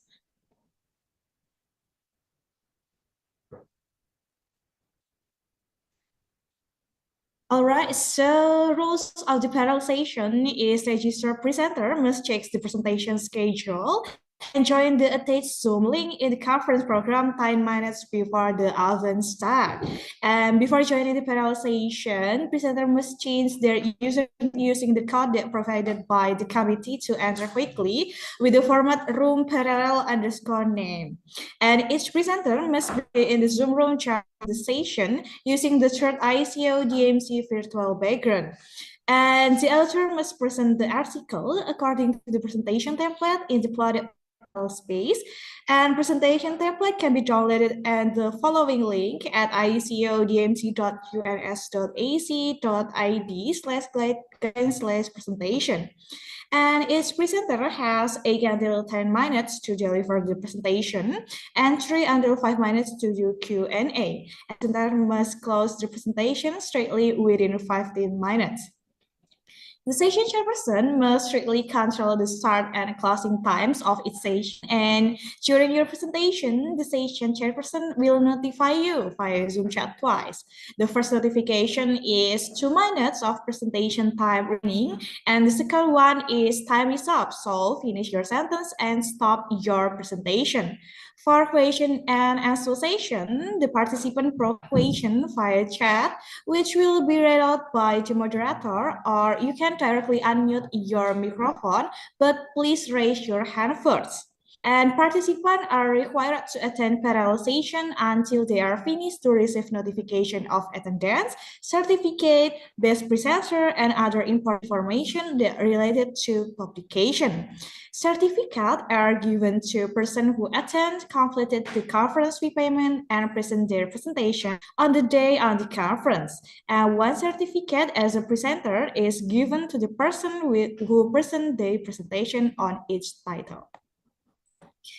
All right, ladies and gentlemen, so participant might now proceed to join the parallel room, and please make sure you have the correct room and feel free to reach out the committee if you need any assistance. Thank you.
you.